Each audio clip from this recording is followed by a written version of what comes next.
Thunderball by Fleming. Chapter 1. Take it easy, Mr. Bond. It was one of those days when it seemed to James Bond that all life, as someone put it, was nothing but a heap of 6-4 against. To begin with, he was ashamed of himself, a rare state of mind. He had a hangover, a bad one, with an aching head and stiff joints. When he coughed, smoking too much goes with drinking too much and doubles the hangover, a cloud of small, luminous black spots swam across his vision like amoeba on pond water. The one drink too many signals itself unmistakably. His final whisky and soda in the luxurious flat in Park Lane had been no different from the 10 preceding ones, but it had gone down reluctantly and had left a bitter taste and an ugly sensation of surfeit. And although he had taken in the message, he had agreed to play just one more rubber. £5 100, as it's the last one. He had agreed, and he had played the rubber like a fool. Even now he could see the Queen of Spades, with that stupid Mona Lisa smile on her fat face, slapping triumphantly down on his knave. The Queen, as his partner had so sharply reminded him, that had been so infallibly marked with South, and that had made the difference between a grand slam redoubled, drunkenly, for him, and 400 points above the line for the opposition. In the end it had been a 20-point rubber, £100 against him. Important money. Again Bond dabbed with the blood-stained styptic pencil at the cut on his chin, and despised the face that stared sullenly back at him from the mirror above the wash-basin. Stupid, ignorant bastard. It all came from having nothing to do. More than a month of paperwork, ticking off his number on stupid dockets, scribbling minutes that got spikier as the weeks passed, and snapping back down the telephone when some harmless section officer tried to argue with him. And then his secretary had gone down with the flu, and he had been given a silly and, worse, ugly bitch from the pool who called him Sir and spoke to him primly through a mouthful of fruit stones. And now it was another Monday morning. Another week was beginning. The May rain thrashed at the windows. Bond swallowed down 2 Fensics and reached for the Enos. The telephone in his bedroom rang. It was the loud ring of the direct line with headquarters. James Bond, his heart thumping faster than it should have done, despite the race across London and a fretful wait for the lift to the 8th floor, pulled out the chair and sat down and looked across into the calm, grey, damnably clear eyes he knew so well. What could he read in them? "Good morning, James. Sorry to pull you along a bit early in the morning. Got a very full day ahead. Wanted to fit you in before the rush." Bond's excitement waned minutely. It was never a good sign when M addressed him by his Christian name instead of by his number. This didn't look like a job, more like something personal. There was none of the tension in M's voice that heralded big, exciting news. M's expression was interested, friendly, almost benign. Bond said something non-committal. "Haven't seen much of you lately, James. How have you been? Your health, I mean." M picked up a sheet of paper, a form of some kind, from his desk, and held it as if preparing to read. Suspiciously, trying to guess what the paper said, what all this was about, Bond said, "I'm all right, sir." M said mildly, "That's not what the M.O. thinks, James. Just had your last medical. I think you ought to hear what he has to say." Bond looked angrily at the back of the paper. Now what the hell? He said with control, "Just as you say, sir." M gave Bond a careful, appraising glance. He held the paper closer to his eyes. "This officer," he read, "remains basically physically sound. Unfortunately, his mode of life is not such as is likely to allow him to remain in this happy state. Despite many previous warnings, he admits to smoking 60 cigarettes a day. These are of a Balkan mixture with a higher nicotine content than the cheaper varieties. When not engaged upon strenuous duty, the officer's average daily consumption of alcohol is in the region of half a bottle of spirits of between 60 and 70 proof. On examination there continues to be little definite sign of deterioration.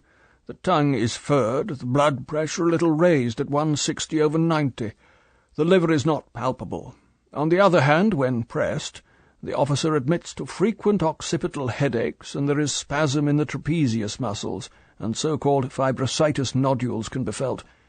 I believe these symptoms to be due to this officer's mode of life. He is not responsive to the suggestion that overindulgence is no remedy for the tensions inherent in his professional calling, and can only result in the creation of a toxic state which could finally have the effect of reducing his fitness as an officer. I recommend that number 007 should take it easy for 2 to 3 weeks on a more abstemious regime, when I believe he would make a complete return to his previously exceptional high state of physical fitness." M reached over and slid the report into his out tray. He put his hands flat down on the desk in front of him and looked sternly across at Bond. He said, "Not very satisfactory, is it, James?" Bond tried to keep impatience out of his voice. He said, "I'm perfectly fit, sir. Everyone has occasional headaches. Most weekend golfers have fibrositis. You get it from sweating and then sitting in a draught. Aspirin and embrocation get rid of them. Nothing to it, really, sir." M said severely, "That's just where you're making a big mistake, James. Taking medicine only suppresses these symptoms of yours. Medicine doesn't get to the root of the trouble, it only conceals it. The result is a more highly poisoned condition which may become chronic disease. All drugs are harmful to the system. They are contrary to nature. The same applies to most of the food we eat. White bread with all the roughage removed, refined sugar with all the goodness machined out of it, pasteurized milk, which has had most of the vitamins boiled away, everything overcooked and denaturized. Why—" M reached into his pocket for his notebook and consulted it. "Do you know what our bread contains apart from a bit of overground flour?" M looked accusingly at Bond. "It contains large quantities of chalk, also benzol peroxide powder, chlorine gas, sal ammoniac, and alum." M put the notebook back in his pocket. "What do you think of that?" Bond, mystified by all this, said defensively, "I don't eat all that much bread, sir." "Maybe not," said M impatiently, "but how much stone-ground whole wheat do you eat? How much yogurt? Uncooked vegetables, nuts, fresh fruit?" Bond smiled. "Practically none at all, sir." "It's no laughing matter." M tapped his forefinger on the desk for emphasis. "Mark my words. There is no way to health except the natural way. All your troubles—" Bond opened his mouth to protest, but M held up his hand. "The deep-seated toxemia revealed by your medical are the result of a basically unnatural way of life. Ever heard of Bircher-Brenner, for instance? Or Neep? Preisnitz? Rickley? Schroth? Gossman? Biltz?"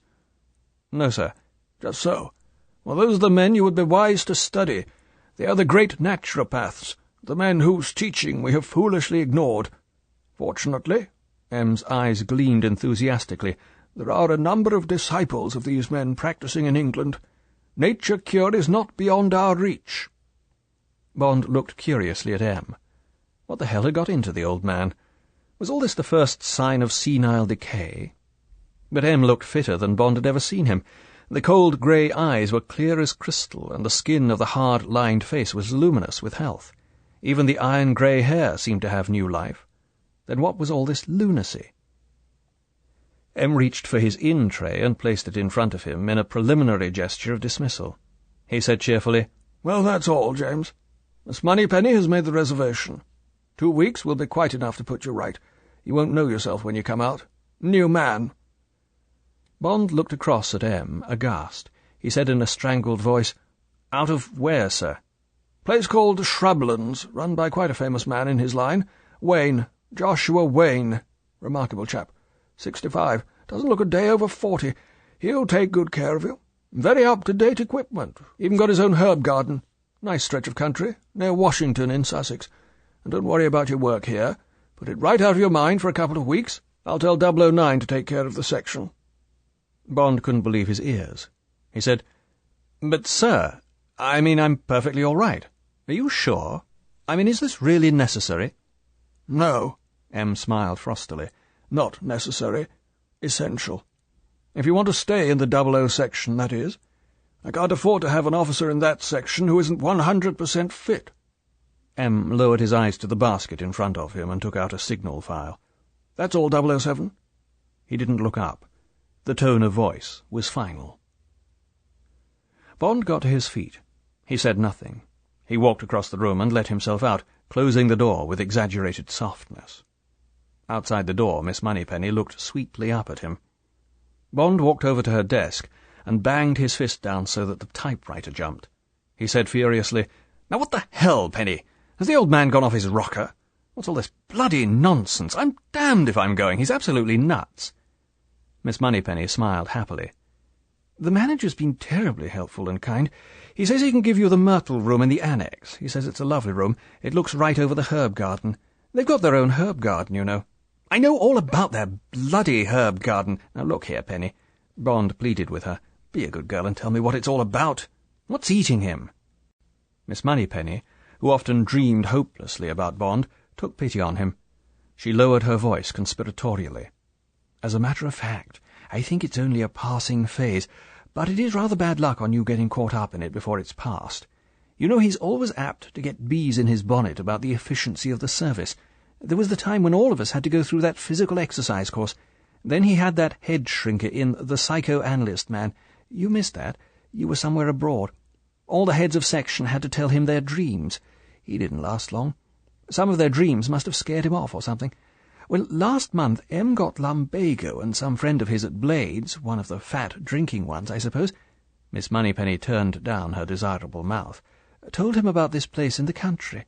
This man swore by it, told M that we were all like motor cars, and that all we needed from time to time was to go to a garage and get decarbonized. He said he went there every year. He said it only cost 20 guineas a week, which was less than what he spent in Blades in one day, and it made him feel wonderful. Well, you know, M always likes trying new things, and he went there for 10 days and came back absolutely sold on the place. Yesterday he gave me a great talking to all about it, and this morning in the post I got a whole lot of tins of treacle and wheat germ and heaven knows what all. I don't know what to do with the stuff. I'm afraid my poor poodle'll have to live on it. Anyway, that's what happened, and I must say I've never seen him in such wonderful form. He's absolutely rejuvenated." "He looks like that blasted man in the old Crussian Salts advertisements. But why does he pick on me to go to this nut house?" Miss Moneypenny gave a secret smile. "You know he thinks the world of you. Or perhaps you don't. Anyway, as soon as he saw your medical, he told me to book you in." Miss Moneypenny screwed up her nose. "But, James, do you really drink and smoke as much as that? It can't be good for you, you know." She looked up at him with motherly eyes. Bond controlled himself. He summoned a desperate effort at nonchalance, at the throwaway phrase. "It's just that I'd rather die of drink than of thirst. As for the cigarettes, it's really only that I don't know what to do with my hands." He heard the stale, hangover words fall like clinker in a dead grate. "Cut out the schmaltz. What you need is a double brandy and soda." Miss Moneypenny's warm lips pursed into a disapproving line. "About the hands? That's not what I've heard." "Now don't you start on me, Penny." Bond walked angrily towards the door. He turned round. "Any more ticking off from you, and when I get out of this place I'll give you such a spanking you'll have to do your typing off a block of Dunlopillo." Miss Moneypenny smiled sweetly at him. "I don't think you'll be able to do much spanking after living on nuts and lemon juice for 2 weeks, James." Bond made a noise between a grunt and a snarl, and stormed out of the room. Chapter 2. Shrublands. James Bond slung his suitcase into the back of the old chocolate-brown Austin taxi and climbed into the front seat, beside the foxy, pimpled young man in the black leather windsheeter. The young man took a comb out of his breast pocket, ran it carefully through both sides of his duck-tail haircut, put the comb back in his pocket, then leaned forward and pressed the self-starter. The play with the comb, Bond guessed, was to assert to Bond that the driver was really only taking him and his money as a favour. It was typical of the cheap self-assertiveness of young labour since the war. This youth, thought Bond, makes about £20 a week, despises his parents, and would like to be Tommy Steele. It's not his fault. He was born into the buyer's market of the welfare state, and into the age of atomic bombs and space flight. For him, life is easy and meaningless. Bond said, "How far is it to Shrublands?" The young man did an expert but unnecessary racing change round an island and changed up again. "About half an hour." He put his foot down on the accelerator and neatly but rather dangerously overtook a lorry at an intersection. "You certainly get the most out of your bluebird." The young man glanced sideways to see if he was being laughed at. He decided that he wasn't. He unbent fractionally. "My dad won't spring me something better. Says this old crate was okay for him for 20 years, so it's got to be okay for me for another 20. So I'm putting money by on my own. Halfway there already." Bond decided that the comb play had made him over-censorious. He said, What are you going to get? Volkswagen minibus.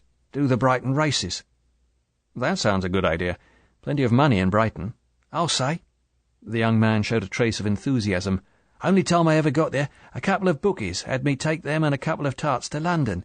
10 quid and a £5 tip, piece of cake. Certainly was. But you can get both kinds at Brighton. You want to watch out for being mugged and rolled. There are some tough gangs operating out of Brighton. What's happened to the bucket of blood these days? Never opened up again after that case they had. The one that got in all the papers. The young man realized that he was talking as if to an equal. He glanced sideways and looked Bond up and down with a new interest. You going into the scrubs or just visiting? Scrubs? Shrublands. Wormwood scrubs. Scrubs, said the young man laconically. You're not like the usual ones I get to take there. Mostly fat women and old geezers who tell me not to drive so fast or it'll shake up their sciatica or something. Bond laughed. I've got 14 days without the option. Doctor thinks it'll do me good. Got to take it easy. What do they think of the place round here? The young man took the turning off the Brighton road and drove westwards under the downs through Poynings and Fulking. The Austin whined stolidly through the inoffensive countryside. People think they're a lot of crackpots. Don't care for the place. All those rich folk, and they don't spend any money in the area. Tea rooms make a bit out of them, especially out of the cheats. He looked at Bond. You'd be surprised. Grown people, some of them pretty big shots in the city and so forth, and they motor around in their Bentleys with their bellies empty, and they see a tea shop and go in just for their cups of tea. That's all they're allowed. Next thing, they see some guy eating buttered toast and sugar cakes at the next table, and they can't stand it. They order mounds of the stuff, and hog it down just like kids who've broken into the larder, looking round all the time to see if they've been spotted. You'd think people like that would be ashamed of themselves. Seems a bit silly when they're paying plenty to take the cure, or whatever it is. And that's another thing. The young man's voice was indignant. I can understand charging 20 quid a week and giving you 3 square meals a day, but how do they get away with charging 20 quid for giving you nothing but hot water to eat? Doesn't make sense. I suppose there are the treatments. It must be worth it to the people if they get well. Guess so, said the young man doubtfully. Some of them do look a bit different when I come to take them back to the station. He sniggered. And some of them change into real old goats after a week of nuts and so forth. Guess I might try it myself one day. What do you mean? The young man glanced at Bond. Reassured, and remembering Bond's worldly comments on Brighton, he said, Well, you see, we got a girl here in Washington, racy bird, sort of local tart, if you see what I mean. Waitress at a place called the Honey Bee Tea Shop, or was, rather. She started most of us off, if you get my meaning. Quid a go, and she knows a lot of French tricks. Regular sport. Well, this year the word got round up at the scrubs, and some of these old goats began patronising Polly Grace, that's her name. Took her out in their Bentleys and gave her a roll in a deserted quarry up on the downs. That's been her pitch for years. Trouble was they paid her 10 quid, and she soon got too good for the likes of us. Priced her out of our market, so to speak. Inflation, sort of. And a month ago she chucked up her job at the Honey Bee. And you know what? The young man's voice was loud with indignation. She bought herself a beat-up Austin Metropolitan for a couple of £100 and went mobile. Just like the London tarts in Curzon Street they talk about in the papers. Now she's off to Brighton, Lewis, anywhere she can find the sports. And in between whiles she goes to work in the quarry with these old goats from the scrubs. Would you believe it? The young man gave an angry blast on his klaxon at an inoffensive couple on a tandem bicycle. Bond said seriously, That's too bad. I wouldn't have thought these people would be interested in that sort of thing, on nut cutlets and dandelion wine, or whatever they get to eat at this place. The young man snorted. That's all you know. I mean... He felt he had been too emphatic. That's what we all thought. One of my pals, he's the son of the local doctor, talked the thing over with his dad, in a roundabout way, sort of. And his dad said no. He said that this sort of diet and no drink and plenty of rest, what with the massage and the hot and cold sitz baths and what have you, he said that all clears the bloodstream and tones up the system, if you get my meaning. Wakes the old goats up, makes them want to start cutting the mustard again, if you know the song by that Rosemary Clooney. Bond laughed. He said, Well, perhaps there's something to the place after all. A sign on the right of the road said, Shrublands, Gateway to Health, first right, silence please. The road ran through a wide belt of firs and evergreens in a fold of the downs. A high wall appeared, and then an imposing mock-battlemented entrance with a Victorian lodge, from which a thin wisp of smoke rose straight up among the quiet trees. The young man turned in and followed a gravel sweep between thick laurel bushes. An elderly couple cringed off the drive at a blare from his klaxon, and then on the right there were broad stretches of lawn and neatly flowered borders, and a sprinkling of slowly moving figures, alone and in pairs, and behind them a red-brick Victorian monstrosity from which a long glass sun-parlour extended to the edge of the grass. The young man pulled up beneath a heavy portico with a crenellated roof. Beside a varnished, iron-studded arched door stood a tall glazed urn above which a notice said, "No smoking inside. Cigarettes here, please." Bond got down from the taxi and pulled his suitcase out of the back. He gave the young man a 10-shilling tip. The young man accepted it as no less than his due. He said, "Thanks. If you ever want to break out, you can call me up. Polly's not the only one. And there's a tea shop on the Brighton Road has buttered muffins. So long." He banged the gears into bottom and ground off back the way he had come. Bond picked up his suitcase and walked resignedly up the steps and through the heavy door. Inside it was very warm and quiet. At the reception desk in the big oak-panelled hall, a severely pretty girl in starched white welcomed him briskly. When he had signed the register, she led him through a series of sombrely furnished public rooms and down a neutral-smelling white corridor to the back of the building. Here there was a communicating door with the annex, a long, low, cheaply built structure with rooms on both sides of a central passage. The doors bore the names of flowers and shrubs. She showed him into Myrtle, told him that the chief would see him in an hour's time at 6 o'clock, and left him. It was a room-shaped room, with furniture-shaped furniture, and dainty curtains. The bed was provided with an electric blanket. There was a vase containing 3 marigolds beside the bed, and a book called Nature Cure Explained by Alan Moyle, M.B.N.A. Bond opened it and ascertained that the initials stood for Member British Naturopathic Association. He turned off the central heating and opened the windows wide. The herb garden, row upon row of small, nameless plants round a central sundial, smiled up at him. Bond unpacked his things and sat down in the single armchair and read about eliminating the waste products from his body. He learned a great deal about foods he had never heard of, such as potassium broth, nut mince, and the mysteriously named unmalted slippery elm. He had got as far as the chapter on massage, and was reflecting on the injunction that this art should be divided into effleurage, stroking, friction, kneading, pétrissage, tapotement, and vibration, when the telephone rang. A girl's voice said that Mr. Wayne would be glad to see him in consulting room A in 5 minutes. Mr. Joshua Wayne had a firm, dry handshake and a resonant, encouraging voice. He had a lot of bushy grey hair above an unlined brow, soft, clear brown eyes, and a sincere and Christian smile. He appeared to be genuinely pleased to see Bond and to be interested in him. He wore a very clean smock-like coat with short sleeves, from which strong, hairy arms hung relaxed. Below were rather incongruous pin-striped trousers. He wore sandals over socks of conservative grey, and when he moved across the consulting-room his stride was a springy lope. Mr. Wayne asked Bond to remove all his clothes except his pants. When he saw the many scars, he said politely, "Dear me, you do seem to have been in the wars, Mr. Bond." Bond said indifferently, "Near miss, during the war." "Really? War between peoples is a terrible thing. Now just breathe in deeply, please."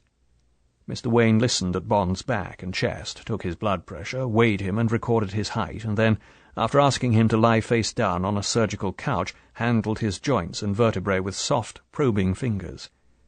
While Bond replaced his clothes, Mr. Wayne wrote busily at his desk. Then he sat back. "Well, Mr. Bond, nothing much to worry about here, I think. Blood pressure a little high, slight osteopathic lesions in the upper vertebrae. They'll probably be causing your tension headaches, by the way, and some right sacroiliac strain with the right ilium slightly displaced backwards due to a bad fall sometime, no doubt." Mr. Wayne raised his eyes for confirmation. Bond said, "Perhaps."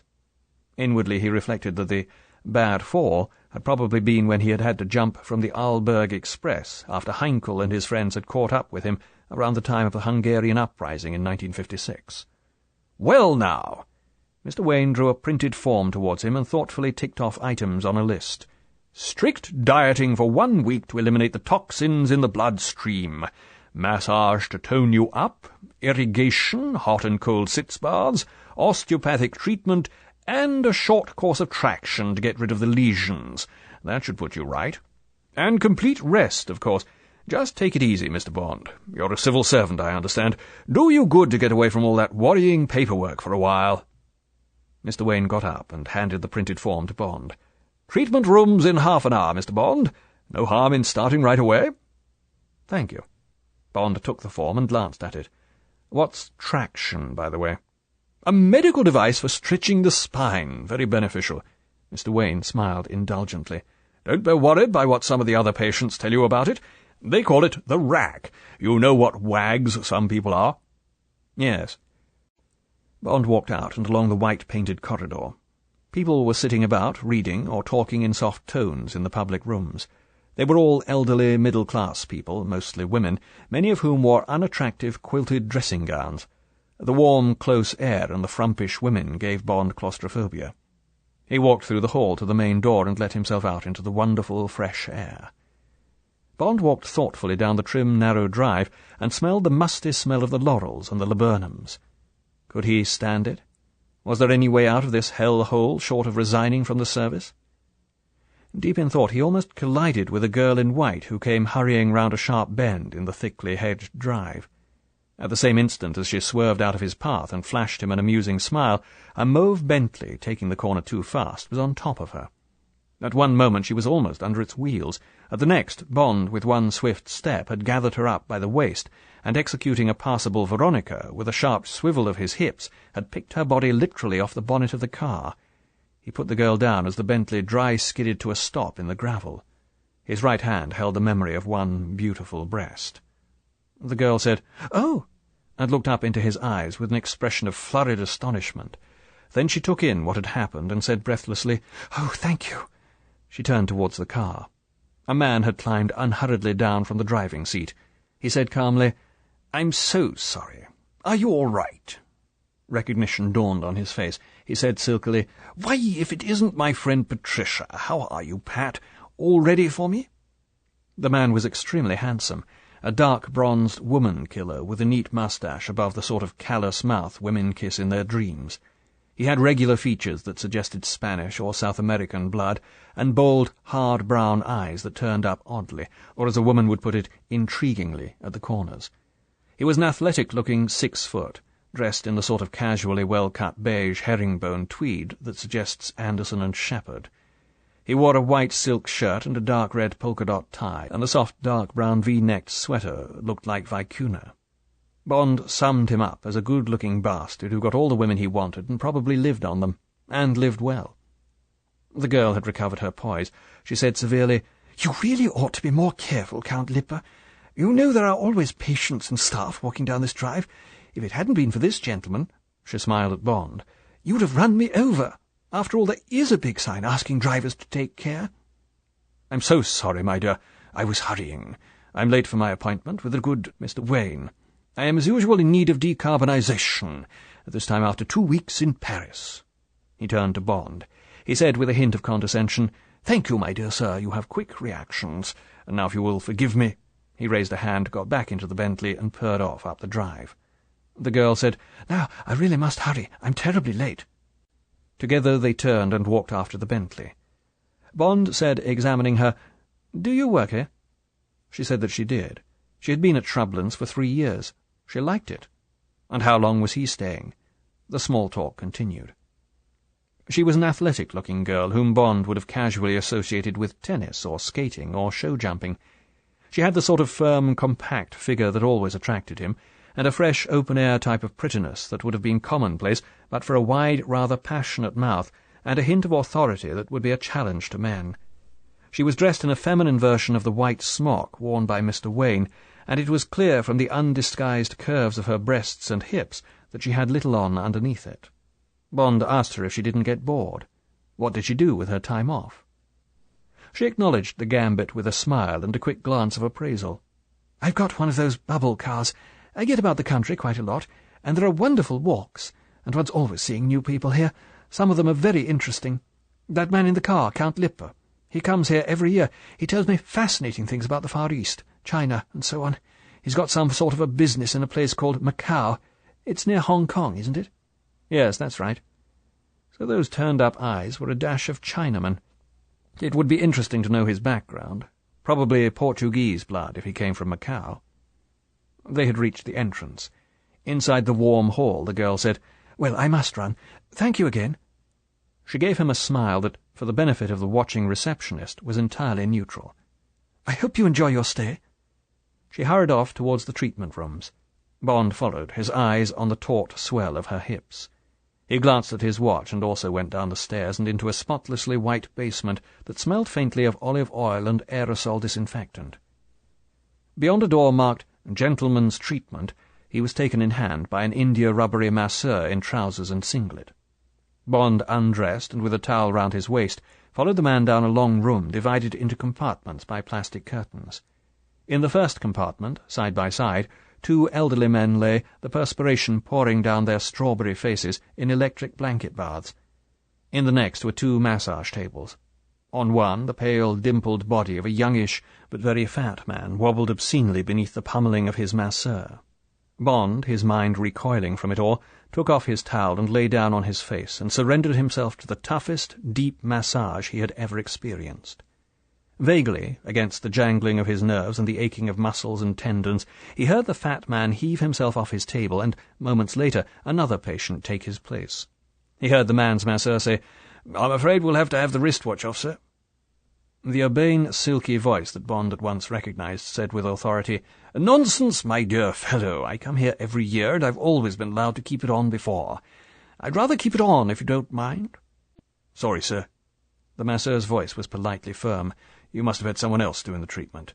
It interferes with the flow of blood when I come to treat the arm and hand. If you don't mind, sir." There was a moment's silence. Bond could almost feel Count Lippe controlling his temper. The words, when they came, were spat out with what seemed to Bond ludicrous violence.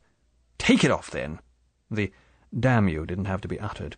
It hung in the air at the end of the sentence. "Thank you, sir." There was a brief pause, and then the massage began. The small incident seemed odd to Bond. Obviously one had to take off one's wristwatch for a massage. Why had the man wanted to keep it on? It seemed very childish.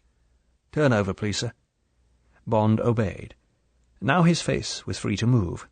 He glanced casually to his right. Count Lippe's face was turned away from him. His left arm hung down towards the floor. Where the sunburn ended, there was a bracelet of almost white flesh at the wrist. In the middle of the circle where the watch had been, there was a sign tattooed in red on the skin. It looked like a small zigzag crossed by two vertical strokes. So Count Lippe had not wanted this sign to be seen. It would be amusing to ring up records and see if they had a line on what sort of people wore this little secret recognition sign under their wristwatches. Chapter 3. The Rack. At the end of the hour's treatment, Bond felt as if his body had been eviscerated and then run through a wringer. He put on his clothes and, cursing M, climbed weakly back up the stairs into what, by comparison with the world of nakedness and indignities in the basement, were civilized surroundings. At the entrance to the main lounge were two telephone booths. The switchboard put him through to the only headquarters number he was allowed to call on an outside line. He knew that all such outside calls were monitored. As he asked for records, he recognized the hollowness on the line that meant the line was bugged. He gave his number to Head of Records and put his question, adding that the subject was an Oriental, probably of Portuguese extraction. After 10 minutes, Head of Records came back to him. "It's a tongue sign." His voice sounded interested. "The Red Lightning tongue. Unusual to find anyone but a full-blooded Chinaman being a member. It's not the usual semi-religious organization. This is entirely criminal. Station H had dealings with it once. They're represented in Hong Kong, but their headquarters are across the bay in Macau. Station H paid big money to get a courier service running into Peking. Worked like a dream, so they gave the line a trial with some heavy stuff. It bounced badly. Lost a couple of H's top men. It was a double cross. Turned out that Redland had some sort of a deal with these people. Hell of a mess. Since then they've cropped up from time to time in drugs, gold smuggling to India, and top-bracket white slavery. They're big people. We'd be interested if you've got any kind of a line." Bond said, "Thanks, Records. No, I've got nothing definite. First time I've heard of these Red Lightning people. Let you know if anything develops. So long." Bond thoughtfully put back the receiver. How interesting. Now what the hell could this man be doing at Shrublands? Bond walked out of the booth. A movement in the next booth caught his eye. Count Lippe, his back to Bond, had just picked up the receiver. How long had he been in there? Had he heard Bond's inquiry, or his comment? Bond had the crawling sensation at the pit of his stomach he knew so well, the signal that he had probably made a dangerous and silly mistake. He glanced at his watch. It was 7:30. He walked through the lounge to the sun-parlour, where dinner was being served. He gave his name to the elderly woman with a wardress face behind a long counter. She consulted a list and ladled hot vegetable soup into a plastic mug. Bond took the mug. He said anxiously, "Is that all?" The woman didn't smile. She said severely, "You're lucky. You wouldn't be getting as much on starvation, and you may have soup every day at midday, and 2 cups of tea at 4 o'clock. Bond gave her a bitter smile. He took the horrible mug over to one of the little cafe tables near the windows overlooking the dark lawn, and sat down and sipped the thin soup, while he watched some of his fellow inmates meandering aimlessly, weakly through the room. Now he felt a grain of sympathy for the wretches. Now he was a member of their club. Now he had been initiated. He drank the soup down to the last neat cube of carrot and walked abstractedly off to his room, thinking of Count Lippe, thinking of sleep, but above all thinking of his empty stomach. After 2 days of this, Bond felt terrible. He had a permanent, slight nagging headache. The whites of his eyes had turned rather yellow, and his tongue was deeply furred. His masseur told him not to worry. This was as it should be. These were the poisons leaving his body. Bond, now a permanent prey to lassitude, didn't argue. Nothing seemed to matter any more but the single orange and hot water for breakfast, the mugs of hot soup, and the cups of tea which Bond filled with spoonfuls of brown sugar, the only variety that had Mr. Wayne's sanction. On the 3rd day, after the massage and the shock of the sitz-baths, Bond had on his programme osteopathic manipulations and traction. He was directed to a new section of the basement, withdrawn and silent. When he opened the designated door, he expected to find some hairy H-man waiting for him with flexed muscles. H-man, he had discovered, stood for Health Man. It was the smart thing to call oneself if you were a naturopath. He stopped in his tracks. The girl, Patricia something, whom he had not set eyes on since his first day, stood waiting for him beside the couch. He closed the door behind him and said, "Good Lord, is this what you do?" She was used to this reaction of the men patients, and rather touchy about it. She didn't smile. She said in a business-like voice, "Nearly 20% of osteopaths are women. Take off your clothes, please. Everything except your pants." When Bond had amusedly obeyed, she told him to stand in front of her. She walked round him, examining him with eyes in which there was nothing but professional interest. Without commenting on his scars, she told him to lie face downwards on the couch, and with strong, precise, and thoroughly practised holds went through the handling and joint-cracking of her profession. Bond soon realized that she was an extremely powerful girl. His muscled body, admittedly unresistant, seemed to be easy-going for her. Bond felt a kind of resentment at the neutrality of this relationship between an attractive girl and a half-naked man. At the end of the treatment she told him to stand up and clasp his hands behind her neck. Her eyes, a few inches away from his, held nothing but professional concentration. She hauled strongly away from him, presumably with the object of freeing his vertebrae. This was too much for Bond. At the end of it, when she told him to release his hands, he did nothing of the sort. He tightened them, pulled her head sharply towards him, and kissed her full on the lips. She ducked quickly down through his arms and straightened herself, her cheeks red and her eyes shining with anger. Bond smiled at her, knowing that he had never missed a slap in the face, and a hard one at that, by so little. He said, "It's all very well, but I just had to do it. You shouldn't have a mouth like that if you're going to be an osteopath." The anger in her eyes subsided a fraction. She said, "The last time that happened, the man had to leave by the next train." Bond laughed. He made a threatening move towards her. "If I thought there was any hope of being kicked out of this damn place, I'd kiss you again." She said, "Don't be silly. Now pick up your things. You've got half an hour's traction." She smiled grimly. "That ought to keep you quiet." Bond said morosely, "All right, but only on condition you let me take you out on your next day off." "We'll see about that. It depends how you behave at the next treatment." She held open the door. Bond picked up his clothes and went out, almost colliding with a man coming down the passage. It was Count Lippe, in slacks and a gay wind-cheater. He ignored Bond. With a smile and a slight bow, he said to the girl, "Here comes the lamb to the slaughter. I hope you're not feeling too strong today." His eyes twinkled charmingly. The girl said briskly, "Just get ready, please. I shan't be a moment putting Mr. Bond on the traction table." She moved off down the passage, with Bond following. She opened the door of a small anteroom, told Bond to put his things down on a chair, and pulled aside plastic curtains that formed a partition. Just inside the curtains was an odd-looking kind of surgical couch in leather and gleaming aluminium. Bond didn't like the look of it at all. While the girl fiddled with a series of straps attached to 3 upholstered sections that appeared to be on runners, Bond examined the contraption suspiciously. Below the couch was a stout electric motor on which a plate announced that this was the Hercules Motorized Traction Table. A power drive in the shape of articulated rods stretched upwards from the motor to each of the 3 cushioned sections of the couch and terminated in tension screws to which the 3 sets of straps were attached. In front of the raised portion where the patient's head would lie, and approximately level with his face, was a large dial marked in pound pressure up to 200.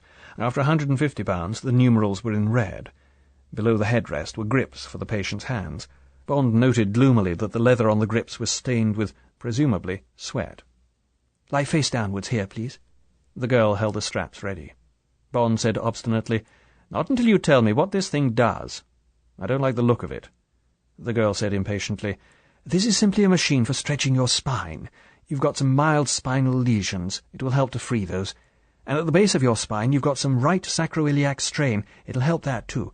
You won't find it bad at all, just a stretching sensation. It's very soothing, really. Quite a lot of patients fall asleep." "This one won't," said Bond firmly. "What strength are you going to give me? Why are those top figures in red? Are you sure I'm not going to be pulled apart?"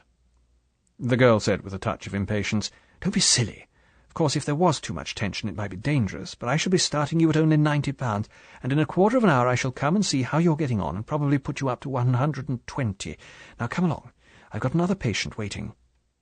Reluctantly, Bond climbed up on the couch and lay on his face, with his nose and mouth buried in a deep cleft in the headrest. He said, his voice muffled by the leather, "If you kill me, I'll sue." He felt the straps being tightened round his chest and then round his hips. The girl's skirt brushed the side of his face as she bent to reach the control lever beside the big dial. The motor began to whine. The straps tightened and then relaxed, tightened and relaxed. Bond felt as if his body was being stretched by giant hands.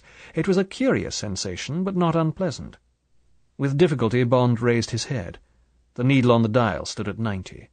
Now the machine was making a soft iron hee-hawing, like a mechanical donkey, as the gears alternatively engaged and disengaged to produce the rhythmic traction.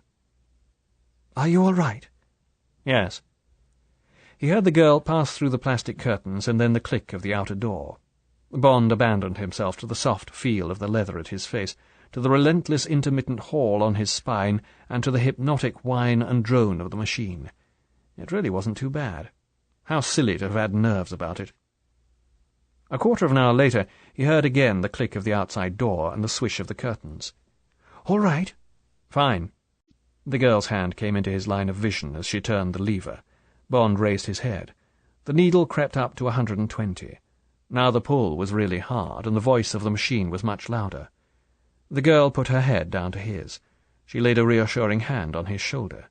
She said, her voice loud above the noise of the gears, "Only another quarter of an hour to go." "All right." Bond's voice was careful. He was probing the new strength of the giant haul on his body. The curtains swished. Now the click of the outside door was drowned by the noise of the machine. Slowly Bond relaxed again into the arms of the rhythm.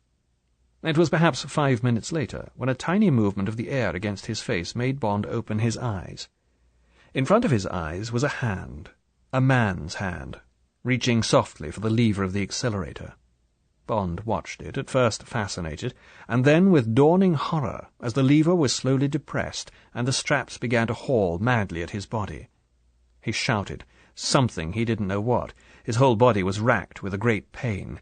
Desperately he lifted his head and shouted again. On the dial the needle was trembling at 200. His head dropped back, exhausted. Through a mist of sweat he watched the hand slowly release the lever. The hand paused and turned slowly so that the back of the wrist was just below his eyes. In the centre of the wrist was the little red sign of the zigzag and the two bisecting lines. A voice said quietly, close up against his ear, "You will not meddle again, my friend." Then there was nothing but the great whine and groan of the machine and the bite of the straps that were tearing his body in half. Bond began to scream, weakly, while the sweat poured from him and dripped off the leather cushions onto the floor. Then suddenly there was blackness. Chapter 4. Tea and Animosity. It is just as well that the body retains no memory of pain. Yes, it hurt, that abscess, that broken bone, but just how it hurt and how much is soon forgotten by the brain and the nerves. It is not so with pleasant sensations, a scent, a taste, the particular texture of a kiss. These things can be almost totally recalled. Bond, gingerly exploring his sensations as life came flooding back into his body, was astonished that the web of agony that had held his body so utterly had now completely dissolved.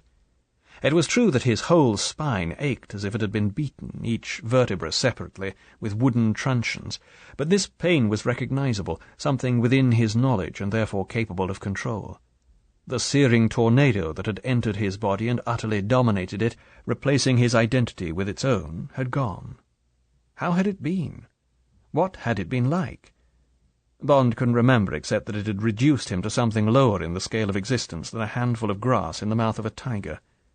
The murmur of voices grew more distinct. "But what told you first that something was wrong, Miss Fearing?" "It was the noise of the machine. I'd just finished treatment. A few minutes later I heard it. I'd never heard it so loud. I thought perhaps the door had been left open. I wasn't really worried, but I came along to make sure. And there it was, the indicator up to 200. I tore down the lever and got the straps off and ran to the surgery and found the coramine and injected it into the vein. 1 cc. The pulse was terribly weak. Then I telephoned you." "You seem to have done everything possible, Miss Fearing, and I'm sure you bear no responsibility for this terrible thing." Mr. Wayne's voice was doubtful. "It really is most unfortunate. I suppose the patient must have jerked the lever somehow. Perhaps he was experimenting. He might easily have killed himself. We must tell the company about this and have some safety arrangement installed." A hand gingerly clasped Bond's wrist, feeling for his pulse. Bond thought it was time to re-enter the world. He must quickly get himself a doctor, a real one, not one of these grated carrot merchants. A sudden wave of anger poured through him. This was all M's fault. M was mad. He would have it out with him when he got back to headquarters. If necessary, he would go higher, to the chiefs of staff, the cabinet, the Prime Minister. M was a dangerous lunatic, a danger to the country. It was up to Bond to save England. The weak, hysterical thoughts whirled through his brain, mixed themselves up with the hairy hand of Count Lippe, the mouth of Patricia Fearing, the taste of hot vegetable soup, and, as consciousness slipped away from him again, the diminishing voice of Mr. Wayne. "No structural damage, only considerable surface abrasion of the nerve ends, and, of course, shock. You will take personal charge of the case, Miss Fearing. Rest, warmth, and effleurage. Is that under—" Rest, warmth, and effleurage. When Bond came round again, he was lying face downward on his bed, and his whole body was bathed in exquisite sensation. Beneath him was the soft warmth of an electric blanket. His back glowed with the heat from 2 large sun lamps, and 2 hands, clad in what felt to be some particularly velvety fur, were rhythmically passing, one after the other, up and down the whole length of his body from his neck to the back of his knees. It was a most gentle and almost piercingly luxurious experience, and Bond lay and bathed himself in it.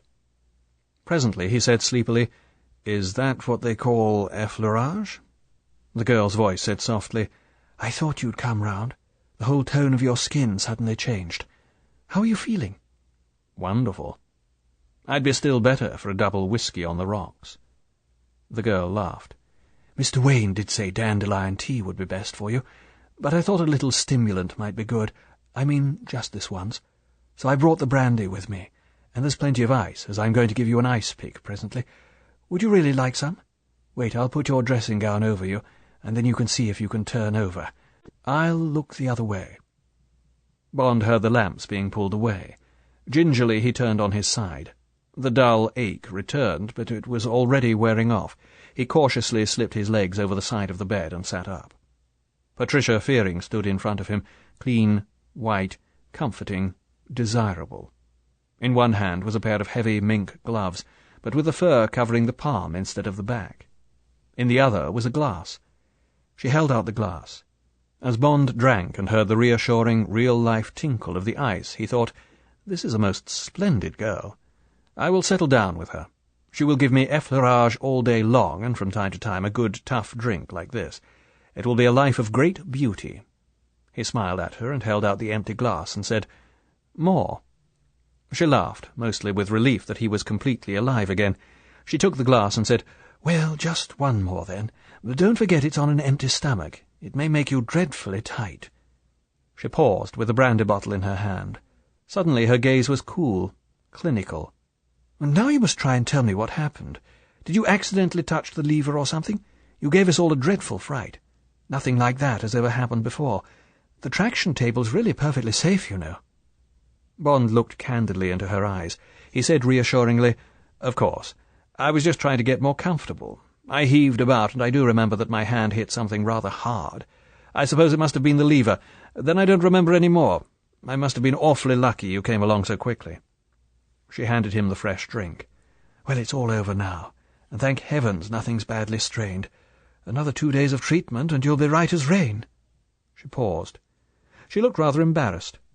"Oh, and Mr. Wayne asks if you couldn't possibly keep all this trouble, to yourself. He doesn't want the other patients to get worried." "I should think not," thought Bond. He could see the headlines. "Patient torn nearly limb from limb at Nature Clinic. Rack machine goes berserk. Ministry of Health steps in." He said, "Of course I won't say anything. It was my fault anyway." He finished his drink, handed back the glass, and cautiously lay back on the bed.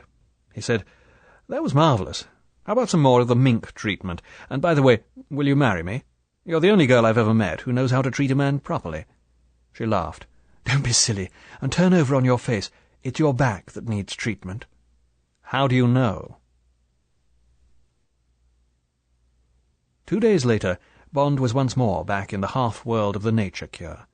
The routine of the early morning glass of hot water, the orange, carefully sliced into symmetrical pigs by some ingenious machine, wielded no doubt by the wardress in charge of diets, then the treatments, the hot soup, the siesta, and the blank, aimless walk or bus ride to the nearest tea shop for the priceless, strength-giving cups of tea laced with brown sugar. Bond loathed and despised tea, that flat, soft, time-wasting opium of the masses, but on his empty stomach and in his febrile state, the sugary brew acted almost as an intoxicant. 3 cups, he reckoned, had the effect, not of hard liquor, but of just about half a bottle of champagne in the outside world, in real life. He got to know them all, these dainty opium dens. Rose Cottage, which he avoided after the woman charged him extra for emptying the sugar bowl. The thatched barn, which amused him because it was a real den of iniquity, large plates of sugar cakes put on one's table, the piercing temptation of the smell of hot scones. The transport cafe, where the Indian tea was black and strong, and the lorry drivers brought in a smell of sweat and petrol and the great world. Bond found that all his senses, particularly his palate and nose, had miraculously become sharpened, and a dozen other cottagey, raftery nooks where elderly couples with Ford Populars and Morris Minors talked in muted tones about children called Len and Ron and Pearl and Ethel, and ate in small mouthfuls with the points of their teeth and made not a sound with the tea-things. It was all a world whose ghastly daintiness and propriety would normally have sickened him. Now, empty, weak, drained of all the things that belonged to his tough, fast, basically dirty life, through Banting, he had somehow regained some of the innocence and purity of childhood. In this frame of mind, the naivety and total lack of savour, surprise, excitement, and the dimity world of the nice cup of tea, or the home-made cakes, and the 1 lump or 2, were perfectly acceptable. And the extraordinary thing was that he could not remember when he had felt so well. Not strong, but without any aches and pains, clear of eye and skin, sleeping 10 hours a day, and, above all, without that nagging sense of morning guilt that one is slowly wrecking one's body. It was really quite disturbing. Was his personality changing? Was he losing his edge, his point, his identity? Was he losing the vices that were so much part of his ruthless, cruel, fundamentally tough character? Who was he in the process of becoming? a soft, dreaming, kindly idealist who would naturally leave the service and become instead a prison visitor, interest himself in youth clubs, march with the H-bomb marchers, eat nut cutlets, try and change the world for the better? James Bond would have been more worried as day by day the H-cure drew his teeth if it had not been for 3 obsessions which belonged to his former life and which would not leave him. A passionate longing for a large dish of spaghetti bolognese containing plenty of chopped garlic and accompanied by a whole bottle of the cheapest, rawest Chianti, bulk for his empty stomach and sharp tastes for his starved palate, an overwhelming desire for the strong, smooth body of Patricia Fearing, and a deadly concentration on ways and means to wring the guts out of Count Lippe. The first 2 would have to wait, though tantalizing schemes for consuming both dishes on the day of his release from shrublands occupied much of his mind. So far as Count Lippe was concerned, work had started on the project from the moment Bond took up again the routine of the cure. With the cold intensity he would have employed against an enemy agent, say in a hotel in Stockholm or Lisbon during the war, James Bond set about spying on the other man. He became garrulous and inquisitive, chatting with Patricia Fearing about the various routines at Shrubland. "But when do the staff find time to have lunch? That man Lippe looks very fit. Oh, he's worried about his waistline. Aren't the electric blanket baths good for that? No, I haven't seen the Turkish bath cabinet. Must have a look at it sometime." And to his masseur, "Haven't seen that big chap about lately, Count something, Hipper? Oh, yes, Lippe. Oh, noon every day? I think I must try and get that time as well. Nice being clear for the rest of the day. And I'd like to have a spell in the Turkish bath thing when you finish the massage. Need a good sweat." Innocently, fragment by fragment, James Bond built up a plan of operations, a plan that would leave him and Lippe alone among the machinery of the soundproof treatment rooms. For there would be no other opportunity. Count Lippe kept to his room in the main building until his treatment time at noon. In the afternoons he swished away in the violet Bentley, to Bournemouth, it seemed, where he had business. The night porter let him in around 11 each night. One afternoon, in the siesta hour, Bond slipped the Yale lock on Count Lippe's room with a straight piece of plastic cut off a child's aeroplane he had bought for the purpose in Washington. He went over the room meticulously and drew a blank. All he learned from the clothes was that the Count was a much-travelled man. Shirts from Chauvet, ties from Tripler, Dior and Hardy Ames, shoes from Peel, and raw silk pyjamas from Hong Kong. The dark red Morocco suitcase from Mark Cross might have contained secrets, and Bond eyed the silk linings and toyed with the Count's Wilkinson razor. But no. Better that revenge, if it should be contrived, should come out of a clear sky. That same afternoon, drinking his treacly tea, Bond scraped together the meagre scraps of his knowledge of Count Lippe. He was about 30, attractive to women, and physically, to judge from the naked body Bond had seen, very strong. His blood would be Portuguese, with a dash of Chinaman, and he gave the appearance of wealth. What did he do? What was his profession? At first glance, Bond would have put him down as a tough maquereau from the Ritz bar in Paris, the Palace at St. Moritz, the Carlton at Cannes, good at backgammon, polo, water-skiing, but with the yellow streak of the man who lives on women. But Lippe had heard Bond making inquiries about him, and that had been enough for an act of violence, an inspired act that he had carried out swiftly and coolly when he finished his treatment with the Fearing girl, and knew, from her remark, that Bond would be alone on the traction table. The act of violence might only have been designed to warn, but equally, since Lippe could only guess at the effect of a 200-pound pull on the spine, it might have been designed to kill. Why? Who was this man who had so much to hide? And what were his secrets? Bond poured the last of his tea onto a mound of brown sugar. One thing was certain. The secrets were big ones. Bond never seriously considered telling headquarters about Lippe and what he had done to Bond. The whole thing, against the background of Shrublands, was so unlikely and so utterly ridiculous, and somehow Bond, the man of action and resource, came out of it all as something of a ninny. Weakened by a diet of hot water and vegetable soup, the ace of the Secret Service had been tied to some kind of a rack, and then a man had come along and just pulled a lever up a few notches and reduced the hero of 100 combats to a quivering jelly. No, there was only one solution, a private solution, and man. Later, perhaps, to satisfy his curiosity, it might be amusing to put through a good trace on Count Lippe, with SIS records, with the CID, with the Hong Kong station. But for the time being, Bond would stay quiet, keep out of Count Lippe's way, and plan meticulously for just the right kind of payoff.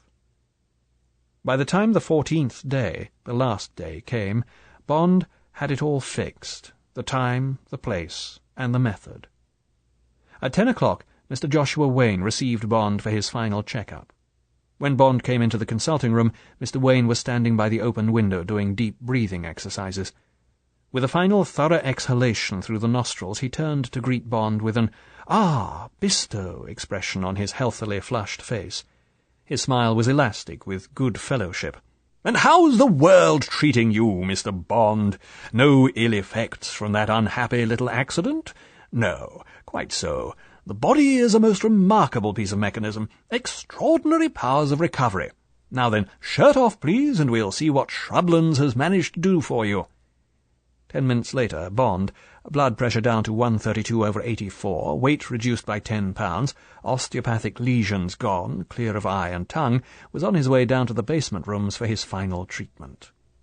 As usual, it was clammily quiet and neutral-smelling in the white rooms and corridors. From the separate cubicles there came an occasional soft exchange between patient and staff, and, in the background, intermittent plumbing noises. The steady whir of the ventilation system created the impression of the deep innards of a liner in a dead calm. It was nearly 12:30. Bond lay face down on the massage table and listened for the authoritative voice and the quick slap of the naked feet of his prey.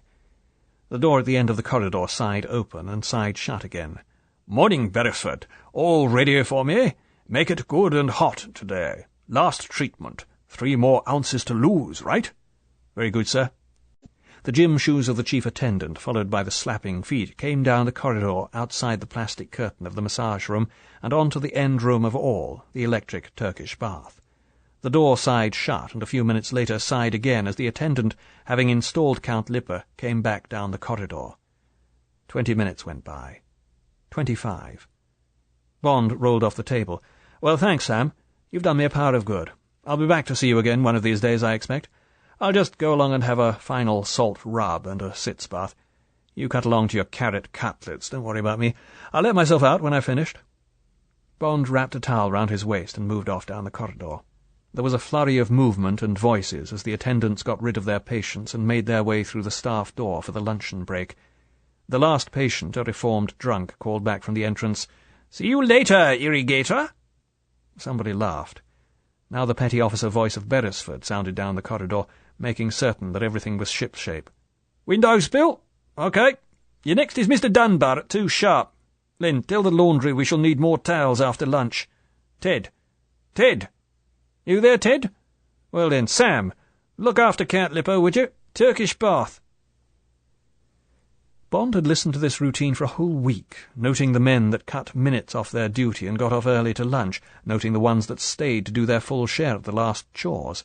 Now, from the open door of the empty shower-room, he called back in Sam's deep voice, "OK, Mr. Beresford," and waited for the crisp squeak of the gym shoes on the linoleum. There it was, the brief pause halfway down the corridor, and then the double size the staff door opened and shut. Now there was dead silence, save for the hum of the fans. The treatment rooms were empty. Now there was only James Bond and Count Lippe. Bond waited a moment and then came out of the shower-room and softly opened the door to the Turkish bath. He had had one session in the place, just to get the geography clear in his mind, and the scene was exactly as he remembered. It was a white cubicle treatment room like all the others, but in this one the only object was a big, cream, metal and plastic box about 5 feet tall by 4 feet square. It was closed on all sides but the top. The front of the cabinet was hinged to allow a patient to climb in and sit inside, and there was a hole in the top, with a foam rubber support for the nape of the neck and the chin through which the patient's head emerged. The rest of his body was exposed to the heat from many rows of naked electric bulbs inside the cabinet, and the degree of heat was thermostatically controlled by a dial at the back of the cabinet.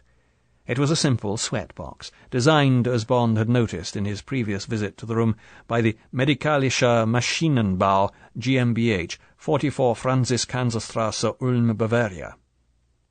The cabinet faced away from the door. At the hiss of the hydraulic fastener, Count Lippe said angrily, "God damn it, Beresford! Let me out of this thing. I'm sweating like a pig." "You said you wanted it hot, sir." Bond's amiable voice was a good approximation to the chief attendant's. Don't argue, goddammit! Let me out of here! I don't think you quite realise the value of heat in the H-cure, sir. Heat resolves many of the toxins in the bloodstream, and for the matter of that in the muscle tissue also. A patient suffering from your condition of pronounced toxemia will find much benefit from the heat treatment. Bond found the H-lingo rattling quite easily off the tongue. He was not worried about the consequences to Beresford. He would have the solid alibi of luncheon in the staff canteen. Don't give me that crap! I tell you, let me out of here! Bond examined the dial on the back of the machine. The needle stood at 120. What should he give the man? The dial ran up to 200 degrees. That much might roast him alive. This was only to be a punishment, not a murder. Perhaps 180 would be a just retribution. Bond clicked the knob up to 180. He said, "I think just half an hour of real heat will do you the world of good, sir." Bond dropped the sham voice. He added sharply, "And if you catch fire, you can sue." The dripping head tried to turn. Failed. Bond moved towards the door. Count Lippe now had a new voice, controlled but desperate. He said woodenly, concealing the knowledge and the hate, "Give you £1,000 and we're quits." He heard the hiss of the opening door. 10,000! All right then, 50! Bond closed the door firmly behind him and walked quickly down the corridor to put on his clothes and get out. Behind him, deeply muffled, came the first shout for help. Bond closed his ears. There was nothing that a painful week in hospital and plenty of gentian violet or tannic acid jelly wouldn't cure, but it did cross his mind that a man who could offer a bribe of £50,000 must be either very rich or have some very urgent reason for needing freedom of movement. It was surely too much to pay just for avoidance of pain. James Bond was right. The outcome of this rather childish trial of strength between two extremely tough and ruthless men in the bizarre surroundings of a nature clinic in Sussex was to upset, if only in a minute fashion, the exactly timed machinery of a plot that was about to shake the governments of the Western world. Chapter 5. Spectre. The Boulevard Haussmann in the 8th and 9th arrondissement stretches from the Rue de Faubourg Saint-Honoré to the Opera. It is very long and very dull, but it is perhaps the solidest street in the whole of Paris. Not the richest. The Avenue d'Iéna has that distinction, but rich people are not necessarily solid people, and too many of the landlords and tenants in the Avenue d'Iéna have names ending in Escu, Ovich, Ski, and Stein, and these are sometimes not the endings of respectable names. Moreover, the Avenue d'Iéna is almost entirely residential. The occasional discreet brass plate giving the name of a holding company in Liechtenstein, or in the Bahamas, or the Canton de Vaud in Switzerland, are there for tax purposes only. The cover names for private family fortunes, seeking alleviation from the punitive burden of the revenue, or more briefly, tax dodging. The Boulevard Haussmann is not like that. The massive turn-of-the-century bastard Second Empire buildings in heavily ornamented brick and stucco are the sièges, the seats, of important businesses. Here are the head offices of the Gros Industriels from Lille, Lyon, Bordeaux, Clermont-Ferrand, and the locaux of the Gros Légumes, the big vegetables in cotton, artificial silk, coal, wine, steel, and shipping. If, among them, there are some fly-by-nights concealing a lack of serious capital, des fonds sérieux, behind a good address, it would only be fair to admit that such men of paper exist also behind the even solider frontages of Lombard and Wall Streets. It is appropriate that among this extremely respectable company of tenants, suitably diversified by a couple of churches, a small museum, and the French Shakespeare Society, you should also find the headquarters of charitable organizations. At number 136 bis, for instance, a discreetly glittering brass plate says FIRCO, and underneath Fraternité Internationale de la Résistance contre l'Oppression. If you were interested in this organization either as an idealist or because you were a salesman of, say, office furniture, and you pressed the very clean porcelain bell button, the door would in due course be opened by an entirely typical French concierge. If your business was serious or obviously well-meaning, the concierge would show you across a rather dusty hall to tall, bogus directoire double doors adjoining the over-ornamented cage of a shaky-looking lift. Inside the doors you would be greeted by exactly what you had expected to see. A large, dingy room needing a fresh coat of its café au lait paint, in which half a dozen men sat at cheap desks and typed or wrote amidst the usual accoutrements of a busy organization. In and out baskets, telephones, in this case the old-fashioned standard ones that are typical of such an office in this part of Paris, and dark green metal filing cabinets in which drawers stand open. If you were observant of small details, you might register that all the men were of approximately the same age group, between 30 and 40, and that in an office where you would have expected to find women doing the secretarial work, there were none. Inside the tall door you would receive the slightly defensive welcome appropriate to a busy organization accustomed to the usual proportion of cranks and time-wasters, but in response to your serious inquiry, the face of the man at the desk near the door would clear and become cautiously helpful. The aims of the fraternity? We exist, monsieur, to keep alive the ideals that flourished during the last war among members of all resistance groups. No, monsieur, we are entirely unpolitical. Our funds? They come from modest subscriptions from our members and from certain private persons who share our aims. You have perhaps a relative, a member of a resistance group whose whereabouts you seek. Certainly, monsieur. The name? Gregor Karlsky, last heard of with Mihailovitch in the summer of 1943. Jules. He might turn to a particular man and call out, "Karlsky, Gregor, Mihailovitch, 1943. Jules would go to a cabinet, and there would be a brief pause. Then the reply might come back, "Dead. Killed in the bombing of the General's headquarters, October the 21st, 1943. I regret, monsieur. Is there anything further we can do for you? Then perhaps you would care to have some of our literature. Forgive me for not having time to spare to give you more details of Furco myself, but you will find everything there. This happens to be a particularly busy day. This is the International Refugee Year, and we have many inquiries such as yours from all over the world. Good afternoon, monsieur. Pas de quoi." So, or more or less so, it would be, and you would go out onto the boulevard satisfied and even impressed with an organization that was doing its excellent if rather vague work with so much dedication and efficiency. On the day after James Bond had completed his nature cure and had left for London after, the night before, scoring a most satisfactory left and right of spaghetti bolognese and Chianti at Lucien's in Brighton, and of Miss Patricia Fearing on the squab seats from her bubble car high up on the Downs, an emergency meeting of the trustees of Furco was called for 7 o'clock in the evening. The men, for they were all men, came from all over Europe, by train or car or aeroplane, and they entered number 136 bis singly or in pairs, some by the front door and some by the back, at intervals during the late afternoon and evening. Each man had his allotted time for arriving at these meetings, so many minutes up to 2 hours before 0 hour, and each man alternated between the back and the front door from meeting to meeting.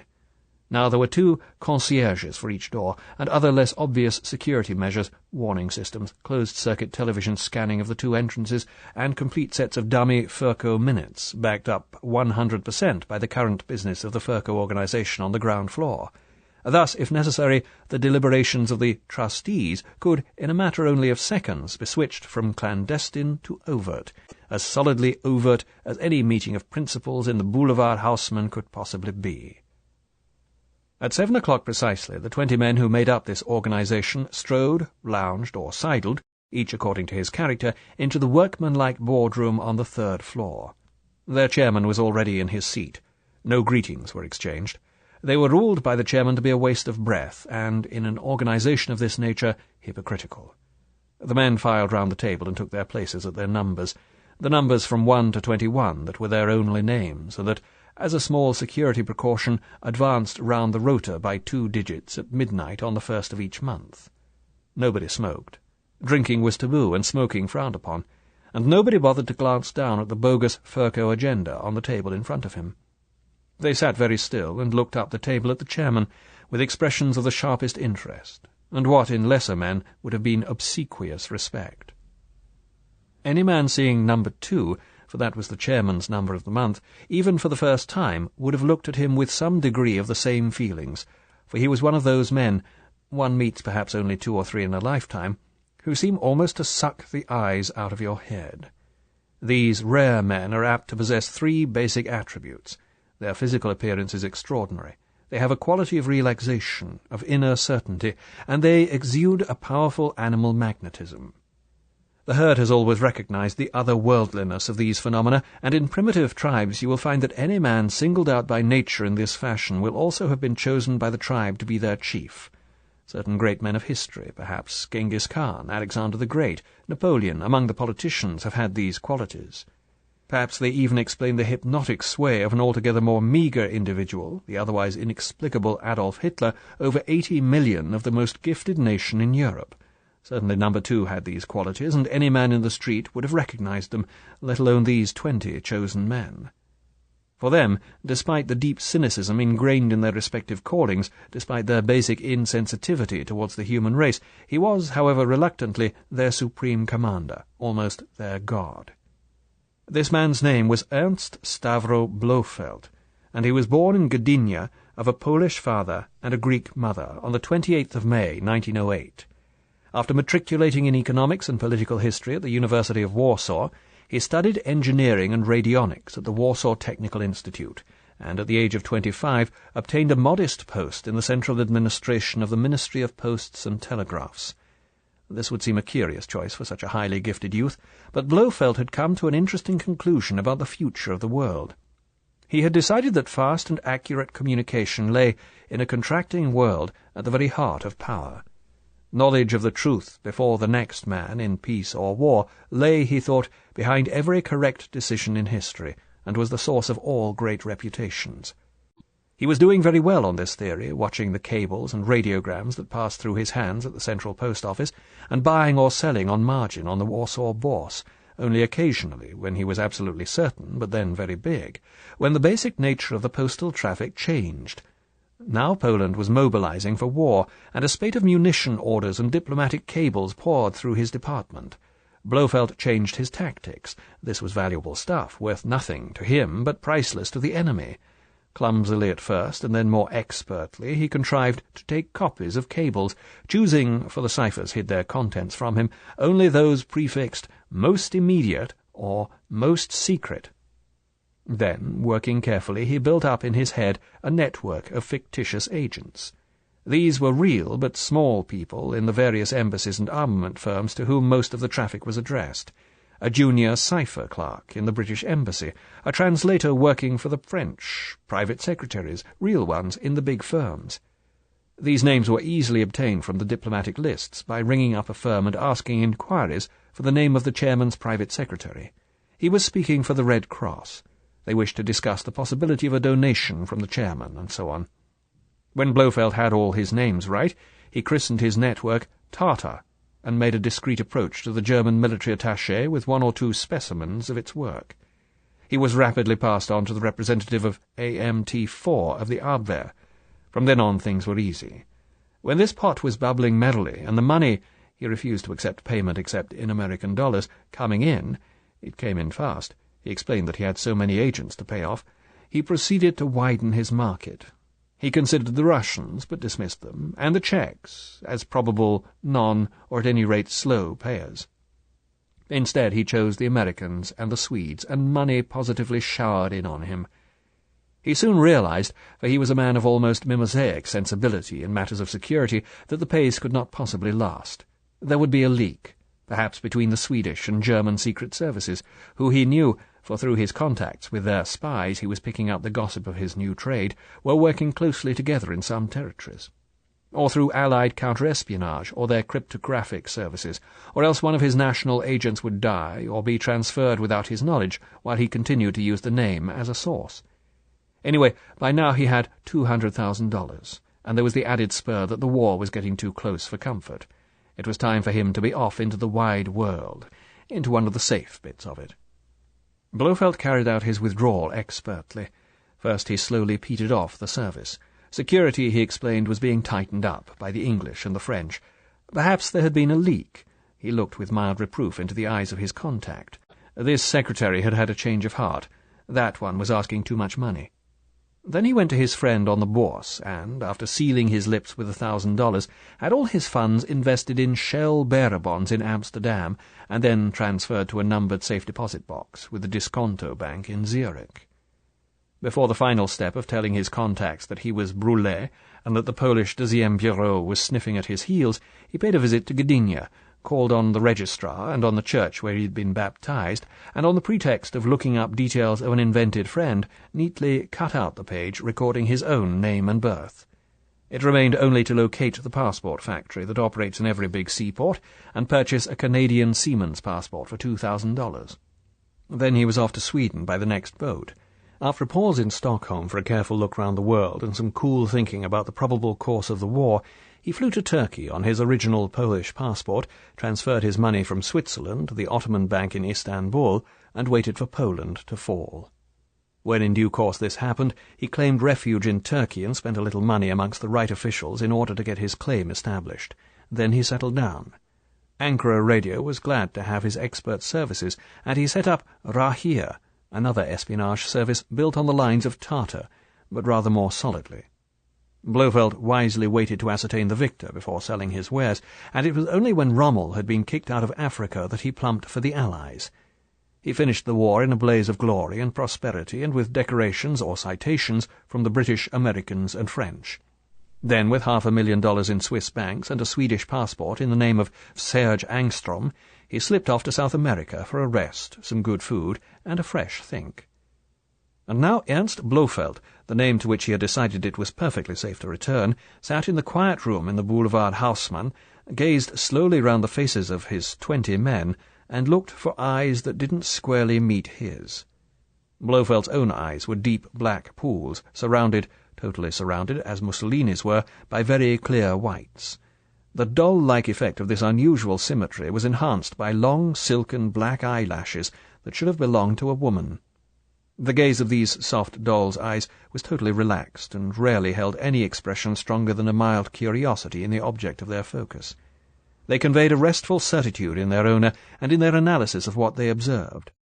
To the innocent they exuded confidence, a wonderful cocoon of confidence in which the observed one could rest and relax, knowing that he was in comfortable, reliable hands. But they stripped the guilty or the false, and made him feel transparent as a fishbowl through whose sides Blofeld examined with only the most casual curiosity the few solid fish, the grains of truth suspended in the void of deceit or attempted obscurity. Blofeld's gaze was a microscope, the window on the world of a superbly clear brain, with a focus that had been sharpened by 30 years of danger and of keeping just one step ahead of it, and of an inner self-assurance built up on a lifetime of success in whatever he had attempted. The skin beneath the eyes that now slowly, mildly surveyed his colleagues was unpouched. There was no sign of debauchery, illness, or old age on the large, white, bland face under the square, wiry, black crew-cut. The jawline, going to the appropriate middle-aged fat of authority, showed decision and independence. Only the mouth, under a heavy, squat nose, marred what might have been the face of a philosopher or a scientist. Proud and thin, like a badly healed wound, the compressed, dark lips, capable only of false, ugly smiles, suggested contempt, tyranny, and cruelty. But to an almost Shakespearean degree, nothing about Blofeld was small. Blofeld's body weighed about 20 stone. It had once been all muscle. He had been an amateur weightlifter in his youth, but in the past 10 years it had softened, and he had a vast belly that he concealed behind roomy trousers and well-cut double-breasted suits, tailored that evening out of beige doeskin. Blofeld's hands and feet were long and pointed. They were quick-moving when they wanted to be, but normally, as now, they were still and reposed. For the rest, he didn't smoke or drink, and he had never been known to sleep with a member of either sex. He didn't even eat very much. So far as vices or physical weaknesses were concerned, Blofeld had always been an enigma to everyone who had known him. The 20 men who looked up the long table at this man and waited patiently for him to speak were a curious mixture of national types. But they had certain characteristics in common. They were all in the 30 to 40 age group. They all looked extremely fit, and nearly all of them, there were 2 who were different, had quick, hard, predatory eyes, the eyes of the wolves and the hawks that prey upon the herd. The 2 who were different were both scientists with scientists' otherworldly eyes. Kotze, the East German physicist who had come over to the West 5 years before and had exchanged his secrets for a modest pension and retirement in Switzerland, and Maslov, formerly Kandinsky, the Polish electronics expert who in 1956 had resigned as head of the radio research department of Philips AG in Eindhoven and had then disappeared into obscurity. The other 18 men consisted of cells of 3. Blofeld accepted the communist triangle system for security reasons from 6 national groups, and, within these groups, from 6 of the world's great criminal and subversive organizations. There were 3 Sicilians from the top echelon of the Unione Siciliano, the Mafia, 3 Corsican Frenchmen from the Union Corse, the secret society, contemporary with and similar to the Mafia that runs nearly all organized crime in France, 3 former members of Smersh, the Soviet organization for the execution of traitors and enemies of the state, that had been disbanded on the orders of Khrushchev in 1958, and replaced by the Special Executive Department of the MWD, 3 of the top surviving members of the former Sonderdienst of the Gestapo, 3 tough Yugoslav operatives who had resigned from Marshal Tito's secret police, and 3 Highland Turks. The Turks of the plains are no good. Former members of Blofeld's Rahir, and subsequently responsible for Cristal, the important Middle East heroin pipeline whose outlet is Beirut. These 18 men, all experts in conspiracy, in the highest ranges of secret communication and action, and, above all, of silence, also shared one supreme virtue. Every man had a solid cover. Every man possessed a valid passport, with up-to-date visas for the principal countries in the world, and an entirely clean sheet with Interpol and with their respective national police forces. That factor alone, the factor of each man's cleanness after a lifetime in big crime, was his highest qualification for members of Spectre, the Special Executive for Counterintelligence, Terrorism, Revenge, and Extortion. The founder and chairman of this private enterprise for private profit was Ernst Stavro Blofeld. Chapter 6. Violet-Scented Breath. Blofeld completed his inspection of the faces. As he had anticipated, only one pair of eyes had slid away from his. He had known he was right. The double-checked reports had been entirely circumstantial, but his own eyes and his intuition had to be the seal. He slowly put both hands under the table.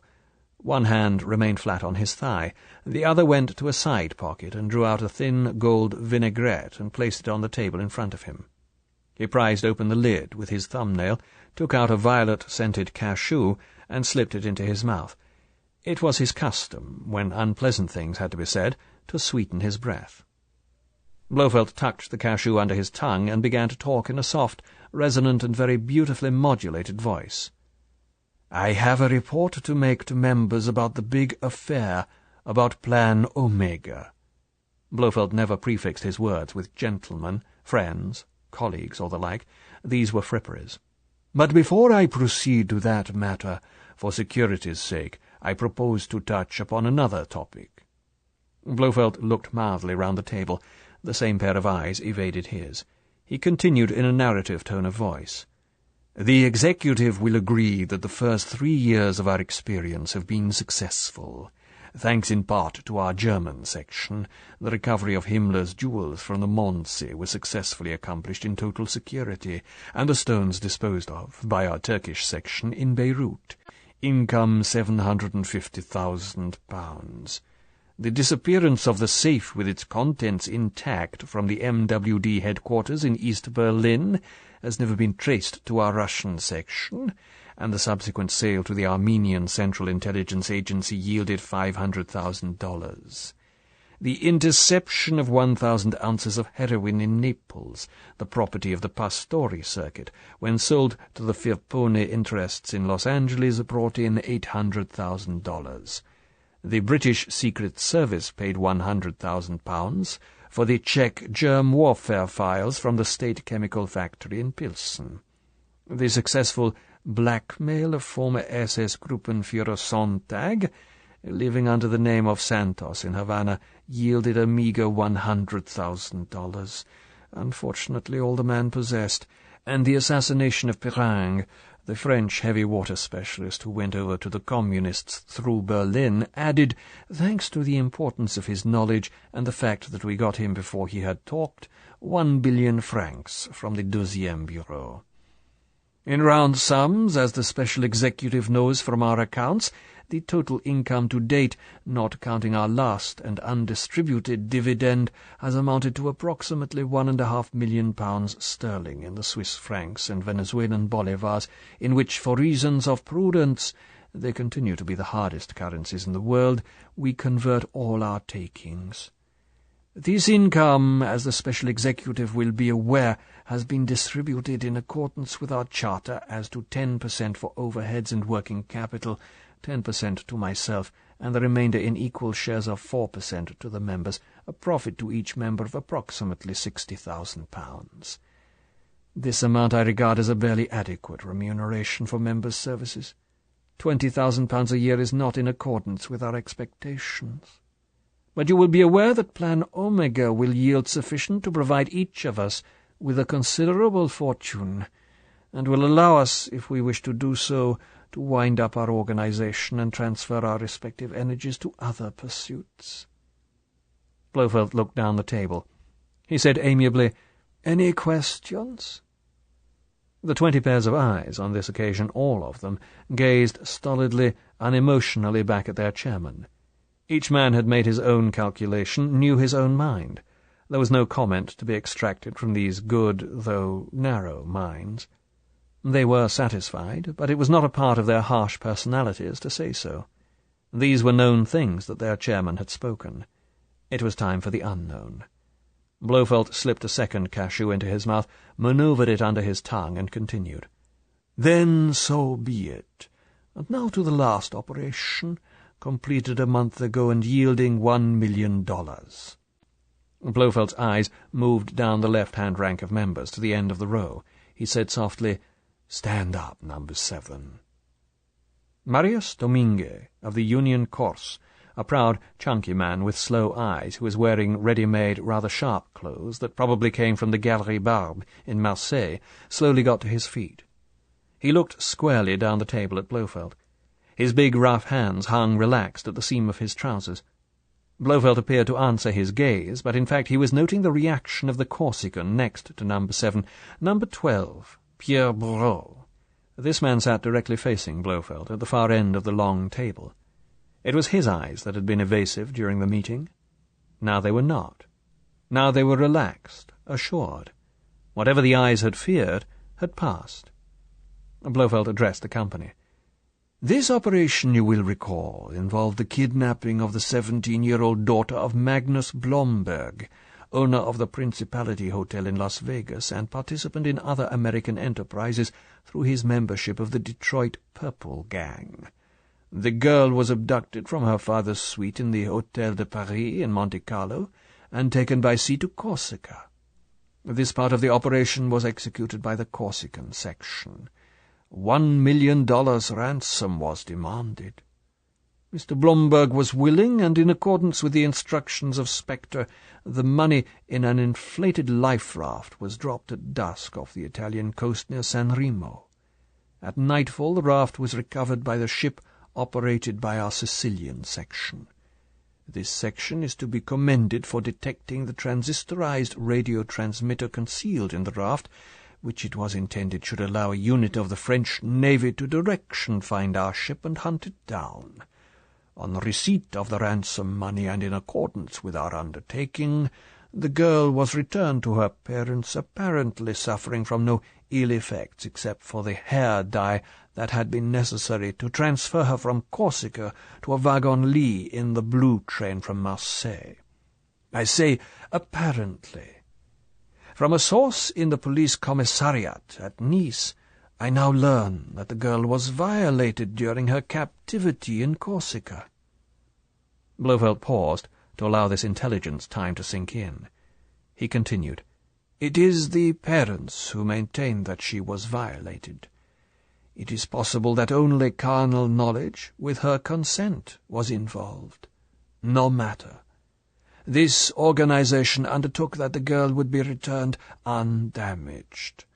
Without splitting hairs about the effect of sexual knowledge on a girl, I am of the opinion that, whether the act was voluntary or involuntary on the girl's part, she was returned to her parents in a damaged, or at least used, condition." Blofeld rarely employed gestures. Now he slowly opened the left hand that lay on the table. He said, in the same even tone of voice, "We are a large and very powerful organization. I am not concerned with morals or ethics, but members will be aware that I desire, and most strongly recommend, that Spectre shall conduct itself in a superior fashion. There is no discipline in Spectre except self-discipline. We are a dedicated fraternity whose strength lies entirely in the strength of each member. Weakness in one member is the death-watch beetle in the total structure.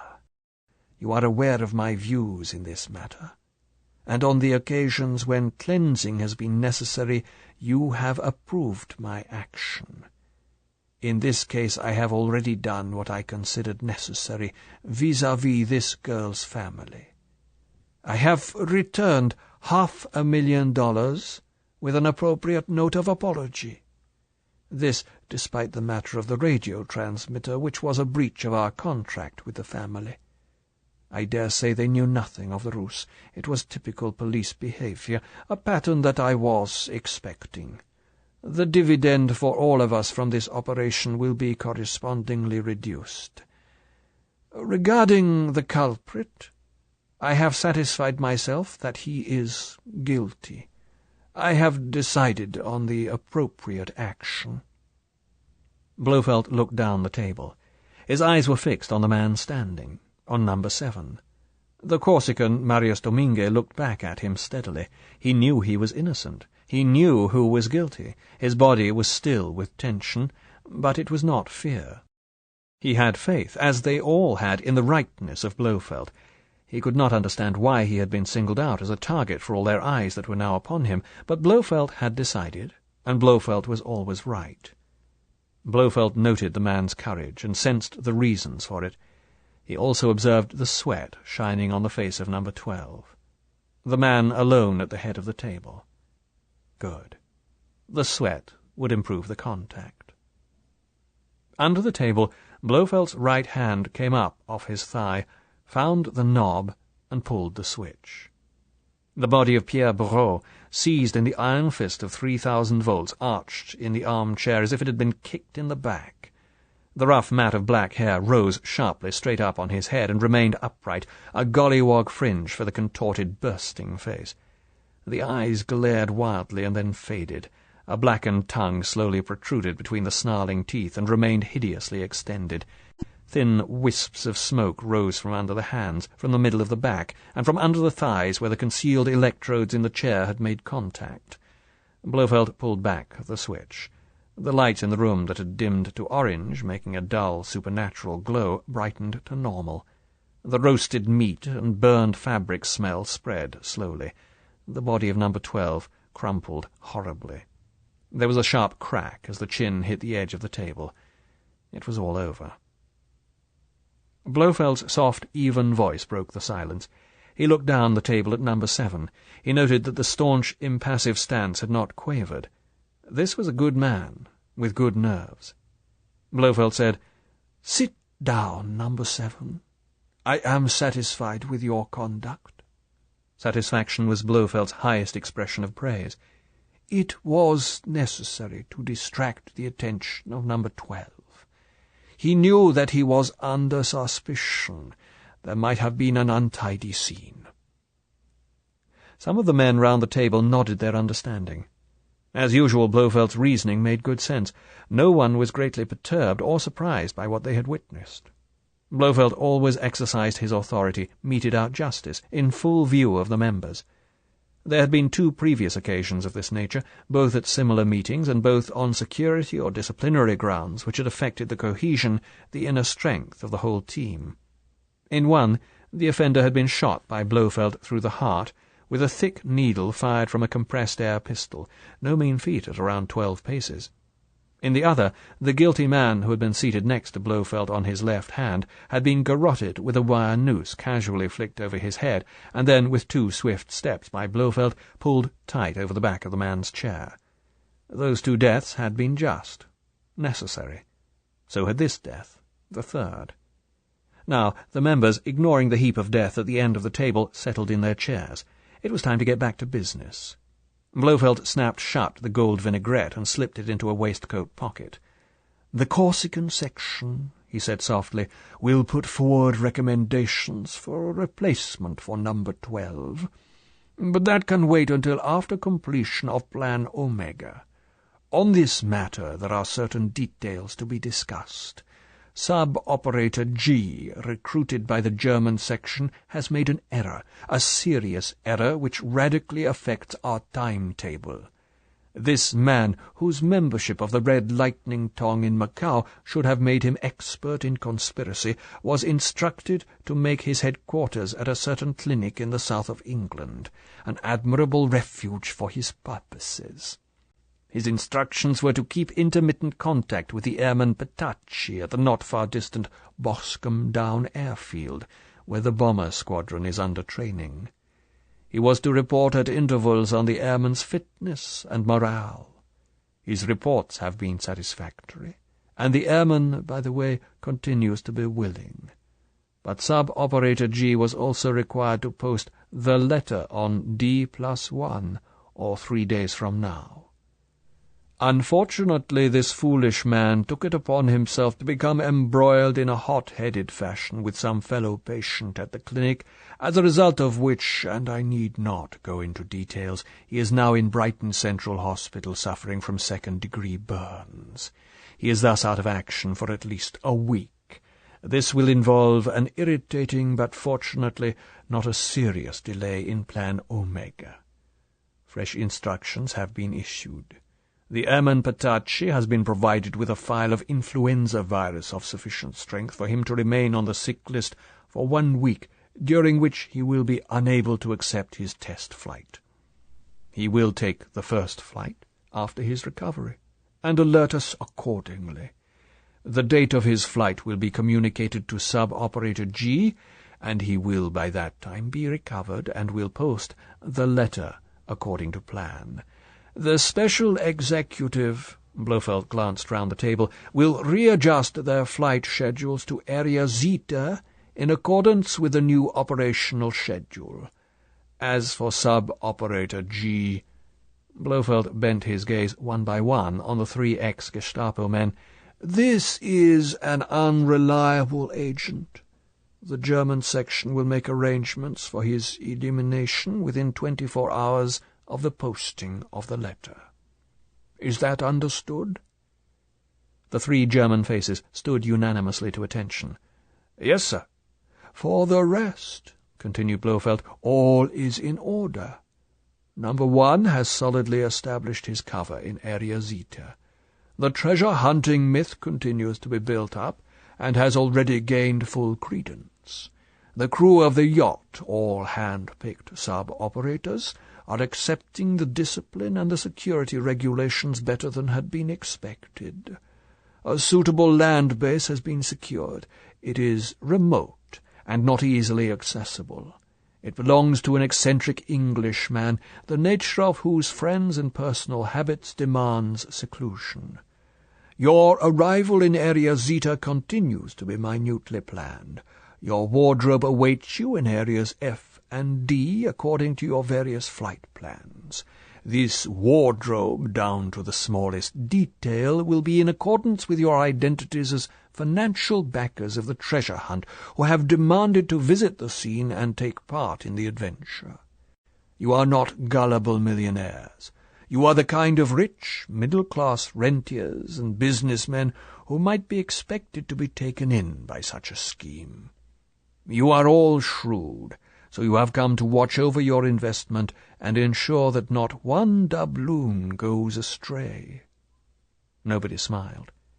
"You are all aware of the part you have to play, and I trust that you have studied your respective roles with close attention." There was a careful nodding of heads round the table. These men were all satisfied that not too much had been asked of them in the matter of their cover. This one was a rich cafe proprietor from Marseille. He had been one. He could talk to anyone about the business. That one had vineyards in Yugoslavia. He had been brought up in Bled. He could talk vintages and crop sprays with a Calvet from Bordeaux. That one had smuggled cigarettes from Tangier. He had done so, and would be just sufficiently discreet about it. All of them had been given covers that would stand up at least to second-degree inspection. "In the matter of aqualung training," continued Blofeld, "I would like reports from each section."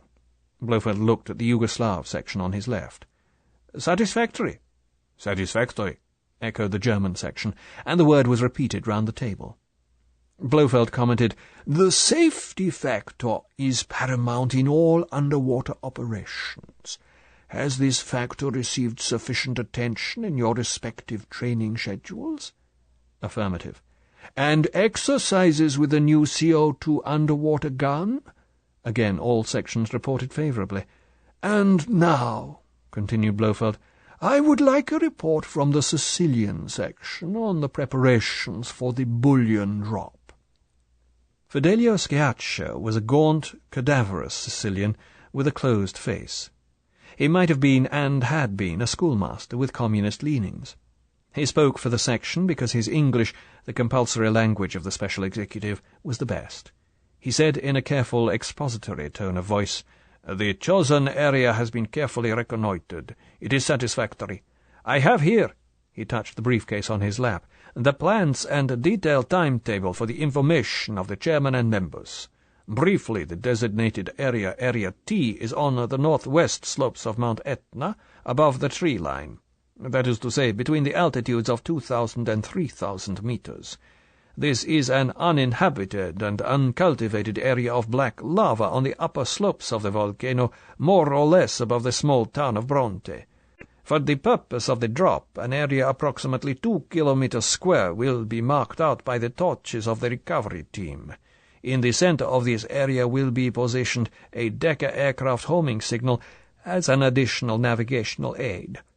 The bullion flight, which I estimate conservatively will consist of 5 Mark IV transport comets, should make the run-in at 10,000 feet, at an airspeed of 300 miles per hour.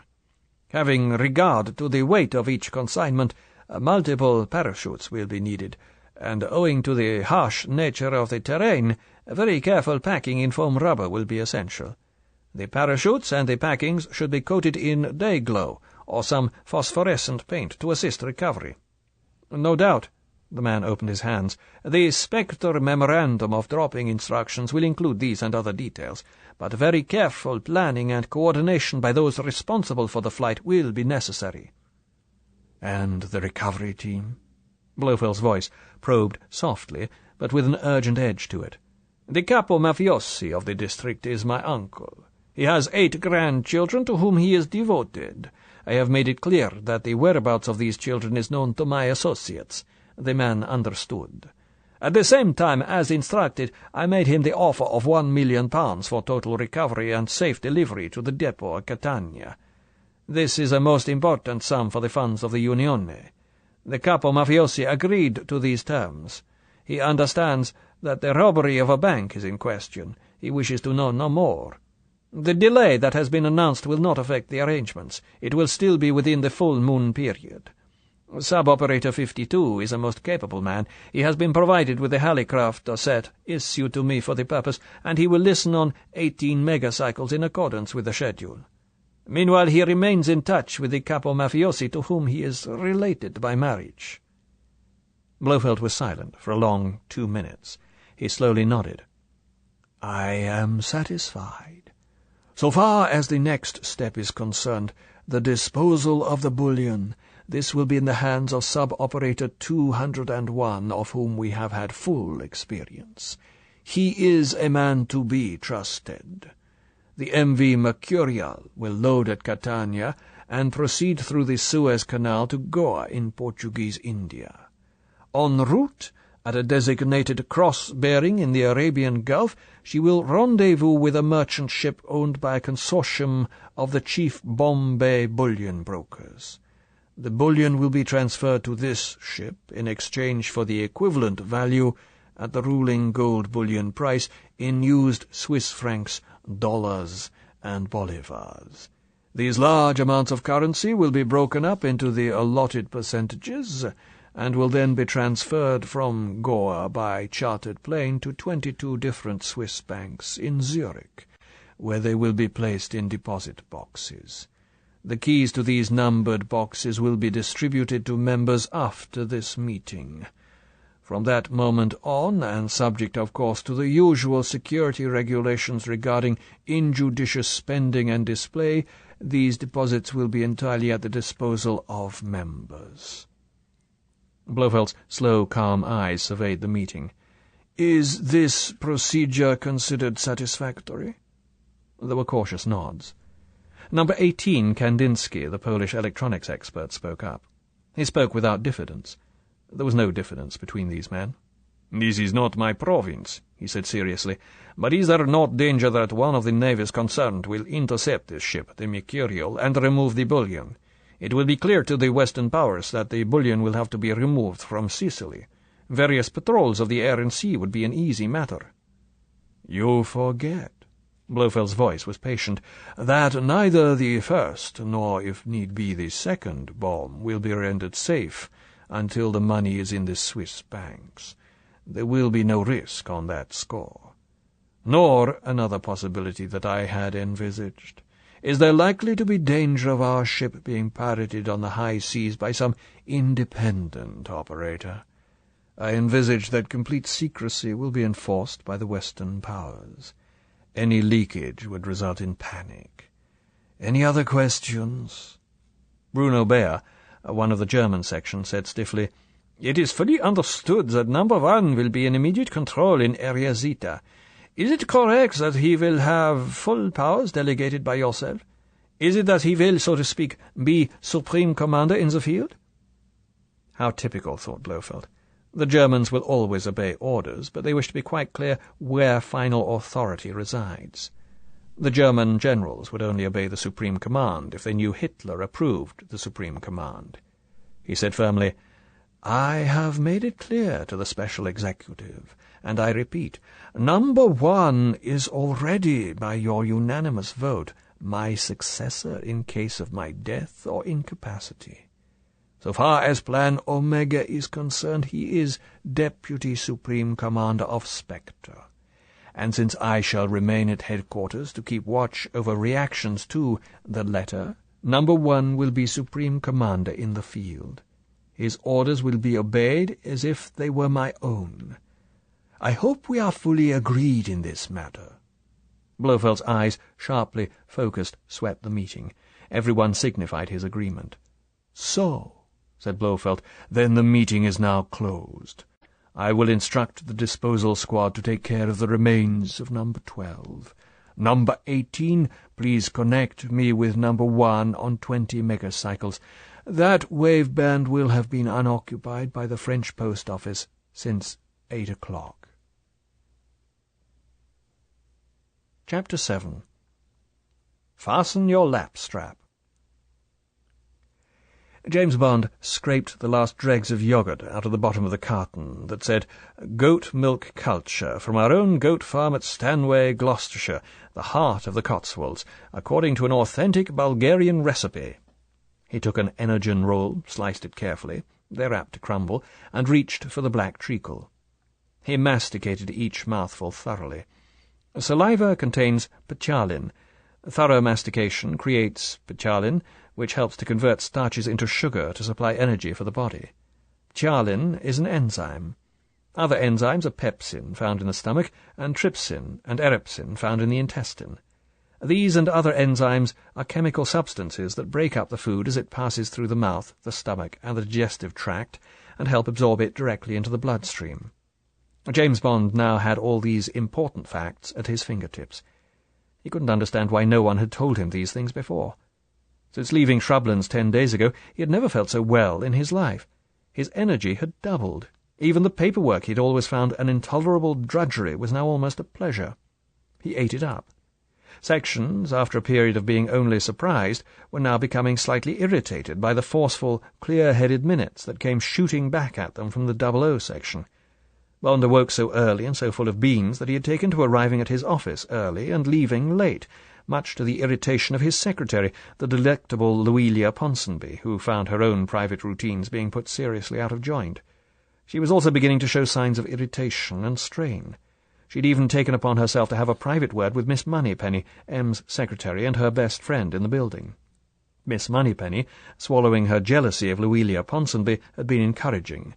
"It's all right, Lil," she had said over coffee in the canteen. "The old man was like that for a couple of weeks after he'd got back from that damned nature cure place. It was like working for Gandhi or Schweitzer or someone. Then a couple of bad cases came up and rattled him, and one evening he went to Blades, to take his mind off things, I suppose, and the next day he felt awful and looked it, and from then on he's been all right again.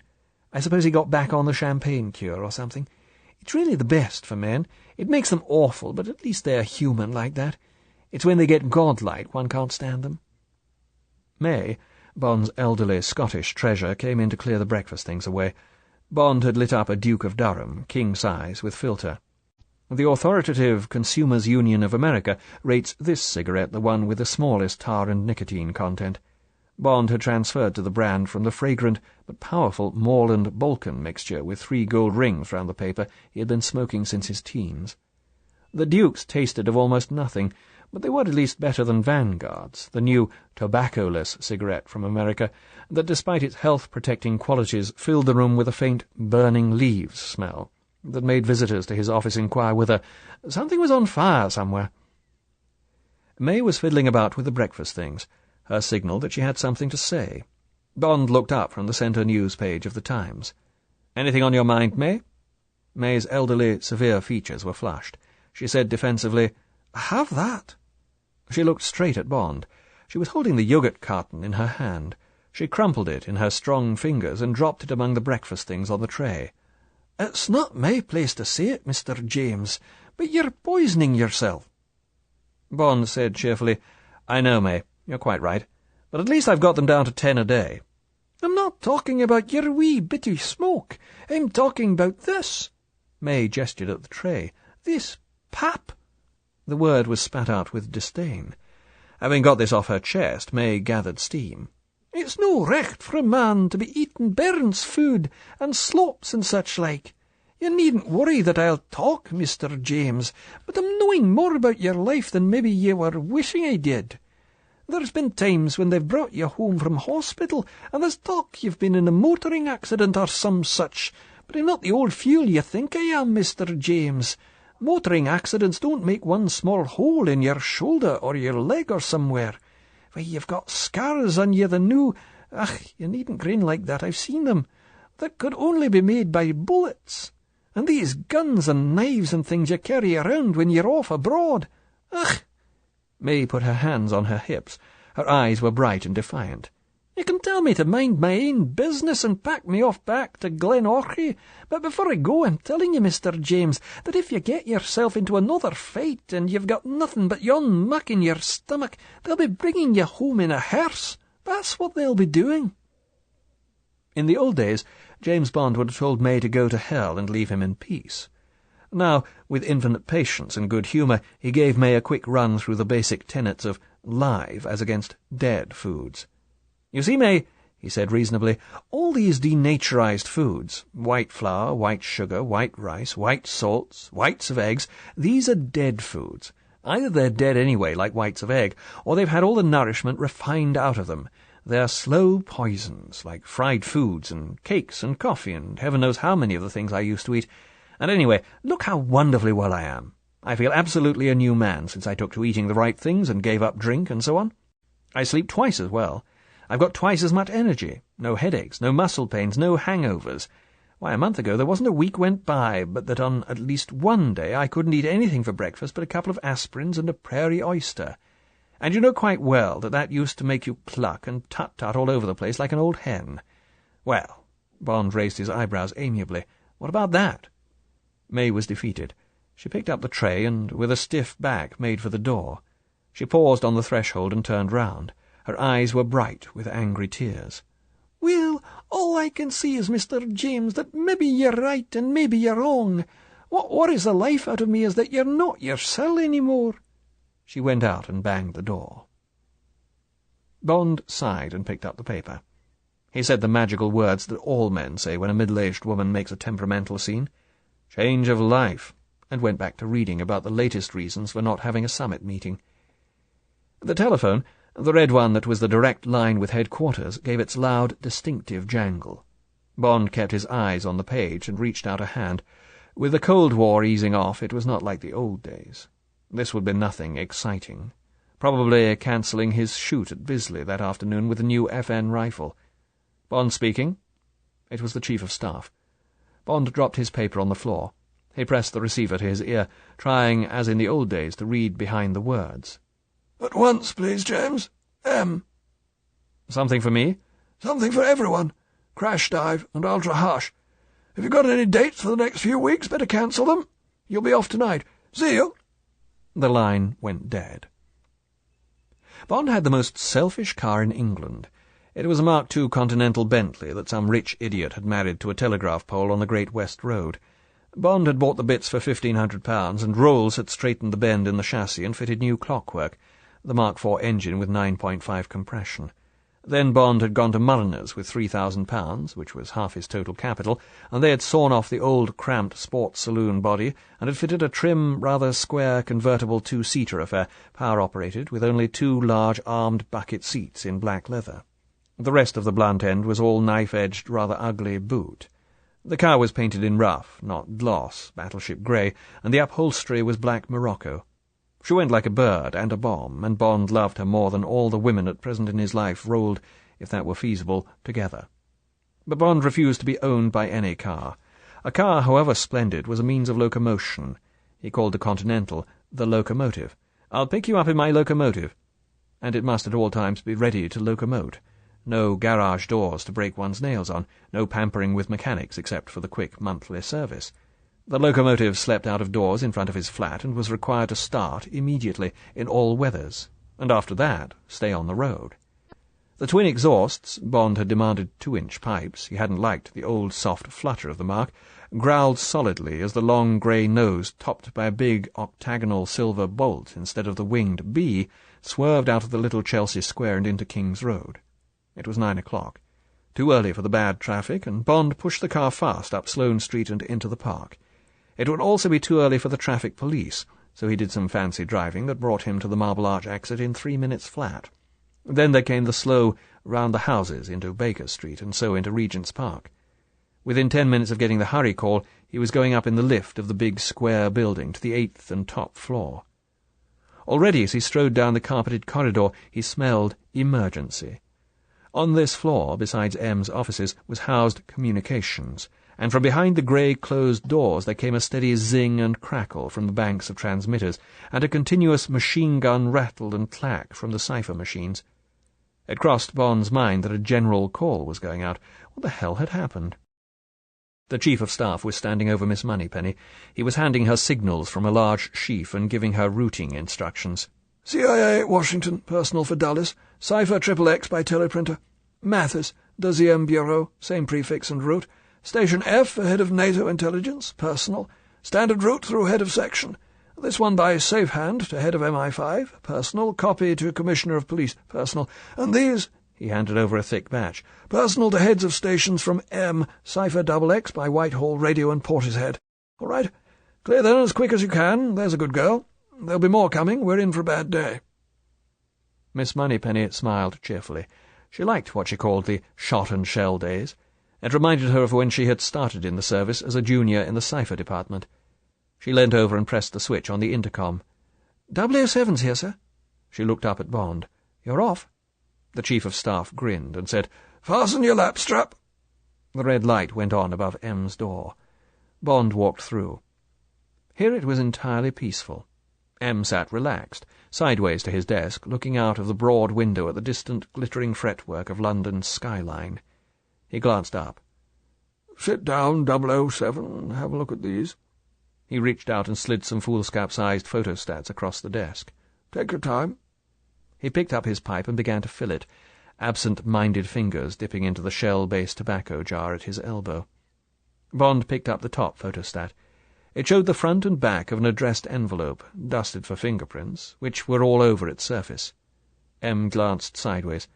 Smoke, if you like. Bond said, "Thanks, sir, I'm trying to give it up." M said, "Humph," put his pipe in his mouth, struck a match, and inhaled a deep lungful of smoke. He settled himself deeper in his chair. The grey sailor's eyes gazed through the window introspectively, seeing nothing. The envelope, prefixed "Personal and Most Immediate," was addressed to the Prime Minister, by name, at No. 10 Downing Street, Whitehall, London, SW1. Every detail of the address was correct, down to the final PC, to denote that the Prime Minister was a Privy Councillor. The punctuation was meticulous. The stamp was postmarked Brighton, 8:30 a.m. on the 3rd of June. It crossed Bond's mind that the letter might therefore have been posted under cover of night, and that it would probably have been delivered sometime in the early afternoon of the same day, yesterday. A typewriter with a bold, rather elegant type had been used. This fact, together with the generous 5 by 7.5-inch envelope and the spacing and style of the address, gave a solid, business-like impression. The back of the envelope showed nothing but fingerprints. There was no sealing wax. The letter, equally correct and well laid out, ran as follows. "Mr. Prime Minister, you shall be aware, or you will be if you communicate with the Chief of the Air Staff, that since approximately 10 p.m. yesterday, 2nd of June, a British aircraft carrying 2 atomic weapons is overdue on a training flight. The aircraft is Villiers Vindicator O/NBR from No. 5 RAF Experimental Squadron based at Boscombe Down.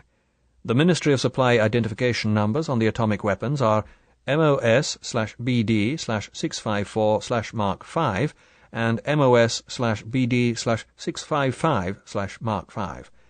There are also USAF identification numbers in such profusion and of such prolixity that I will not weary you with them. This aircraft was on a NATO training flight with a crew of 5 and 1 observer. It carried sufficient fuel for 10 hours' flight at 600 miles per hour at a mean altitude of 40,000 feet. This aircraft, together with the 2 atomic weapons, is now in the possession of this organization.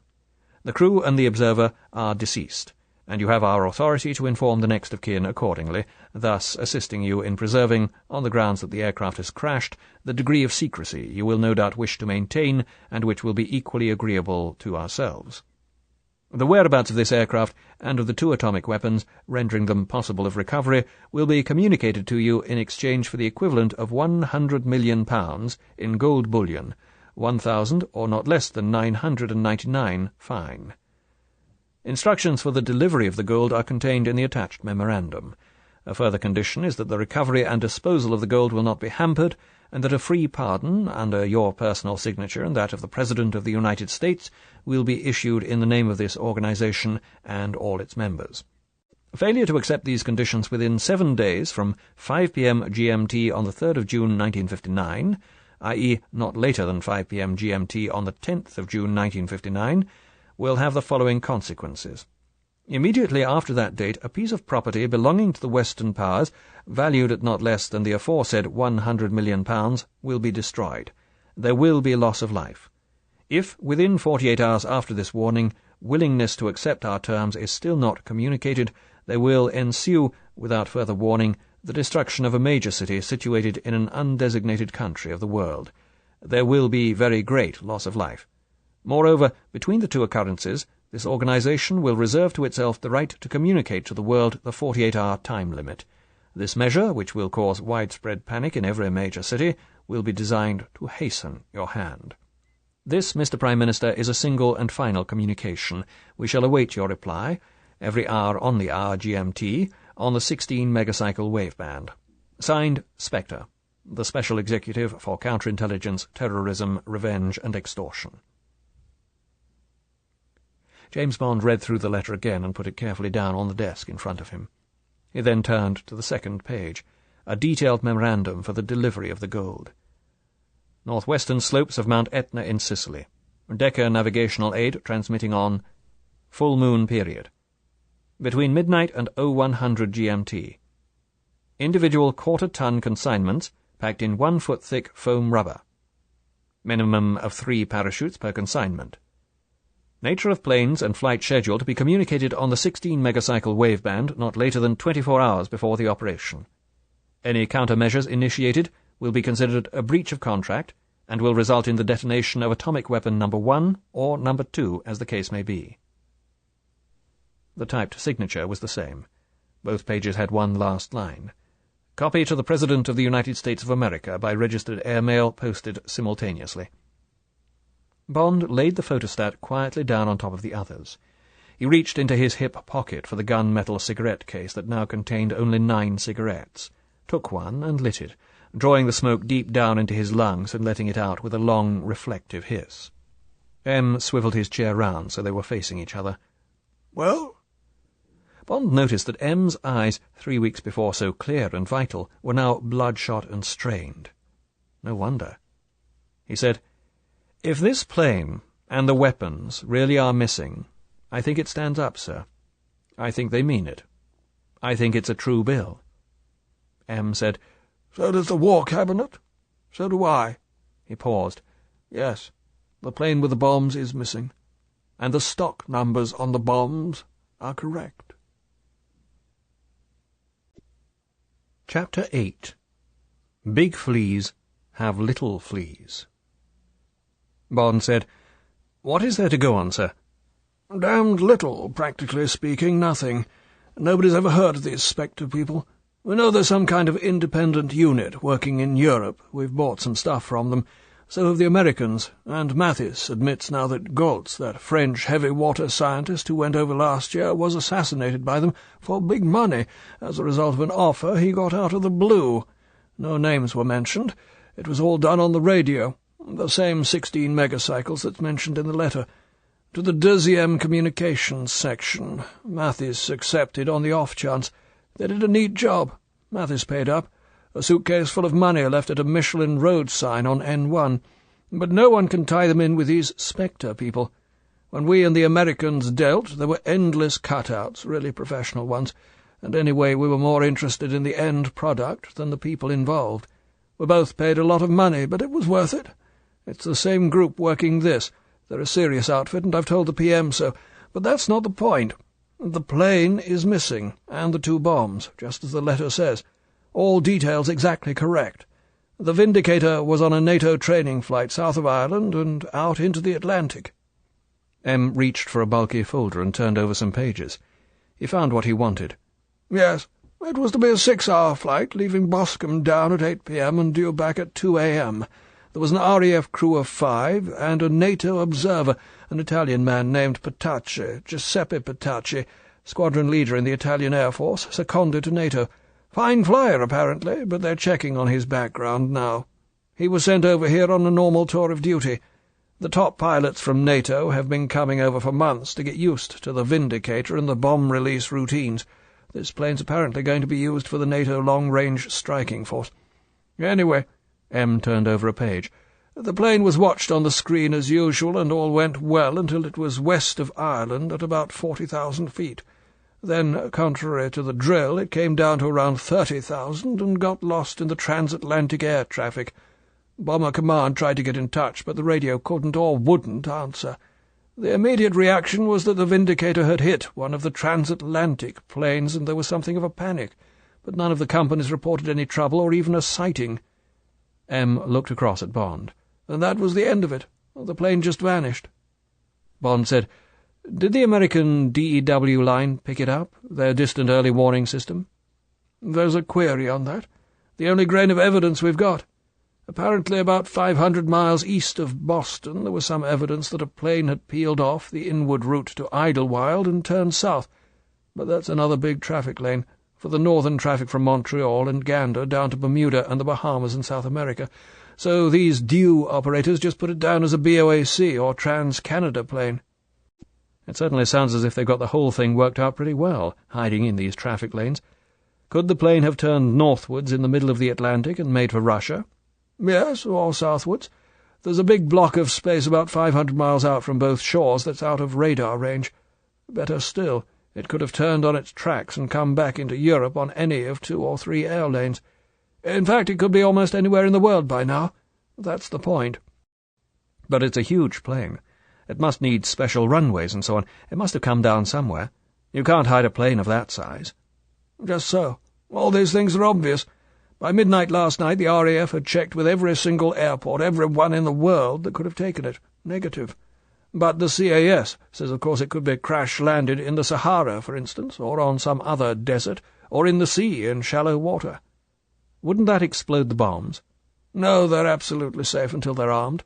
Apparently even a direct drop, like that one from the B-47 over North Carolina in 1958, would only explode the TNT trigger to the thing, not the plutonium. How are these Spectre people going to explode them, then? M spread his hands.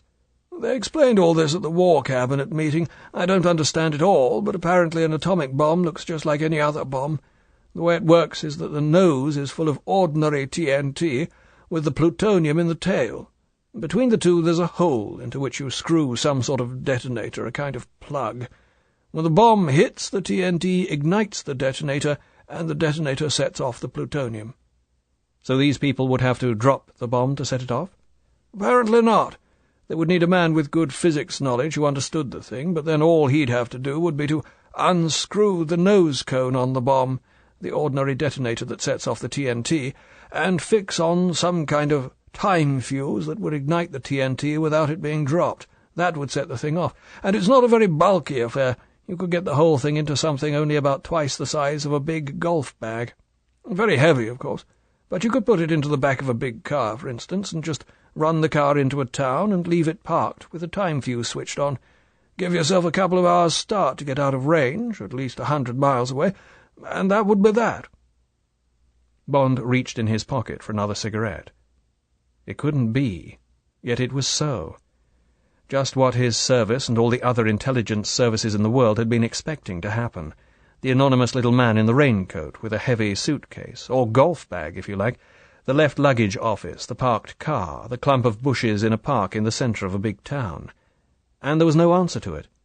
In a few years' time, if the experts were right, there would be even less answer to it.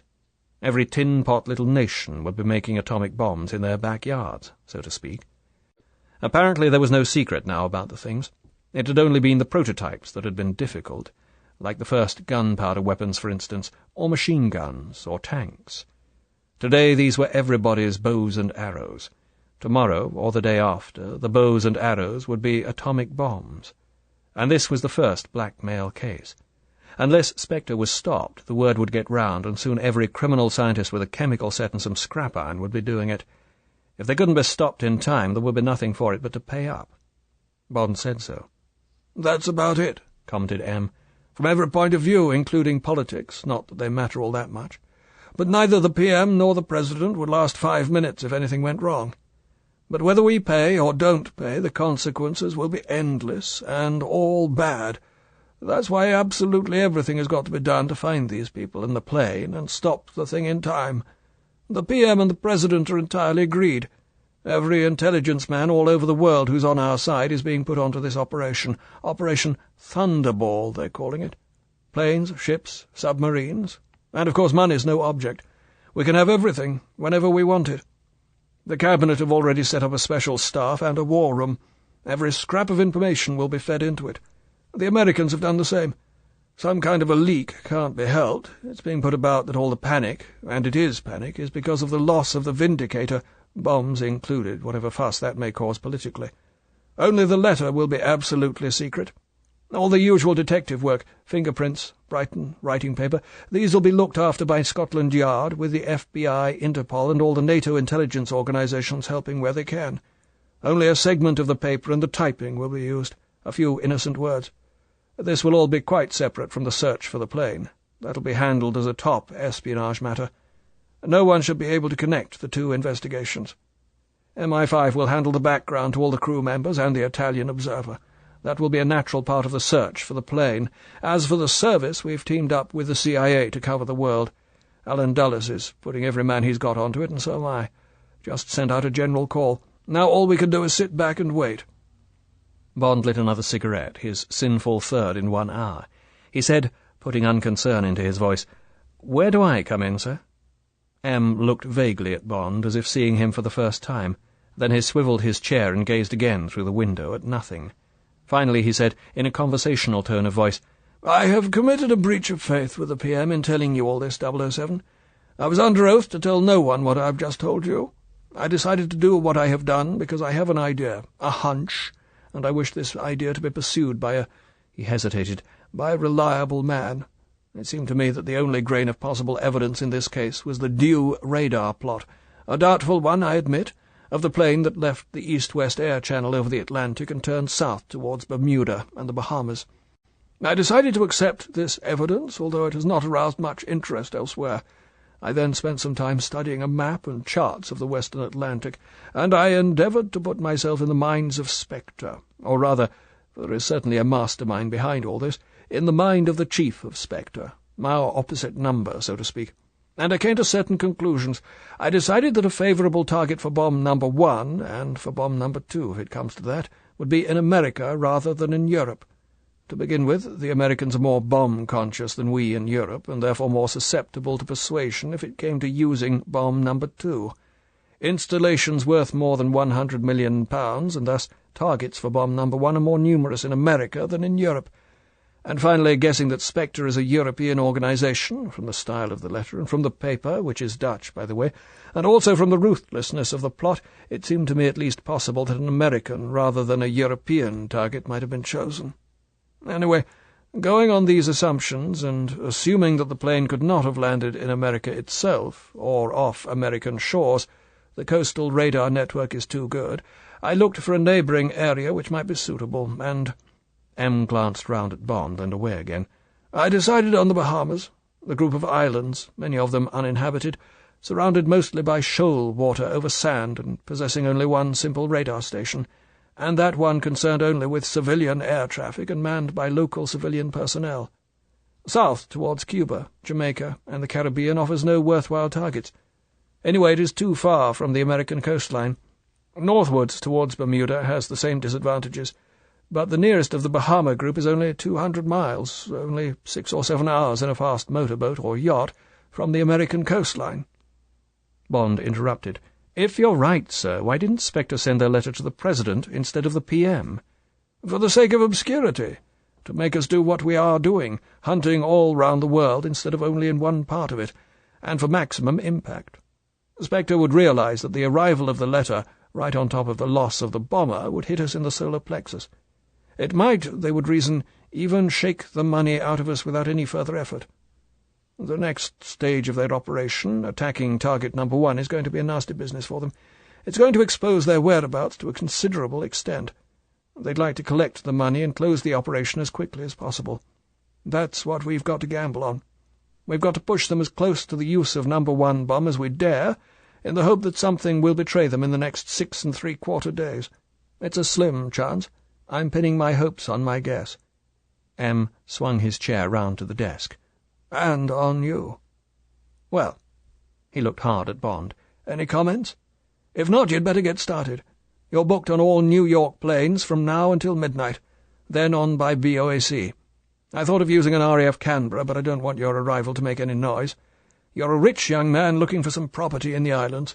That'll give you an excuse to do as much prospecting as you want. Well? All right, sir. Bond got to his feet. I'd rather have had somewhere more interesting. The Iron Curtain beat, for instance. I can't help feeling this is a bigger operation than a small unit could take on. For my money, this looks more like a Russian job. They get the experimental plane and the bombs, they obviously want them, and throw dust in our eyes with all this Spectre ballyhoo. If Smash was still in business, I'd say they'd got a finger in it somewhere. Just their style. But the eastern stations may pick up something on that, if there's anything in the idea. Anything else, sir? Who do I cooperate with in Nassau?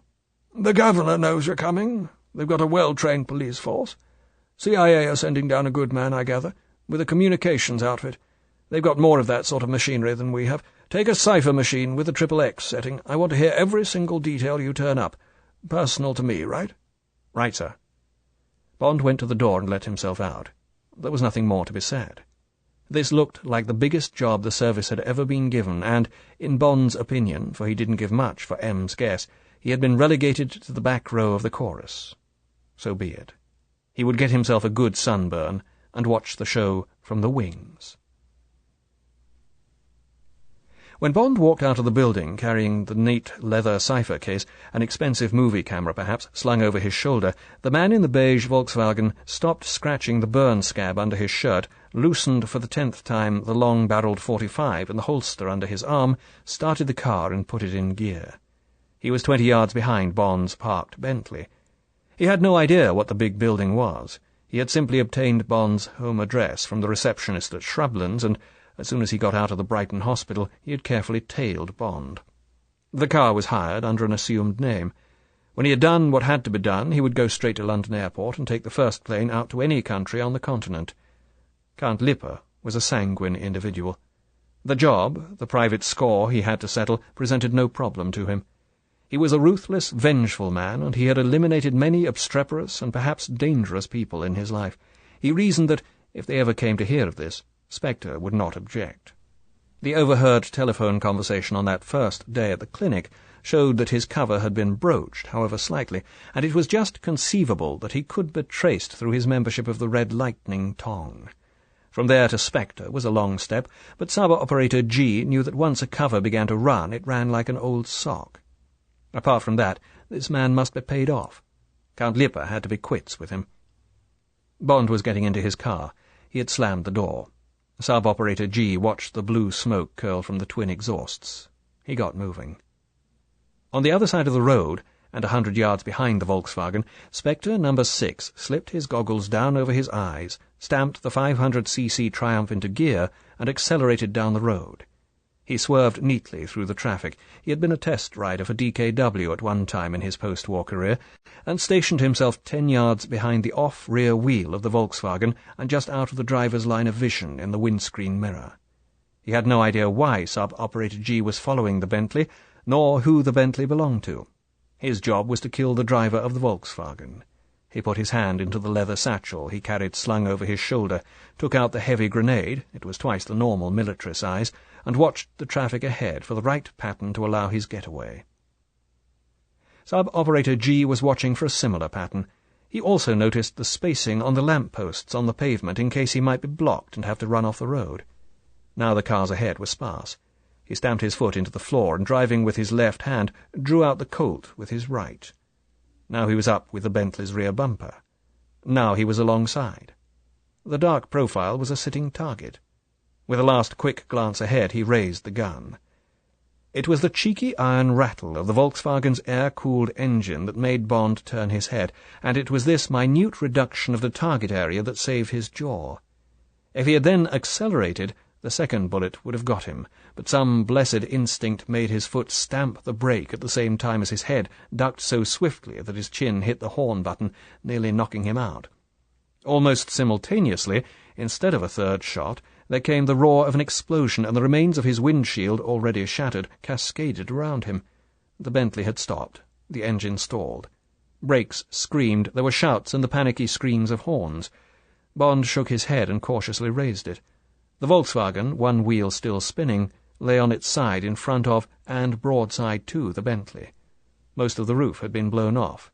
Inside, and half sprawling into the road, was a horrible, glinting mess. Flames were licking at the blistered paintwork. People were gathering. Bond pulled himself together and got quickly out of his car. He shouted, "Stand back! The petrol tank will go!" Almost as he said the words, there came a dull boom and a cloud of black smoke. The flames spurted. In the distance, sirens sounded. Bond edged through the people and strode quickly back towards his headquarters, his thoughts racing. The inquiry made Bond lose 2 planes to New York. By the time the police had put out the fire and had transported the bits of man and the bits of machinery and bomb casing to the morgue, it was quite clear that they would have nothing to go on but the shoes, the number of the gun, some fibres and shreds of clothing, and the car. The car hire people remembered nothing but a man with dark glasses, a driver's license in the name of Johnston, and a handful of fivers. The car had been hired 3 days before for 1 week. Plenty of people remembered the motorcyclist, but it seemed that he had no rear number plate. He had gone like a bat out of hell towards Baker Street. He wore goggles, medium build, nothing else. Bond had not been able to help. He had seen nothing of the Volkswagen driver. The roof of the Volkswagen had been too low. There had only been a hand and the glitter of a gun. The Secret Service asked for a copy of the police report, and M instructed that this should be sent to the Thunderball war room. He saw Bond briefly again, rather impatiently, as if it had all been Bond's fault. Then he told Bond to forget about it. It was probably something to do with one of his past cases, a hangover of some kind. The police would get to the bottom of it in time. The main thing was Operation Thunderball. Bond had better get a move on. By the time Bond left the building for the second time, it had begun to rain. One of the mechanics from the carpool at the back of the building had done what he could, knocking out the remains of the Bentley's windscreen and cleaning the bits out of the car, but when he got home at lunchtime, Bond was soaked to the skin. He left the car in a nearby garage, telephoned Rolls and his insurance company. He'd got too close to a lorry carrying steel lengths for reinforced concrete, presumably. No, he had not got the lorry's number. Sorry, but you know how it is when these things happen all of a sudden. And then went home and had a bath and changed into his dark blue tropical worsted. He packed carefully, one large suitcase and a hold-all for his underwater swimming gear, and went through to the kitchen. May was looking rather contrite. It seemed as if she might make another speech. Bond held up his hand. "Don't tell me, May, you were right. I can't do my work on carrot juice. I've got to be off in an hour, and I need some proper food. Be an angel and make me your kind of scrambled eggs. 4 eggs. 4 rashers of that American hickory smoked bacon, if we've got any left. Hot buttered toast, your kind, not wholemeal, and a big pot of coffee, double strength, and bring in the drink tray." May looked at him, relieved, but aghast. "Whatever happened, Mr. James?" Bond laughed at the expression on her face. "Nothing, May. It just occurred to me that life's too short. Plenty of time to watch the calories when one goes to heaven." Bond left May tut-tutting at this profanity and went off to look to his armament. Chapter 9. Multiple Requiem. So far as Spectre was concerned, Plan Omega had gone exactly as Blofeld had known it would, and Phases 1 to 3 in their entirety had been completed on schedule and without a hitch. Giuseppe Petacci, the late Giuseppe Petacci, had been well chosen. At the age of 18 he had been co-pilot of a Focke-Wulf 200 from the Adriatic Anti-Submarine Patrol, one of the few hand-picked Italian airmen who had been allowed to handle these German planes. The group was issued with the latest German pressure mines, charged with a new hexagon explosive, just when the tide had turned in the Allied battle up the spine of Italy. Petacci had known where his destiny lay, and had gone into business for himself. On a routine patrol, he had shot the pilot and the navigator very carefully, with one .38 bullet in the back of the head for each of them, and had brought the big plane skimming in just above the waves to avoid the anti-aircraft fire to the harbour of Bari. Then he had hung his shirt out of the cockpit as a token of surrender, and had waited for the RAF launch. He had been decorated by the English and the Americans for this exploit, and had been awarded £10,000 from special funds for his presentation to the Allies of the pressure mine. He had told a highly coloured story to the intelligence people of having been a one-man resistance ever since he had been old enough to join the Italian Air Force, and he emerged at the end of the war as one of Italy's most gallant resistance heroes. From then on, life had been easy. Pilot, and later captain in Alitalia when it got going again, and then back into the new Italian Air Force as colonel. His secondment to NATO followed, and then his appointment as one of the 6 Italians chosen for the advanced striking force. But he was now 34, and it occurred to him that he had had just about enough of flying. He especially did not care for the idea of being part of the spearhead of NATO defences. It was time for younger men to provide the heroics. And all his life he had had a passion for owning things, flashy, exciting, expensive things. He had most of what he desired, a couple of gold cigarette cases, a solid gold Rolex Oyster perpetual chronometer on a flexible gold bracelet, a white convertible Lancia Gran Turismo, plenty of sharp clothes, and all the girls he wanted. He had once been briefly married, but it had not been a success. Now he desired, and what he desired he often got, a particular gear-bodied 3500 GT Maserati he had seen at the Milan Motor Show. He also wanted out of the pale green corridors of NATO, out of the Air Force, and therefore off to new worlds with a new name. Rio de Janeiro sounded just right, but all this meant a new passport, plenty of money, and organismo, the vital organismo. The organismo turned up, and turned up bearing just those gifts that Petacci lusted for. It came in the shape of an Italian named Fonda, who was at that time No. 4 Inspector, and who had been casing the personnel of NATO via Versailles and Paris nightclubs and restaurants for just such a man. It had taken one whole very careful month to prepare the bait and inch it forward towards the fish, and, when it was finally presented, Number 4 had been almost put off by the greed with which it had been gobbled. There was delay while the possibility of a double cross was probed by Spectre, but finally all the lights were green, and the full proposition was laid out for inspection. Petacci was to get on the Vindicator training course and hijack the plane. There was no mention of atomic weapons. This was a Cuban revolutionary group who wanted to call attention to its existence and aims by a dramatic piece of self-advertisement. Petacci closed his ears to this specious tale. He didn't mind in the least who wanted the plane, so long as he was paid. In exchange, Petacci would receive $1 million, a new passport in any name and nationality he chose, and immediate onward passage from the point of delivery to Rio de Janeiro. Many details were discussed and perfected, and when, at 8 o'clock in the evening of that June the 2nd, the Vindicator screamed off down the runway and out over St. Albans Head, Petacci was tense but confident. For the training flights, a couple of ordinary civil aircraft seats had been fixed inside the roomy fuselage just back of the large cockpit, and Petacci sat quietly for a whole hour and watched the 5 men at work at the crowded dials and instruments.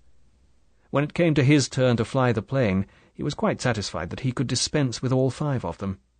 Once he had set George, there would be nothing to do but stay awake, and make certain from time to time that he was keeping exactly at 32,000 feet, just above the transatlantic air channel. There would be a tricky moment when he turned off the east-west channel onto the north-south for the Bahamas, but this had all been worked out for him, and every move he would have to make was written down in the notebook in his breast pocket. The landing was going to need very steady nerves, but for $1 million the steady nerves would be summoned. For the 10th time Petacci consulted the Rolex. Now. He verified and tested the oxygen mask in the bulkhead beside him and laid it down ready. Next he took the little red-ringed cylinder out of his pocket and remembered exactly how many turns to give the release valve. Then he put it back in his pocket and went through into the cockpit. "Hello, Seppi. Enjoying the flight?" The pilot liked the Italian. They had gone out together on 1 or 2 majestic thrashes in Bournemouth. "Sure, sure." Petacci asked some questions, verified the course set on George, checked the airspeed and altitude. Now everyone in the cockpit was relaxed, almost drowsy. 5 more hours to go. Rather a bind missing north by northwest at the Odeon, but one would catch up with it at Southampton. Petacci stood with his back to the metal map rack that held the log and the charts. His right hand went to his pocket, felt for the release valve, and gave it 3 complete turns. He eased the cylinder out of his pocket and slipped it behind him and down behind the books. Petacci stretched and yawned. "It's time for a ziz," he said amiably. He had got the slang phrase pat. It rolled easily off the tongue. The navigator laughed. "What do they call it in Italian? Zizo?" Petacci grinned cheerfully. He went through the open hatch, got back to his chair, clamped on his oxygen mask and turned the control regulator to 100% oxygen to cut out the air bleed. Then he made himself comfortable and watched. They had said it would take under 5 minutes. Sure enough, in about 2 minutes, the man nearest to the map rack, the navigator, suddenly clutched his throat and fell forward, gargling horribly. The radio operator dropped his earphones and started forward, but with his second step he was down on his knees. He lurched sideways and collapsed. Now the 3 other men began to fight for air, briefly, terribly. The co-pilot and the flight engineer writhed off their stools together. They clawed vaguely at each other and then fell back, spread-eagled. The pilot groped up towards the microphone above his head, said something indistinctly, got half to his feet, turned slowly so that his bulging eyes, already dead, seemed to stare through the hatchway into Petacci's, and then thudded down on top of the body of his co-pilot. Petacci glanced at his watch. 4 minutes flat. Give them 1 more minute. When the minute was up, he took rubber gloves out of his pocket, put them on, and pressed the oxygen mask tight against his face, and trailing the flexible tube behind him, he went forward, reached down into the map rack, and closed the valve on the cylinder of cyanide. He verified George, and adjusted the cabin pressurization to help clear the poison gas. He then went back to his seat to wait for 15 minutes.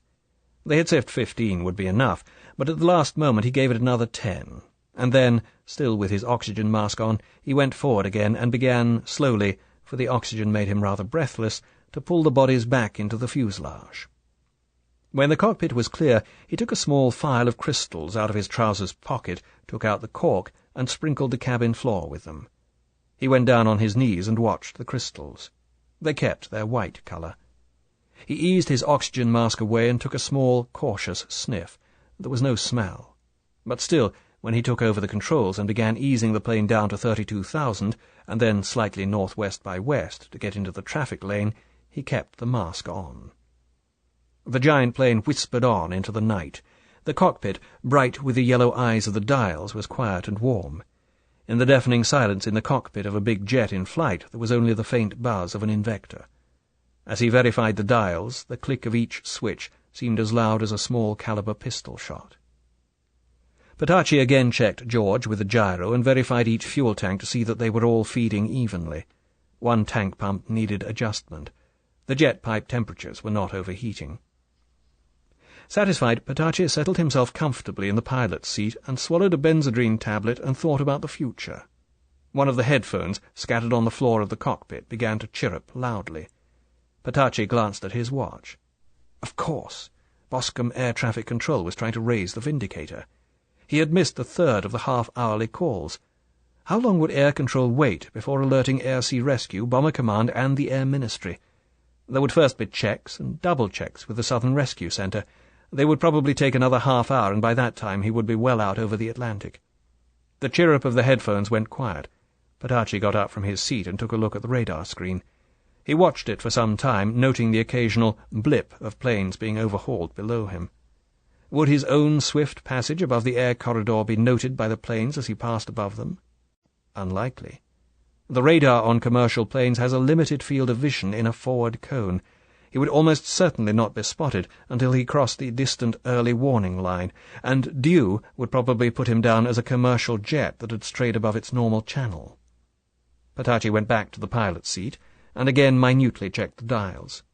He weaved the plane gently to get the feel of the controls. Behind him, the bodies on the floor of the fuselage stirred uneasily. The plane answered perfectly. It was like driving a beautiful, quiet motor car. Petacci dreamed briefly of the Maserati. What colour? Better not his usual white, or anything spectacular. Dark blue, with a thin red line along the coachwork. Something quiet and respectable that would fit in with his new, quiet identity. It would be fun to run her in some of the trials and road races, even the Mexican 2000, but that would be too dangerous. Supposing he won and his picture got into the papers? No, he would have to cut out anything like that. He would only drive the car really fast when he wanted to get a girl. They melted in a fast car. Why was that? The sense of surrender to the machine, to the man whose strong, sunburned hands were on the wheel. But it was always so. You turned the car into a wood after 10 minutes at 150, and you would almost have to lift the girl out and lay her down on the moss. Her limbs would be so trembling and soft. Petacci pulled himself out of the daydream. He glanced at his watch. The Vindicator was already 4 hours out. At 600 miles per hour, one certainly covered the miles. The coastline of America should be on the screen by now. He got up and had a look. Yes, there, 500 miles away, was the coastline map, already in high definition, the bulge that was Boston and the silvery creek of the Hudson River. No need to check his position with weather ships Delta or Echo that would be somewhere below him. He was dead on course, and it would soon be time to turn off the east-west channel. Petacci went back to his seat, munched another benzodrine tablet, and consulted his chart. He got his hands to the controls and watched the eerie glow of the gyro compass. Now! He eased the controls gently round in a fairly tight curve. Then he flattened out again, edged the plane exactly onto its new course, and reset George. Now he was flying due south. Now he was on the last lap, a bare 3 hours to go. It was time to start worrying about the landing. Petacci took out his little notebook. Watch for the lights of Grand Bahama to port and Palm Beach to starboard. Be ready to pick up the navigational aids from number 1's yacht. ... Jettison fuel, lose height to around 1,000 feet for the last quarter of an hour, kill speed with the air brakes, and lose more height. Watch out for the flashing red beacon and prepare for the final approach. Flaps down only at the check altitude with about 140 knots indicated. Depth of water will be 40 feet. You will have plenty of time to get out of the escape hatch. You will be taken on board number 1's yacht. There is a Bahamas Airways flight to Miami at 8:30 on the next morning, and then Braniff or Real Airlines for the rest of the way. Number 1 will give you the money in $1,000 bills or in traveller's checks. He will have both available, also the passport in the name of Enrico Valli, company director. Petacci checked his position, course, and speed. Only 1 more hour to go. It was 3 a.m. GMT, 9 p.m. Nassau time. A full moon was coming up, and the carpet of clouds 10,000 feet below was a snowfield. Petacci doused the collision lights on his wingtips and fuselage. He checked the fuel, 2,000 gallons, including the reserve tanks. He would need 500 for the last 400 miles. He pulled the release valve on the reserve tanks and lost 1,000 gallons. With the loss of weight, the plane began to climb slowly, and he corrected back to 32,000. Now there was 20 minutes to go. Time to begin the long descent. Down through the cloud base, the moments of blindness, and then, far below, the sparse lights of North and South Bimini winked palely against the silver sheen of the moon on the quiet sea. There were no whitecaps. The Met report he had picked up from Vero Beach on the American mainland had been right. Dead calm, light airs from the northeast, visibility good, no immediate likelihood of change. And a check on the fainter Nassau radio had confirmed. The sea looked as smooth and as solid as steel. This was going to be all right. Petacci dialed Channel 67 on the pilot's command set to pick up Number 1's navigational aid. He had a moment's panic when he didn't hit it at once, but then he got it. Faint but clear. ... It was time to get right down. Petacci began to kill his speed with the air brakes and cut down the 4 jets. The great plane made a shallow dive. The radio altimeter became vocal, threatening. Petacci watched it and the sea of quicksilver below him. He had a moment when the horizon was lost. There was so much reflection off the moonlit water. Then he was on and over a small dark island. It gave him confidence in the 2,000 feet indicated on the altimeter. He pulled out of the shallow dive and held the plane steady. Now Number 1's beacon was coming in loud and clear. Soon he would see the red flashing light, and there it was, perhaps 5 miles dead ahead. Petacci inched the great nose of the plane down. Any moment now. It was going to be easy. His fingers played with the controls as delicately as if they were the erotic trigger points on a woman. 500 feet, 400, 3, 2... There was the pale shape of the yacht, lights doused. He was dead on line with the red flash of the beacon. Would he hit it? Never mind. Inch her down, down, down. Be ready to switch off at once. The belly of the plane gave a jolt, up with the nose, crash, a leap in the air, and then crash again. Petacci unhinged his cramped fingers from the controls and gazed numbly out of the window at the foam and small waves. By God, he had done it. He, Giuseppe Petacci, had done it. Now for the applause. Now for the rewards. The plane was settling slowly, and there was a hiss of steam from the submerging jets. From behind him came the rip and crack of tearing metal as the tail section gaped open where the back of the plane had broken. Petacci went through into the fuselage. The water swirled around his feet.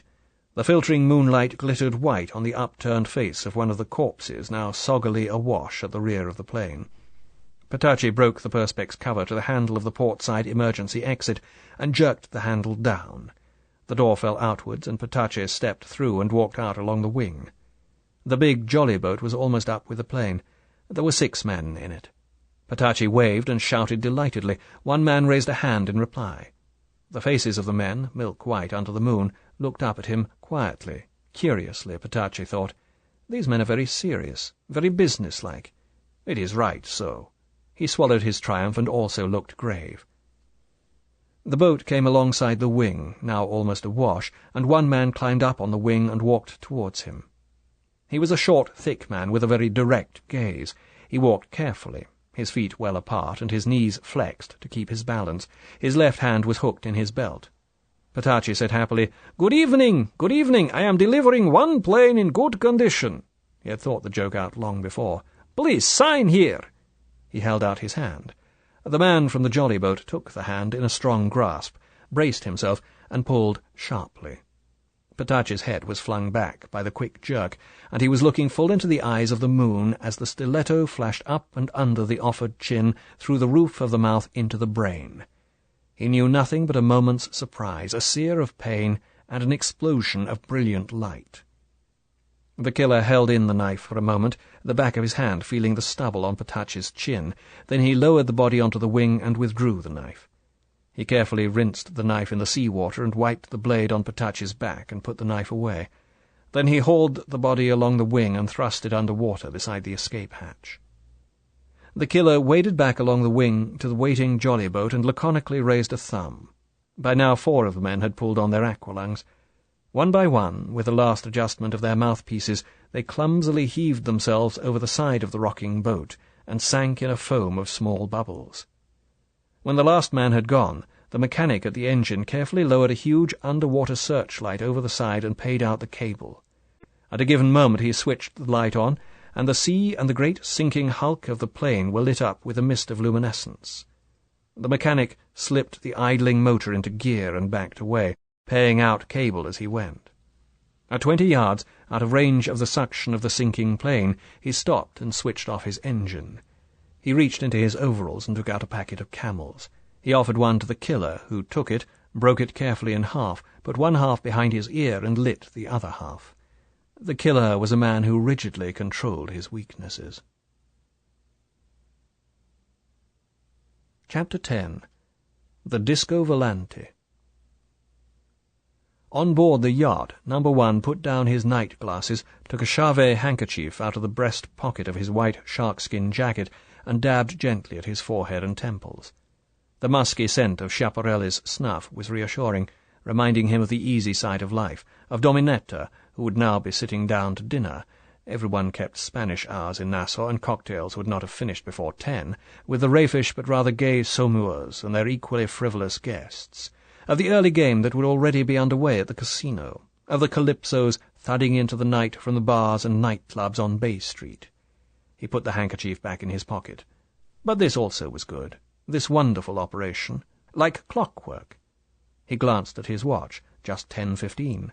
The plane had been a bare 30 minutes late, a nasty half-hour to have to wait, but the landing had been perfect. Vargas had done a good, quick job on the Italian pilot, what was his name, so that now they were running only 15 minutes late. If the recovery group didn't have to use oxyacetylene cutters to get out the bombs, they would soon make that up. But one mustn't expect no hitch at all. There was a good 8 hours of darkness to go. Calm, method, efficiency, in that order. Calm, method, efficiency. No. 1 ducked down off the bridge and went into the radio cabin. It smelled of sweat and tension. Anything from the Nassau control tower? Any report of a low-flying plane, of a possible crash into the sea off Bimini? Then keep watching and get me No. 2. Quick, please, it's just on the quarter. No. 1 lit a cigarette and watched the yacht's big brain get to work, scanning the ether, listening, searching. The operator played the dials with insect fingers, pausing, verifying, hastening on through the sound waves of the world. Now he suddenly stopped, checked, minutely adjusted the volume. He raised his thumb. No. 1 spoke into the little sphere of wire mesh that rose in front of his mouth from the base of the headset. No. 1 speaking. No. 2 listening. The voice was hollow. The words waxed and waned. But it was Blofeld, all right. No. 1 knew that voice better than he remembered his father's. Successful. 10:15. Next phase 10:45. Continuing. Over. Thank you. Out. The sound waves went dead. The interchange had taken 45 seconds. No conceivable fear of interception in that time, on that waveband. No. 1 went through the big stateroom and down into the hold. The 4 men of B Team, their aqualungs beside them, were sitting around smoking. The wide underwater hatch just above the keel of the yacht was open. Moonlight, reflected off the white sand under the ship, shone up through the 6 feet of water in the hold.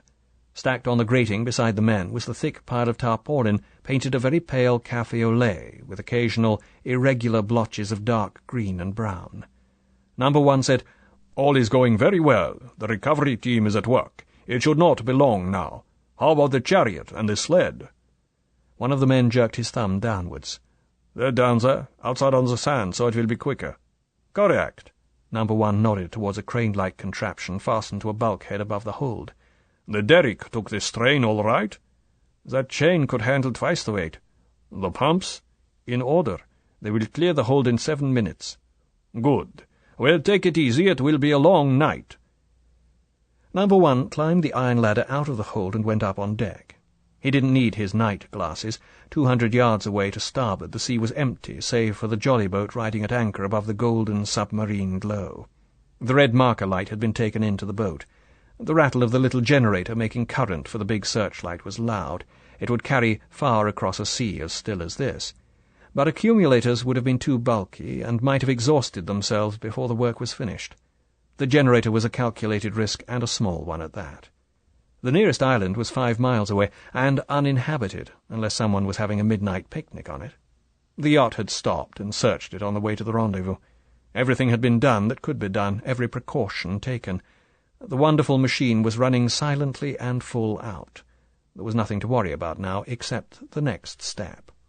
Number 1 went through the hatch into the enclosed bridge, and bent over the lighted chart table. Emilio Largo, Number 1, was a big, conspicuously handsome man of about 40. He was a Roman, and he looked like a Roman, not from the Rome of today, but from the Rome of the ancient coins. The large, long face was sunburned a deep mahogany brown, and the light glinted off the strong, rather hooked nose, and the clean-cut lantern jaw that had been meticulously shaved before he had started out late that afternoon. In contrast to the hard, slow-moving brown eyes, the mouth with its thick, rather down-curled lips belonged to a satyr. Ears that, from dead in front, looked almost pointed, added to an animalness that would devastate women. The only weakness in the fine centurion face lay in the overlong sideburns and the too carefully waved black hair that glistened so brightly with pomade that it might almost have been painted on to the skull. There was no fat on the big-boned frame. Largo had fought for Italy in the Olympic foils, was almost an Olympic-class swimmer with the Australian crawl, and only a month before had won the senior class in the Nassau Waterski Championships.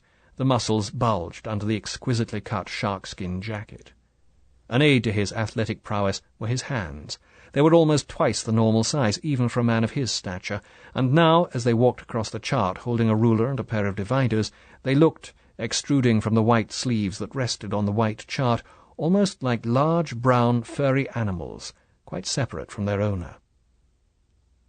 Largo was an adventurer, a predator on the herd. 200 years before he would have been a pirate, not one of the jolly ones of the storybooks, but a man like Blackbeard, a blood-stained cutthroat who scythed his way through people towards gold. But Blackbeard had been too much of a bully and a roughneck, and wherever he went in the world he left behind a tell-tale shambles. Largo was different. There was a cool brain and an exquisite finesse behind his actions that had always saved him from the herd's revenge, from his post-war debuts as head of the black market in Naples, through 5 lucrative years smuggling from Tangier, 5 more masterminding the wave of big jewel robberies on the French Riviera, down to his last 5 with Spectre. Always he got away with it. Always he had seen the essential step ahead that would have been hidden from lesser men. He was the epitome of the gentleman crook, a man of the world, a great womanizer, a high liver, with the entree to café society in 4 continents, and the last survivor, conveniently enough, of a once-famous Roman family whose fortune, so he said, he had inherited.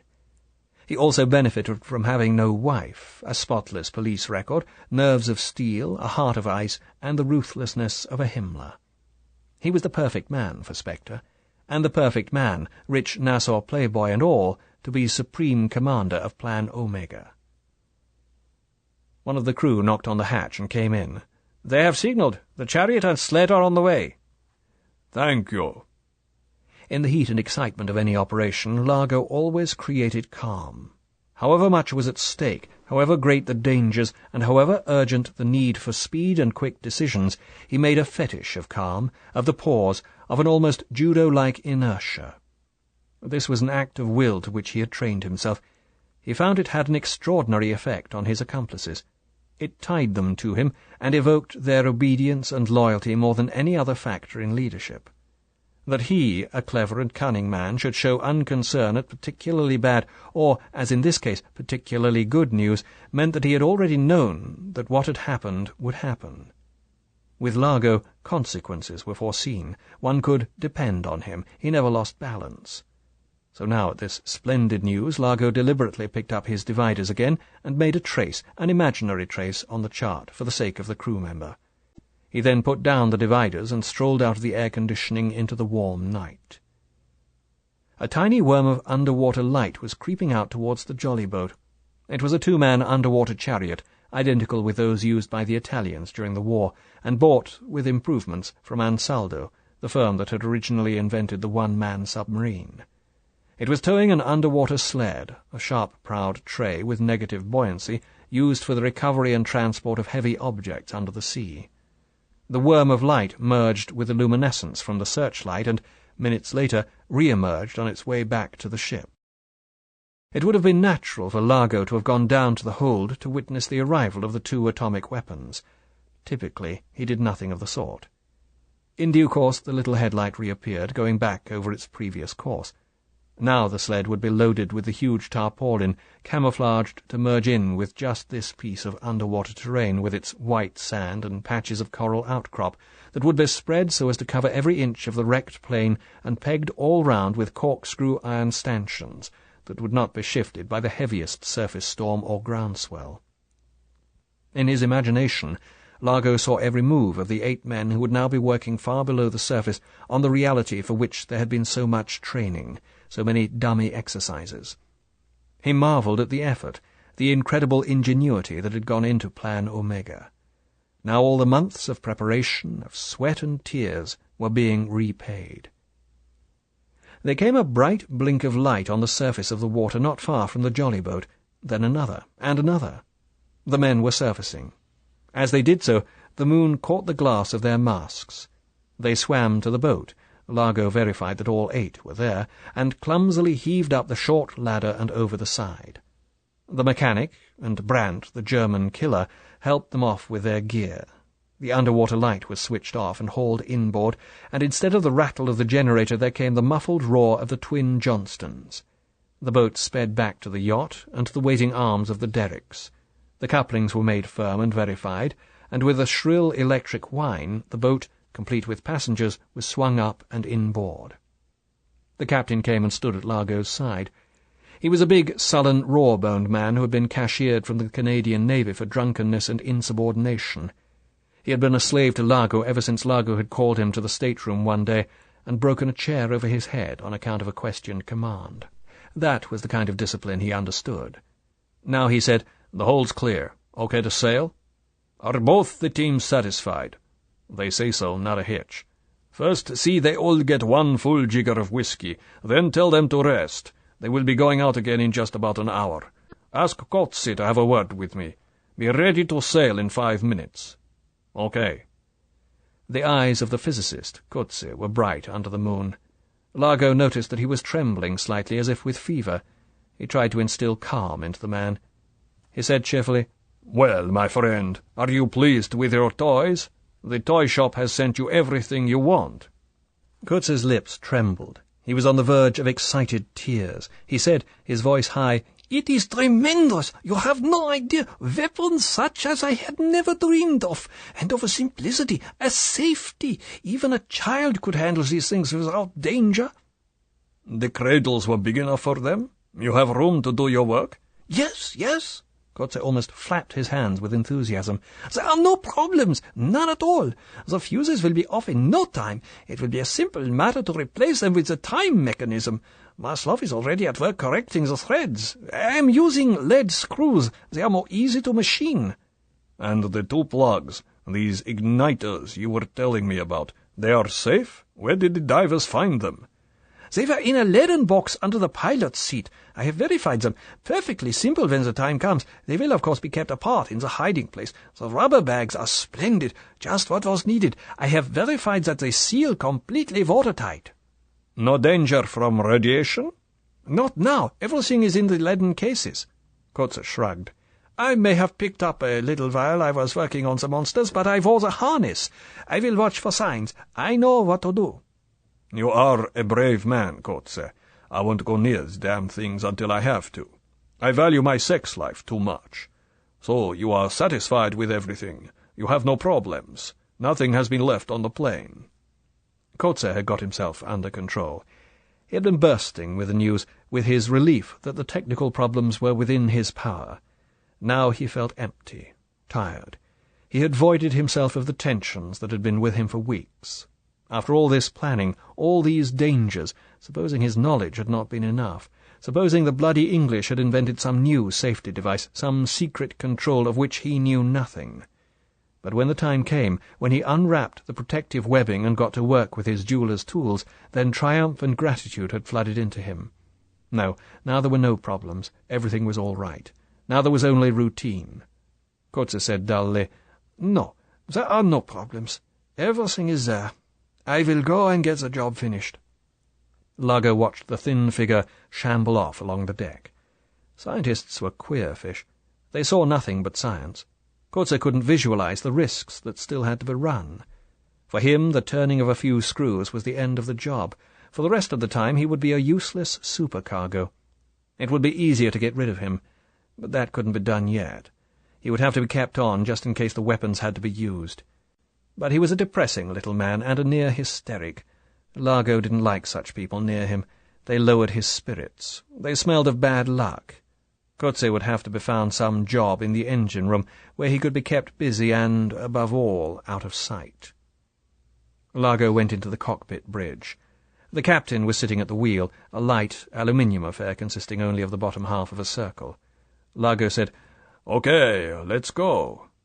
The captain reached out his hand to the bank of buttons at his side and pressed the one that said, "Start both." There came a low, hollow rumble from amidships. A light blinked on the panel to show that both engines were firing properly. The captain pulled the electromagnetic gear shift to slow ahead both, and the yacht began to move. The captain made it full ahead both, and the yacht trembled and settled a little in the stern. The captain watched the revolution counter, his hand on a squat lever at his side. At 20 knots the counter showed 5,000. The captain inched back the lever that depressed the great steel scoop below the hull. The revolution remained the same, but the finger of the speedometer crawled on round the dial until it said 40 knots. Now the yacht was half flying, half planing across the glittering sheet of still water. The hull supported 4 feet above the surface on the broad, slightly up-tilted metal skid, and with only a few feet of the stern and the 2 big screws submerged. It was a glorious sensation, and Largo, as he always did, thrilled to it. The motor yacht, Disco Volante, was a hydrofoil craft, built for Largo with Spectre funds by the Italian constructors Leopoldo Rodriguez of Messina, the only firm in the world to have successfully adapted the Schertel-Saxenberg system to commercial use. With a hull of aluminium and magnesium alloy, 2 Daimler-Benz 4-stroke diesels supercharged by twin Brown-Boveri turbo superchargers, the Disco Volante could move her 100 tons at around 50 knots, with a cruising range at that speed of around 400 miles. She had cost £200,000, but she had been the only craft in the world with the speed, cargo and passenger space, and with the essential shallow draft for the job required of her in Bahamian waters. The constructors claim of this type of craft that it has a particular refinement that Spectre had appreciated. Having high stability and a shallow draft, aliscafos, as they are called in Italy, do not determine magnetic field variation, nor do they cause pressure waves. Both desirable characteristics, in case the Disco Volante might wish, sometime in her career, to escape detection. 6 months before, the Disco had been shipped out to the Florida Keys by the South Atlantic route. She had been a sensation in Florida waters and among the Bahamas, and had vastly helped to make Largo the most popular millionaire in a corner of the world that crawls with millionaires who have everything. And the fast and mysterious voyages he made in the Disco, with all those underwater swimmers, and occasionally with a 2-seater Lycoming-engined folding-wing amphibian mounted on the roof of the streamlined superstructure, had aroused just the right amount of excited comment. Slowly Largo had let the secret leak out, through his own discretions, at dinners and cocktail parties, through carefully primed members of the crew in the Bay Street bars. This was a treasure hunt, an important one. There was a pirate's map, a sunken galleon thickly overgrown with coral. The wreck had been located. Largo was only waiting for the end of the winter tourist season, and for the calms of early summer, and then his shareholders would be coming out from Europe, and work would begin in earnest. And 2 days before, the shareholders, 19 of them, had duly come trickling into Nassau by different routes, from Bermuda, from New York, from Miami. Rather dull-looking people, to be sure, just the sort of hard-headed, hard-working businessmen who would be amused by a gamble like this, a pleasant sunshine gamble with a couple of weeks' holiday in Nassau to make up for it if the doubloons were after all not in the wreck. And that evening, with all the visitors on board, the engines of the disco had begun to murmur, just when they should have, the harbour folk agreed, just when it was getting dark, and the beautiful dark blue and white yacht had slid out of harbour. Once in the open sea, the engines had started up their deep booming that had gradually diminished to the southeast, towards, the listeners agreed, an entirely appropriate hunting ground. The southerly course was considered appropriate because it is among the southern Bahamas that the great local treasure troves are expected to be found. It was through the southerly passages through these islands, the Crooked Island, the Mayaguana, and the Caicos passages, that the Spanish treasure ships would try to dodge the pirates, and the French and British fleets, as they made for home. Here, it is believed, lie the remains of the Porto Pedro, sunk in 1668, with £1 million of bullion on board. The Santa Cruz, lost in 1694, carried twice as much, and the El Capitan and San Pedro, both sunk in 1719, carried £1 million and £500,000 of treasure respectively. Every year treasure hunts for these and other ships are carried out among the southern Bahamas. No one can guess how much, if anything, has been recovered, but everyone in Nassau knows of the 72-pound silver bar recovered by 2 Nassau businessmen off Gorda Cay in 1950, and since presented to the Nassau Development Board, in whose offices it is permanently on view. So all Bahamians know that treasure is there for the finding, and when the harbour folk of Nassau heard the deep boom of the disco's engines dying away to the south, they nodded wisely. But once the disco was well away, and the moon had not yet risen, with all lights doused, she swung away in a wide circle towards the west, and towards the rendezvous point she was now leaving. Now she was 100 miles, 2 hours away from Nassau, but it would be almost dawn when, after one more vital call, Nassau would again hear the boom of her engines coming in from the false southern trail. Largo got up and bent over the chart table. They had covered the course many times and in all weathers. It was really no problem. But phases 1 and 2 had gone so well that double care must be taken over phase 3. Yes, all was well. They were dead on course, 50 miles. They would be there in an hour. He told the captain to keep the yacht as she was, and went below to the radio room. 11:15 was just coming up. It was call time. The small island, Dog Island, was no bigger than 2 tennis courts. It was a hunk of dead coral, with a smattering of sea grape and battered screw palm that grew on nothing but pockets of brackish rainwater and sand. It was the point where the Dog Shoal broke the surface, a well-known navigational hazard that even the fishing boats kept well away from. In daylight, Andros Island showed to eastwards, but at night it was as safe as houses. The disco came up fast, and then slowly lowered herself back into the water and slid up within a cable's length of the rock. Her arrival brought small waves that lapped and sucked at the rock and then were still. The anchor slipped silently down 40 feet and held. Down in the hold, Largo and the disposal team of 4 waited for the underwater hatch to be opened. The 5 men wore aqualungs. Largo held nothing but a powerful underwater electric torch. The 4 others were divided into 2 pairs.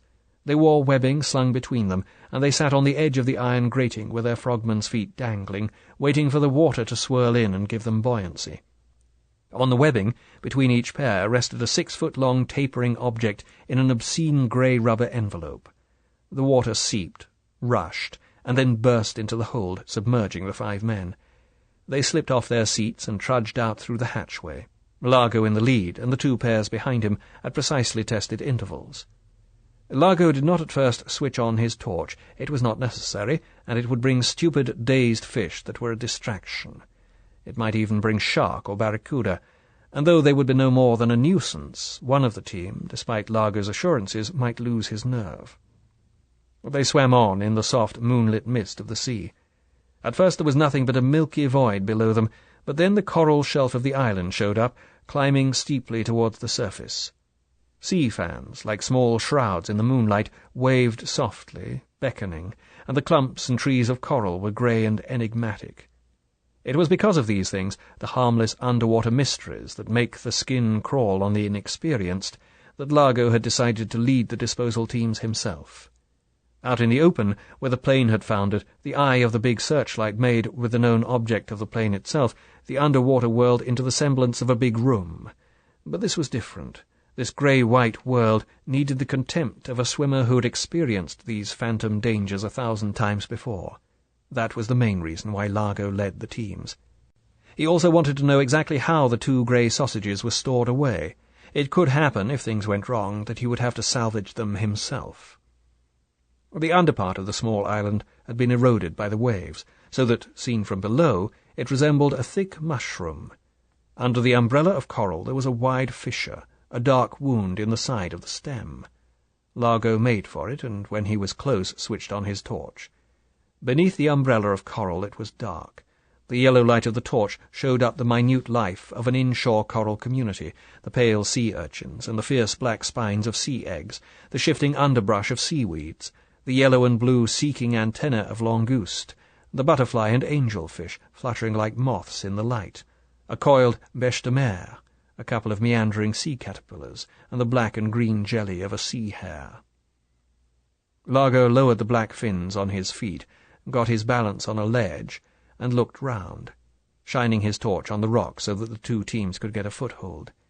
Then he waved them on and into the smooth, broad fissure that showed a glimmer of moonlight at its far end, inside the centre of the rock. The underwater cave was only about 10 yards long. Largo led the teams one after the other through and into the small chamber that might once perhaps have been a wonderful repository for a different kind of treasure.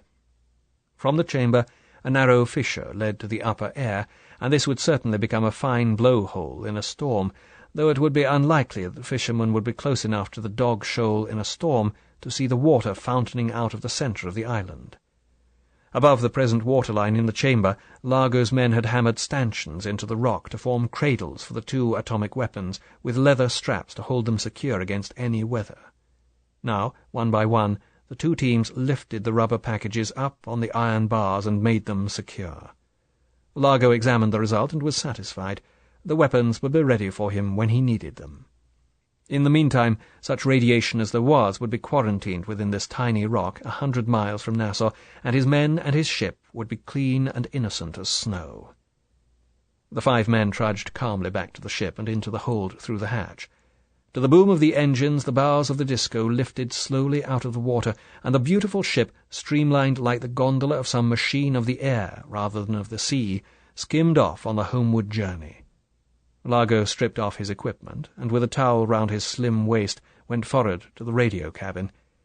He had missed the midnight call. It was now 1:15, 7:15 in the morning for Blofeld.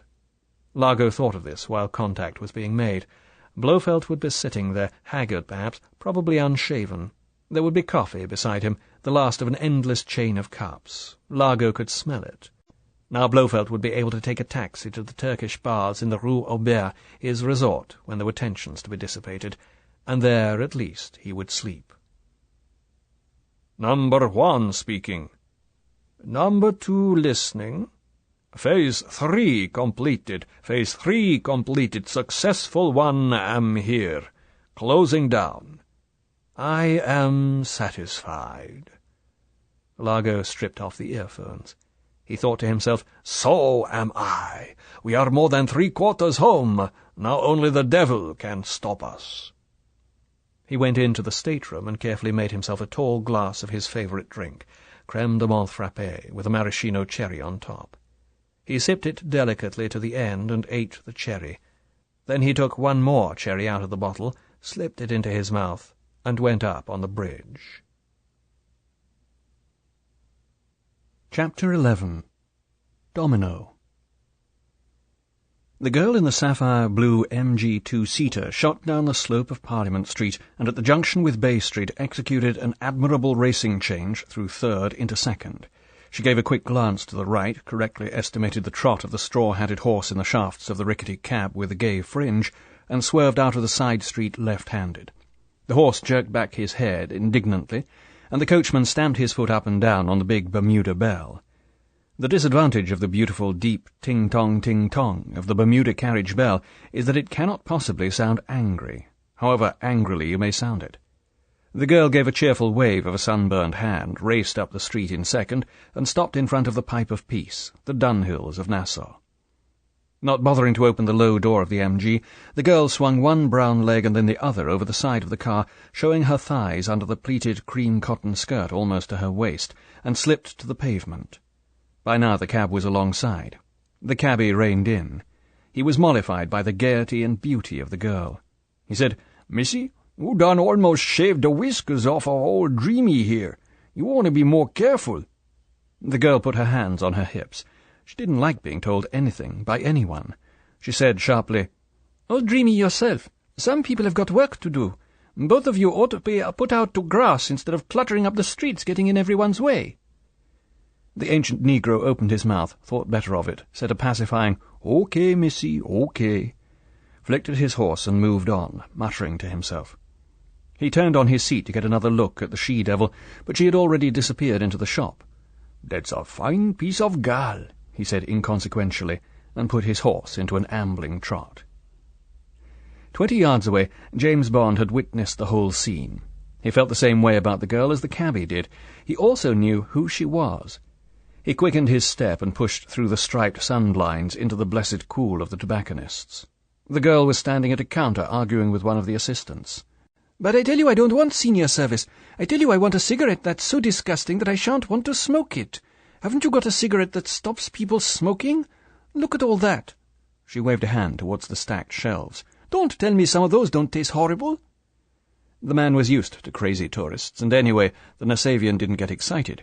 He said, "Well, ma'am," and turned and languidly looked along the shelves. Bond said sternly to the girl, "You can choose between 2 kinds of cigarette if you want to smoke less." She looked sharply up at him. "And who might you be?" "My name's Bond. James Bond. I'm the world's authority on giving up smoking. I do it constantly. You're lucky I happen to be handy." The girl looked him up and down. He was a man she hadn't seen before in Nassau. He was about 6 feet tall and somewhere in his middle 30s. He had dark, rather cruel good looks, and very clear blue-grey eyes that were now observing her inspection sardonically. A scar down his right cheek showed pale against a tan so mild that he must have only recently come to the island. He was wearing a very dark blue, light-weight, single-breasted suit over a cream silk shirt and a black knitted silk tie. Despite the heat, he looked cool and lean, and his only concession to the tropics appeared to be the black saddle-stitched sandals on his bare feet. It was an obvious attempt at a pick-up. He had an exciting face and authority. She decided to go along. But she wasn't going to make it easy. She said coldly, "All right, tell me." The only way to stop smoking is to stop it and not start again. If you want to pretend to stop for a week or 2, it's no good trying to ration yourself. You'll become a bore and think about nothing else, and you'll snatch at a cigarette every time the hour strikes or whatever the intervals may be. You'll behave greedily. That's unattractive. The other way is to have cigarettes that are either too mild or too strong. The mild ones are probably the best for you. Bond said to the attendant, "A carton of Dukes, king size with filter." Bond handed them to the girl. "Here, try these, with the compliments of Faust." "Oh, but I can't. I mean—" But Bond had already paid for the carton, and for a packet of Chesterfields for himself. He took the change and followed her out of the shop. They stood together under the striped awning. The heat was terrific. The white light on the dusty street, the glare reflected back off the shop fronts opposite, and off the dazzling limestone of the houses, made them both screw up their eyes. Bond said, "I'm afraid smoking goes with drinking. Are you going to give them both up, or one by one?" She looked at him quizzically. "This is very sudden, Mr. Bond. Well, all right, but somewhere out of the town. It's too hot here. Do you know the wharf out beyond the Fort Montague?" Bond noticed that she looked quickly up and down the street. "It's not bad. Come on, I'll take you there. Mind the metal, it'll raise blisters on you." Even the white leather of the upholstery burned through to Bond's thighs, but he wouldn't have minded if his suit had caught fire. This was his first sniff at the town, and already he had got hold of the girl. And she was a fine girl at that. Bond caught hold of the leather-bound safety grip on the dashboard as the girl did a sharp turn up Frederick Street and another one onto Shirley. Bond settled himself sideways so that he could look at her. She wore a gondolier's broad-rimmed straw hat, tilted impudently down her nose. The pale blue tails of its ribbon streamed out behind. On the front of the ribbon was printed in gold, "My Disco Volante." Her short-sleeved silk shirt was in half-inch vertical stripes of pale blue and white, and with the pleated cream skirt the whole get-up reminded Bond vaguely of a sunny day at Henley Regatta. She wore no rings and no jewellery, except for a rather masculine square gold wristwatch with a black face. Her flat-heeled sandals were of white doeskin. They matched her broad white doeskin belt and the sensible handbag that lay with a black and white striped silk scarf on the seat between them. Bond knew a good deal about her from the immigration form, one among 100 which he had been studying that morning. Her name was Dominetta Vitali. She had been born in Bolzano in the Italian Tyrol, and therefore probably had as much Austrian as Italian blood in her. She was 29 and gave her profession as actress. She had arrived 6 months before in the disco, and it was entirely understood that she was mistress to the owner of the yacht, an Italian called Emilio Largo. Whore, tart, prostitute were not words Bond used about women unless they were professional streetwalkers or the inmates of a brothel, and when Harling, the Commissioner of Police, and Pittman, Chief of Immigration and Customs, had described her as an Italian tart, Bond had reserved judgment. Now he knew he had been right. This was an independent, a girl of authority and character.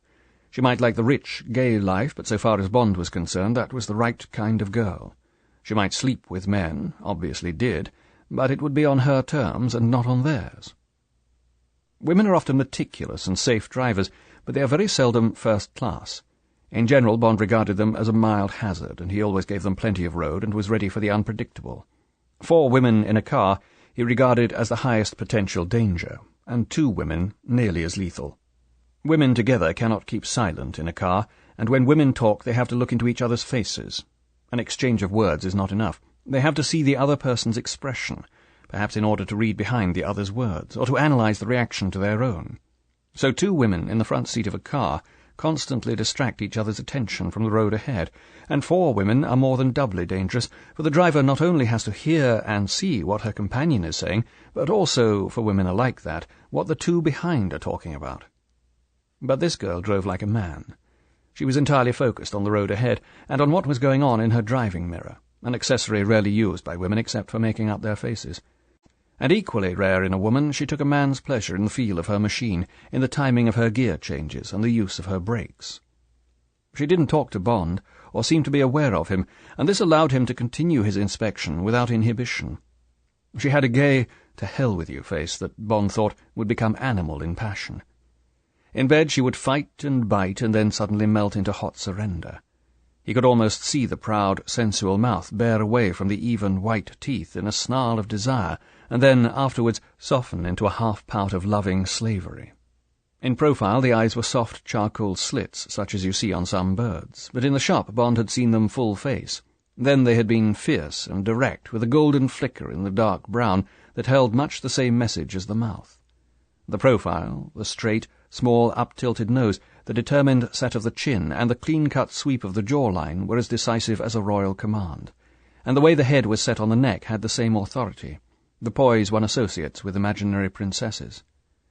2 features modified the clean-cut purity of line, a soft, muddled Brigitte Bardot haircut that escaped from under the straw hat in endearing disarray, and 2 deeply cut but soft dimples which could only have been etched by a sweet, if rather ironic smile that Bond had not yet seen.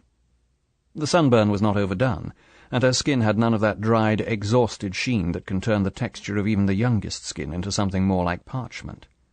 Beneath the gold there was an earthy warmth in the cheeks that suggested a good, healthy peasant strain from the Italian Alps, and her breasts, high-riding and deeply V'd, were from the same stock. The general impression, Bond decided, was of a wilful, high-tempered, sensual girl, a beautiful Arab mare who would only allow herself to be ridden by a horseman with steel thighs and velvet hands, and then only with curb and saw-bit, and then only when he had broken her to bridle and saddle. Bond thought that he would like to try his strength against hers, but that must be for some other time. For the moment another man was in the saddle, he would first have to be unhorsed. And anyway, what the hell was he doing fooling with these things? There was a job to be done, the devil of a job.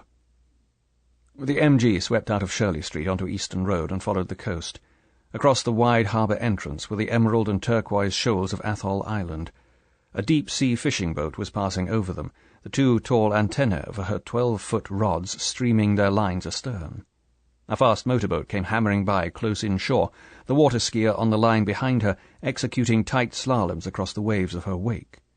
It was a sparkling, beautiful day, and Bond's heart lifted momentarily from the trough of indecision and despondency created by an assignment that, particularly since his arrival at dawn that day, seemed increasingly time-wasting and futile.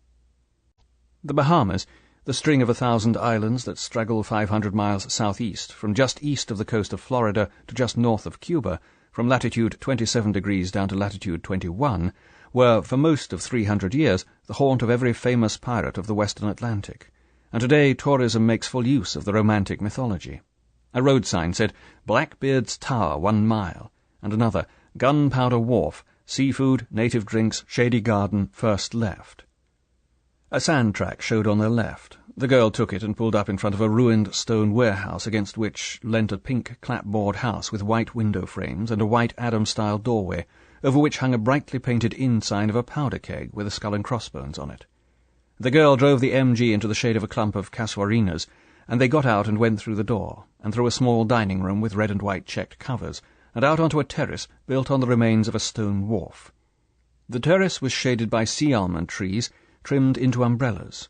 Trailed by a shuffling, coloured waiter with soup stains down his white coat, they chose a cool table on the edge of the terrace looking over the water. Bond glanced at his watch. He said to the girl, "It's exactly midday.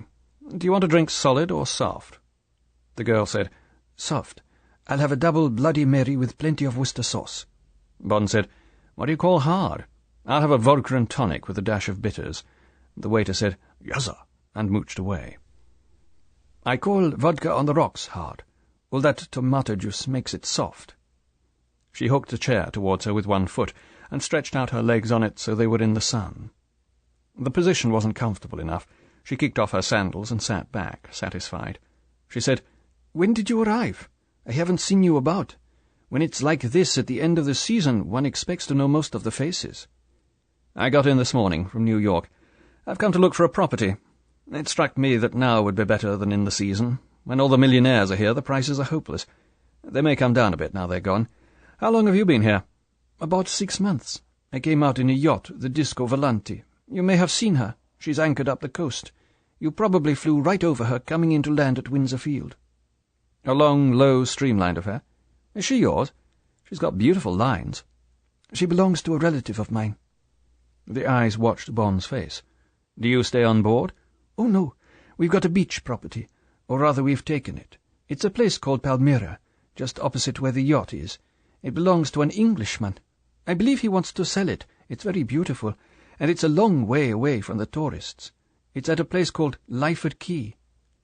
"That sounds the sort of place I'm looking for." "Well, we'll be gone in about a week." "Oh." Bond looked into her eyes. "I'm sorry."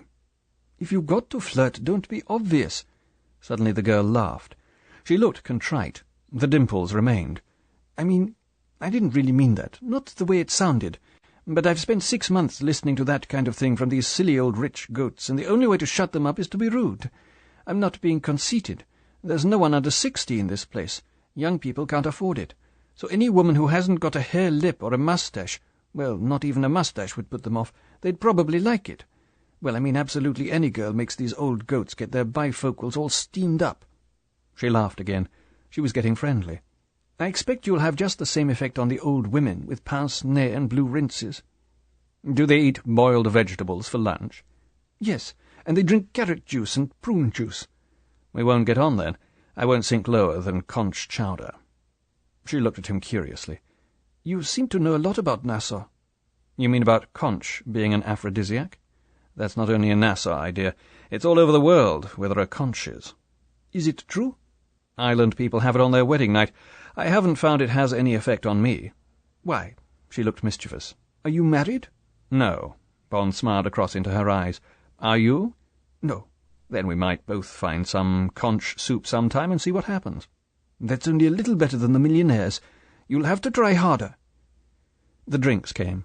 The girl stirred hers with a finger to mix in the brown sediment of Worcester sauce, and drank half of it. She reached for the carton of Dukes, broke it open, and slit a packet with her thumbnail. She took out a cigarette, sniffed it cautiously, and lit it with Bond's lighter. She inhaled deeply, and blew out a long plume of smoke. She said doubtfully, "Not bad." At least the smoke looks like smoke. Why did you say you were such an expert on giving up smoking?" "Because I've given it up so often." Bond thought it time to get away from the small talk. He said, "Why do you talk such good English? Your accent sounds Italian." "Yes, my name's Dominetta Vitale, but I was sent to school in England, to the Cheltenham Ladies' College. Then I went to RADA to learn acting, the English kind of acting. My parents thought that was a ladylike way to be brought up. Then they were both killed in a train crash. I went back to Italy to earn my living. I remembered my English, but—" She laughed without bitterness. "I soon forgot most of the rest. You don't get far in the Italian theatre by being able to walk about with a book balanced on your head." "But this relative with the yacht?" Bond looked out to sea. "Wasn't he there to look after you?" "No." The answer was curt. When Bond made no comment, she added, "He's not exactly a relative, not a close one. He's a sort of close friend, a guardian." "Oh, yes." "You must come and visit us on the yacht." She felt a bit of gush was needed. "He's called Largo, Emilio Largo. You've probably heard. He's here on some kind of a treasure hunt." "Really?" Now it was Bond's turn to gush. "That sounds rather fun. Of course I'd like to meet him. What's it all about? Is there anything in it?" "Heaven knows. He's very secretive about it. Apparently there's some kind of a map, but I'm not allowed to see it, and I have to stay ashore when he goes off prospecting or whatever he does. A lot of people have put up money for it, sort of shareholders. They've all just arrived. As we're going in a week or so, I suppose everything's ready, and the real hunt's going to start any moment now." "What are the shareholders like? Do they seem sensible sort of people? The trouble with most treasure hunts is that either someone's been there before and sneaked off with a treasure, or the ship's so deep in the coral you can't get at it." "They seem all right. Very dull and rich. Terribly serious for something as romantic as treasure hunting. They seem to spend all their time with Largo, plotting and planning, I suppose, and they never seem to go out in the sun or go bathing or anything. It's as if they didn't want to get sunburned. As far as I can gather, none of them have ever been in the tropics before. Just a typical bunch of stuffy businessmen. They're probably better than that. I haven't seen much of them. Largo's giving a party for them at the casino tonight." "What do you do all day?" "Oh, I fool around. Do a bit of shopping for the yacht. Drive around in the car. Bathe on other people's beaches when their houses are empty. I like underwater swimming. I've got an aqualung and I take one of the crew out, or a fisherman. The crew are better, they all do it." "I used to do it a bit. I've brought my gear. Will you show me some good bits of reef sometime?" The girl looked pointedly at her watch. "I might do. It's time I went." She got up. "Thanks for the drink. I'm afraid I can't take you back. I'm going the other way. They'll get you a taxi here." She shuffled her feet into her sandals. Bond followed the girl through the restaurant to her car. She got in and pressed the starter. Bond decided to risk another snub. He said, "Perhaps I'll see you at the casino tonight, Dominetta." "Perhaps." She put the car pointedly into gear. She took another look at him. She decided that she did want to see him again. She said, "But for God's sake, don't call me Dominetta. I'm never called that. People call me Domino." She gave him a brief smile, but it was a smile into the eyes. She raised a hand. The rear wheels spat sand and gravel, and the little blue car whirled out along the driveway to the main road. It paused at the intersection and then, as Bond watched, turned right-handed towards Nassau. Bond smiled. He said, "Bitch," and walked back into the restaurant to pay his bill and have a taxi called. Chapter 12. The Man from the CIA. The taxi took Bond out to the airport at the other end of the island by the Interfield Road. The man from the Central Intelligence Agency was due in by Pan American at 1:15. His name was Larkin, F. Larkin. Bond hoped he wouldn't be a muscle-bound ex-college man with a crew cut and a desire to show up the incompetence of the British, the backwardness of their little colony, and the clumsy ineptitude of Bond, in order to gain credit with his chief in Washington. Bond hoped that at any rate he would bring the equipment he had asked for before he left London through Section A, who looked after the liaison with CIA. This was the latest transmitter and receiver for agents in the field, so that the two of them could be independent of cable offices and have instant communication with London and Washington, and the most modern portable Geiger counters for operating both on land and underwater. One of the chief virtues of CIA, in Bond's estimation, was the excellence of their equipment, and he had no false pride about borrowing from them. New Providence, the island containing Nassau, the capital of the Bahamas, is a drab, sandy slab of land fringed with some of the most beautiful beaches in the world. But the interior is nothing but a waste of low-lying scrub, casuarinas, mastic, and poisonwood, with a large brackish lake at the western end. There are birds and tropical flowers and palm trees, imported fully grown from Florida, in the beautiful gardens of the millionaires round the coast, but in the middle of the island there is nothing to attract the eye but the skeleton fingers of spidery windmill pumps sticking up above the pine barrens, and Bond spent the ride to the airport reviewing the morning. He had arrived at 7 a.m. to be met by the governor's ADC, a mild error of security, and taken to the Royal Bahamian, a large old-fashioned hotel to which had recently been applied a thin veneer of American efficiency and tourist gimmicks, iced water in his room, a cellophane-wrapped basket of dingy fruit, with the compliments of the manager, and a strip of sanitized paper across the lavatory seat. After a shower and a tepid touristy breakfast on his balcony overlooking the beautiful beach, he had gone up to Government House at 9 o'clock for a meeting with the Commissioner of Police, the Chief of Immigration and Customs, and the Deputy Governor. It was exactly as he had imagined it would be. The most immediates and the top secrets had made a superficial impact, and he was promised full cooperation in every aspect of his assignment, but the whole business was clearly put down as a ridiculous flap, and something that must not be allowed to interfere with the normal routine of running a small, sleepy colony, nor with the comfort and happiness of the tourists. Roddick, the Deputy Governor, a careful, middle-of-the-way man with a ginger moustache and gleaming pince-nez, had put the whole affair in a most sensible light. "You see, Commander Bond, in our opinion, and we have most carefully debated all the possibilities, all the, angles, as our American friends would say, it is inconceivable that a large four-engine plane could have been hidden anywhere within the confines of the colony. The only airstrip capable of taking such a plane, am I right, Harling, is here in Nassau. So far as a landing on the sea is concerned, ditching, I think they call it, we have been in radio contact with the administrators on all the larger outer islands, and the replies are all negative. The radar people at the meteorological station—" Bond had interrupted at this point. "Might I ask if the radar screen is manned round the clock? My impression is that the airport is very busy during the day, but that there is very little traffic at night. Would it be possible that the radar is not so closely watched at night?" The Commissioner of Police, a pleasant, very military-looking man in his 40s, the silver buttons and insignia on whose dark blue uniform glittered as they only can when spit and polish is a main activity, and there are plenty of batmen around, said judiciously, "I think the commander has a point there, sir. The airport commandant admits that things do slacken off a bit when there's nothing scheduled. He hasn't got all that amount of staff, and of course most of them are locals, sir. Good men, but hardly up to London airport standards. And the radar at the Met station is only a GCA set, with a low horizon and range, mostly used for shipping." Quite. The Deputy Governor didn't want to be dragged into a discussion about radar sets, or the merits of Nasavian labour. "There's certainly a point there. No doubt Commander Bond will be making his own inquiries. Now, there was a request from the Secretary of State," the title rolled sonorously forth, "for details and comments on recent arrivals in the island, suspicious characters, and so forth. Mr. Pittman?" The Chief of Immigration and Customs was a sleek Nasavian with quick brown eyes and an ingratiating manner. He smiled pleasantly. "Nothing out of the ordinary, sir. The usual mixture of tourists and businessmen and local people coming home. We were asked to have details for the past 2 weeks, sir." He touched the briefcase on his lap.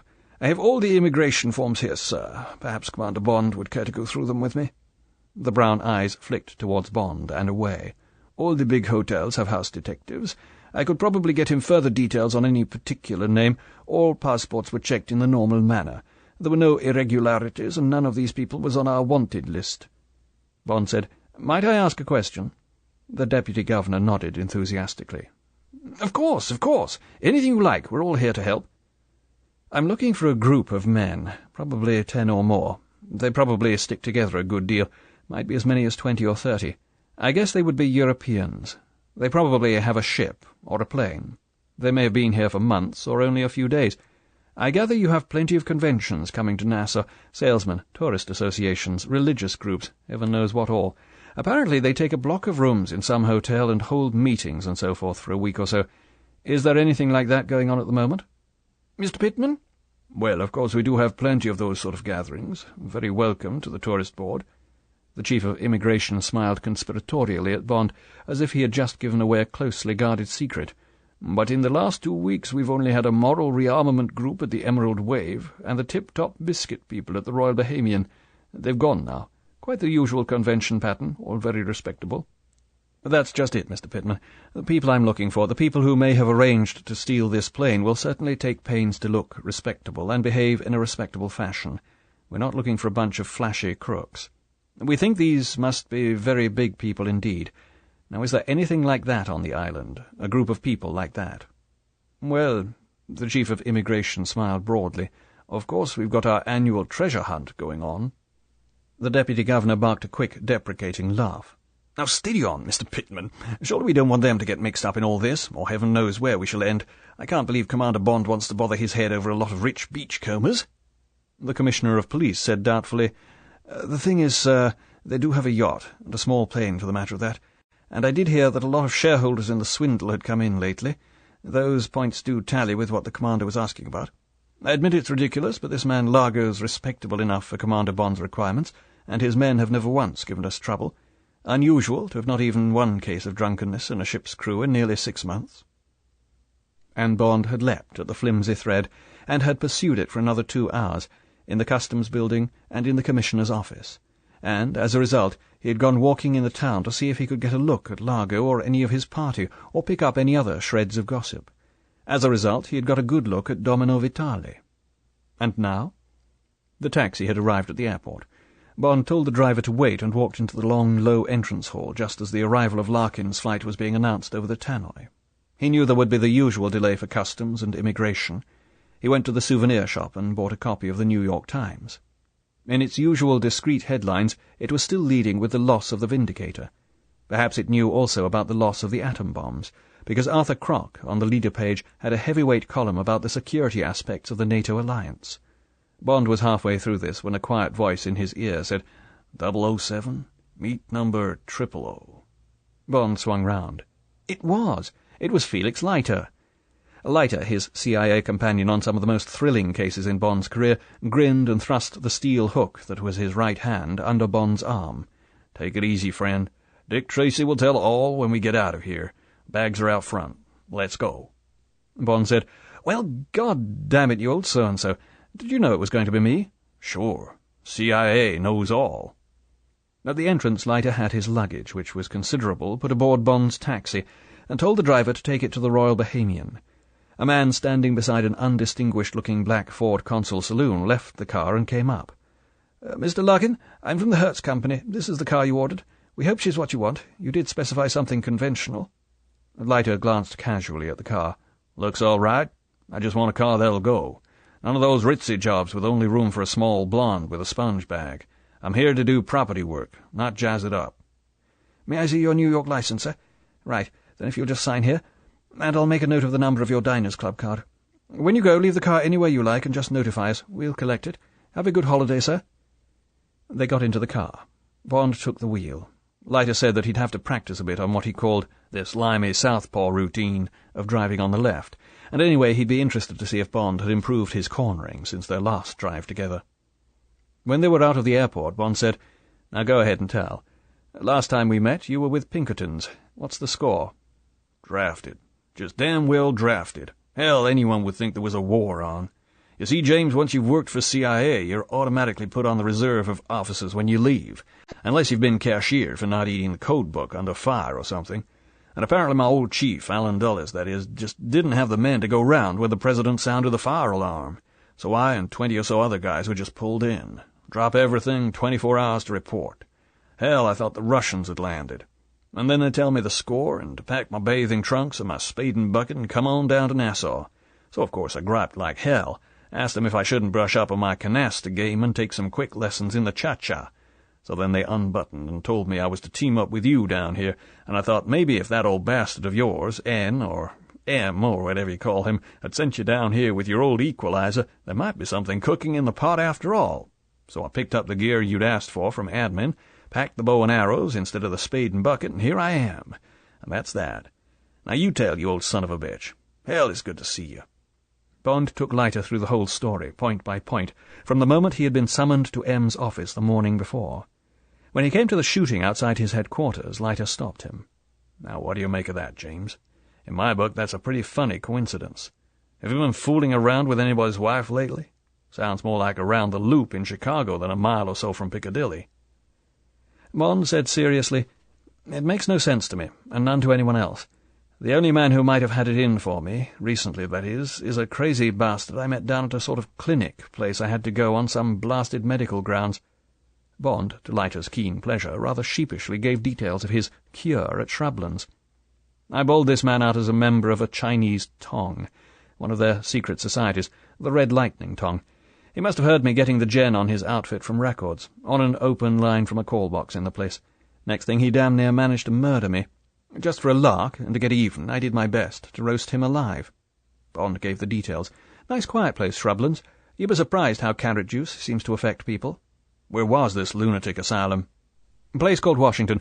Modest little place compared with yours. Not far from Brighton." "And the letter was posted from Brighton?" "That's the hell of a long shot." "I'll try another. One of the points our chaps brought up was that if a plane was to be stolen at night and landed at night, a full moon would be the hell of an aid to the job. But the plane was taken 5 days after the full. Just supposing your roast chicken was the letter sender, and supposing the roasting forced him to delay sending the letter while he recovered, his employers would be pretty angry, yes?" "I suppose so." "And supposing they gave orders for him to be rubbed for inefficiency, and supposing the killer got to him just as he got to you to settle his private account. From what you tell me, he wouldn't have lain down under what you did to him. Well now, just supposing all that. It adds up, doesn't it?" Bond laughed, partly in admiration. "You've been taking mescaline or something. It's a damn good sequence for a comic strip, but these things don't happen in real life. Planes with atom bombs don't get stolen in real life, except that they do. You're slowing down, James. How many people will believe the files on some of the cases you and I have got mixed up in? And don't give me that crap about real life. There ain't no such animal." Bond said seriously, "Well, look here, Felix. Tell you what I'll do. There's just enough sense in your story, so I'll put it on the machine to M tonight and see if the Yard can get anywhere with it. They could check with the clinic and the hospital in Brighton, if that's where he was taken, and they may be able to get on from there. Trouble is, wherever they get, there's nothing left of the man but his shoes, and I doubt if they'll catch up with the man on the motorbike. It looked a real pro job to me." "Why not? These hijackers sound like pros. It's a pro plan. It all fits all right. You go ahead and put it on the wire, and don't be ashamed of saying it was my idea. My medal collection has got to looking a bit thin since I left the outfit." They pulled up under the portico of the Royal Bahamian, and Bond gave the keys to the parking attendant. Leiter checked in, and they went up to his room and sent for 2 double dry martinis on the rocks and the menu. From the pretentious dishes, "For your particular consideration," printed in ornamental Gothic, Bond chose native seafood cocktail supreme, followed by disjointed home farm chicken, sauté au cresson, which was described in italics as tender farm chicken broiled to a rich brown, basted with creamery butter, and disjointed for your convenience. Price 38 6 or $5.35. Felix Leiter went for the Baltic herring in sour cream, followed by chopped tenderloin of beef, French onion rings. Our renowned beef is chef-selected from the finest corn-fed mid-western cattle, and aged to perfection to assure you of the very best. Price 40 3 or $5.65. When they both had commented sourly and at length about the inflated bogosity of tourist hotel food, and particularly the mendacious misuse of the English language to describe materials which had certainly been in various deep freezers for at least 6 months, they settled down on the balcony to discuss Bond's findings of the morning. Half an hour and 1 more double dry martini later, their luncheon came. The whole thing amounted to about 5 shillings worth of badly cooked rubbish. They ate in a mood of absent-minded irritation, saying nothing. Finally, Leiter threw down his knife and fork. "This is hamburger, and bad hamburger. The French onion rings were never in France, and what's more," he poked at the remains with a fork, "they're not even rings, they're oval." He looked belligerently across at Bond. "All right, Hawkshaw, where do we go from here?" "The major decision is to eat out in future. The next is to pay a visit to the disco. Now." Bond got up from the table. "When we've done that, we'll have to decide whether or not these people are hunting pieces of 8 or 100 million pounds. Then we'll have to report progress." Bond waved at the packing cases in a corner of the room. "I've got the loan of a couple of rooms on the top floor of police headquarters here. The Commissioner's cooperative and a solid character. These colonial police are good, and this one's a cut above the rest. We can set up the radio there and make contact this evening. Tonight there's this party at the casino. We'll go to that and see if any of these faces mean anything to either of us. The first thing's to see if the yacht's clean or not. Can you break that Geiger counter out?" "Sure, and it's a honey." Leiter went to the cases, selected one and opened it. He came back carrying what looked like a Rolleiflex camera in a portable leather case. "Here, give me a hand." Leiter took off his wristwatch and strapped on what appeared to be another watch. He slung the camera by its strap over his left shoulder. "Now run those wires from the watch up my sleeve and down inside my coat. Right. Now these two small plugs go through these holes in my coat pocket and into the two holes in the box. Got it? Now we're all fixed." Leiter stood back and posed. "Man with a camera and a wristwatch." He unbuttoned the flap of the camera. "See? Perfectly good lens and all that. Even a button to press in case you have to seem to take a picture.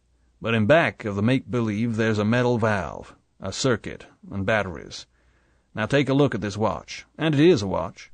He held it under Bond's eyes. "Only difference is that it's a very small watch mechanism, and that sweep second hand is a meter that takes the radioactive count. Those wires up the sleeve hitch it onto the machine. Now then, you're still wearing that old wristwatch of yours with the big phosphorus numerals? So I walk round the room for a moment to get the background count. That's basic. All sorts of things give off radiation of some sort. And I take an occasional glance at my watch, nervous type, and I've got an appointment coming up. Now here, by the bathroom, all that metal is giving off something, and my watch is registering positive, but very little. Nothing else in the room, and I've established the amount of background interference I'll have to discount when I start to get hot, right? Now I'll come close up to you, and my camera's only a few inches away from your hand. Here, take a look. Put your watch right up against the counter. See? The sweep hand is getting all excited. Move your watch away and it loses interest. It's those phosphorus numerals of yours. Remember the other day one of the watch companies withdrew an air pilot's watch from the market because the atomic energy people got fussy? Same thing. They thought this particular pilot's watch with the big phosphorescent numerals was giving off too much radiation to be good for the wearer. Of course. Leiter patted the camera case. This is a special job. Most types give off a clicking sound, and if you're prospecting for uranium, which is the big market for these machines, you wear earphones to try and pick up the stuff underground. For this job, we don't need anything so sensitive. If we get near where those bombs are hidden, this damned sweep hand will go right off the dial. Okay? So let's go hire ourselves a sixpenny sick and pay a call on the Ocean Greyhound. Chapter 13. My name is Emilio Largo. Leiter's Sixpenny Sick was the hotel launch, a smart Chrysler-engined speedboat that said it would be $20 an hour. They ran out westwards from the harbour, past Silver Cay, Long Cay, and Balmoral Island, and round Delaporte Point.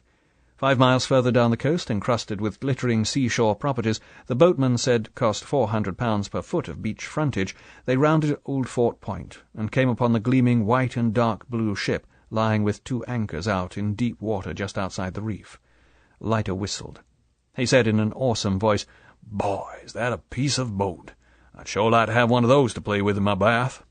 Bond said, "She's Italian, built by a firm called Rodriguez at Messina, thing called an aliscafos. She's got a hydrofoil under the hull, and when she gets going you let this sort of skid down and she rises up and practically flies.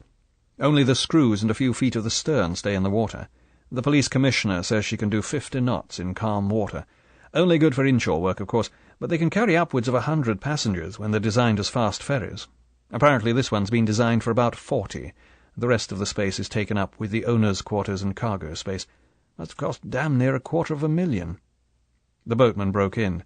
"They say on Bay Street that she go after the treasure these next few days or so.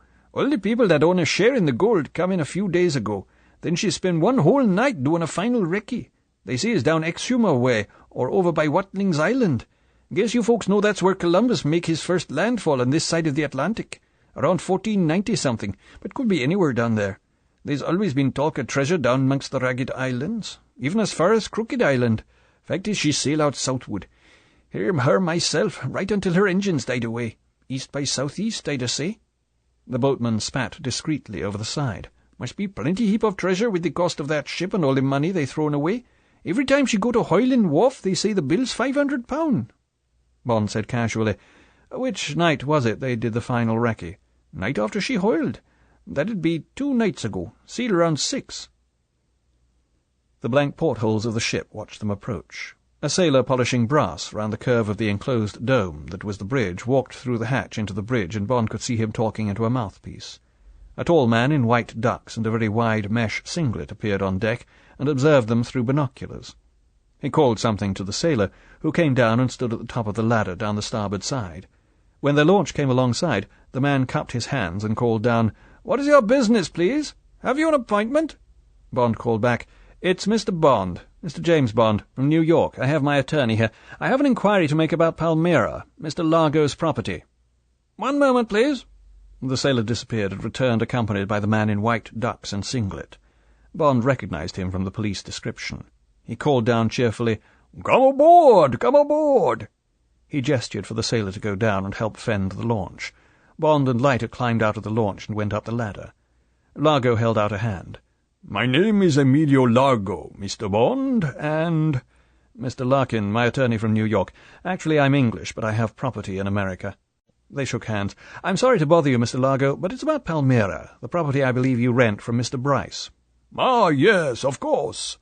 The beautiful teeth gleamed warmth and welcome. "Come on down to the stateroom, gentlemen. I'm sorry I am not properly dressed to receive you." The big brown hands caressed his flanks. The wide mouth turned down in deprecation. "My visitors usually announce themselves on the ship to shore, but if you will forgive the informality—" Largo allowed the phrase to die on the air and ushered them through a low hatch and down a few aluminium steps into the main cabin. The rubber-lined hatch hissed to behind him.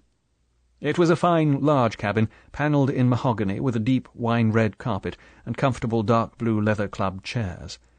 The sun shining through the slats of Venetian blinds over the broad square ports added a touch of gay light to an otherwise rather sombre and masculine room, its long centre table littered with papers and charts, glass-fronted cabinets containing fishing gear and an array of guns and other weapons, and a black rubber underwater diving suit and aqualung suspended, almost like the skeleton in a sorcerer's den, from a rack in one corner.